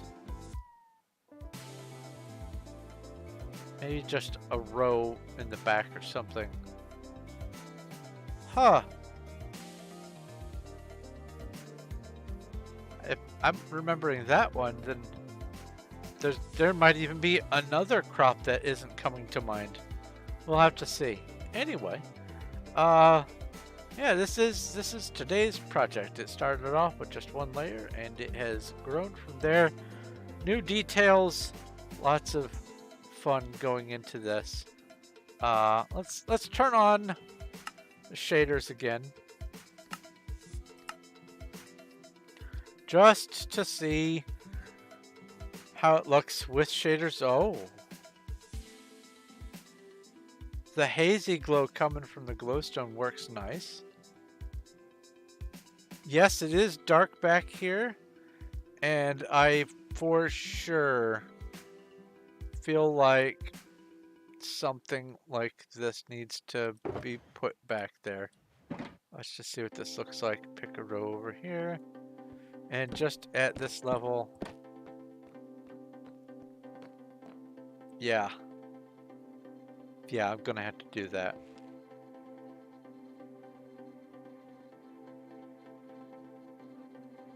Here we go. The warehouse. Complete. Well, one of the wings of the warehouse is complete.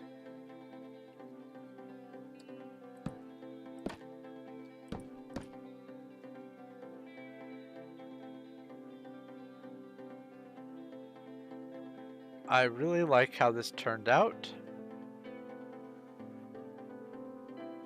I might move the warped out one so it goes 2, 1, 3, 1, 2 instead of having both the warped right next to one another. Well, instead of just talking, we're in a stream.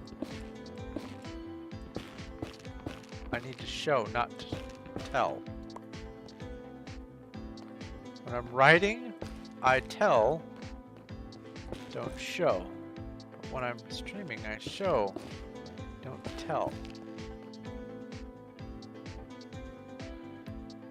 I think that feels better. It breaks it up more.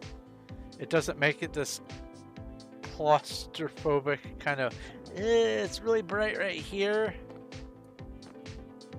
It does darken it a little, but that's okay because I have made sure that there's all the glowstone all the way around.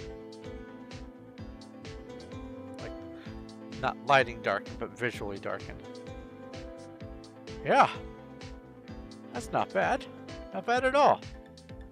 So, that's something that I can do later. It is 4 hours and 44 minutes of stream. And I think it's high time for me to wrap things up. It's 10 p.m. for me. And there's other stuff that I need and want to do. So I'm going to go ahead and wrap it up. Let me get further in here so I'm surrounded on all sides. And I can do this. And then come forward. There we go. Oh, wrong way, wrong. There we go. A little bit. Center on the block and off angle like that. There we go. Anyway, I would like to thank everyone who has been able to visit and watch and participate and offer some blocks and some insights and everything else. If you have any questions, comments, or suggestions, leave them down in the comments section below when this goes on video. If you like this video, do give it a like. I appreciate it, and it does help. And if you haven't already, do please subscribe so that we can get my channel past that 2,000 subscriber mark. We're about 50 away now. It's getting close, and every one of you is just a wonderful member to have in the crew. If you would like to help support my channel in other ways, I have a link to my Patreon where you can offer $1 a month, $2 a month, 10 if you're feeling generous, even more. And it helps to be able to afford things like my Dinobot so that I can have more bells and whistles on the Discord, but also be able to replace my mouse if it dies, headphones, that sort of thing, and just generally help overall. And in addition to that, as I publish books and other things, if you are at least the Lapis rank and above, you get a free signed copy of any books that I publish and anything else that I publish. Speaking of the Discord, if you want to join that, the link is down below in the description as well. And if you do join, remember to pick a role, YouTube or Performium if you are on Performium. That would make sense.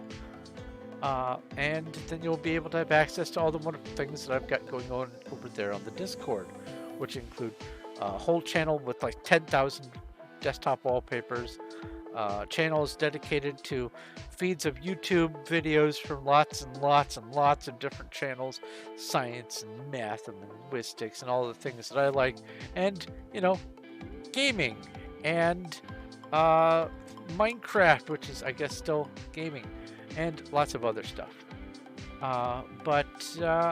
Yeah, I think that's basically everything involved there. My next stream will probably be tomorrow, while I am, or after I am done working with the RGA stream to get more gems to try to make up for the expenditure that I stupidly bought on hoppers. I'm going to use them anyway, but you know, whatever.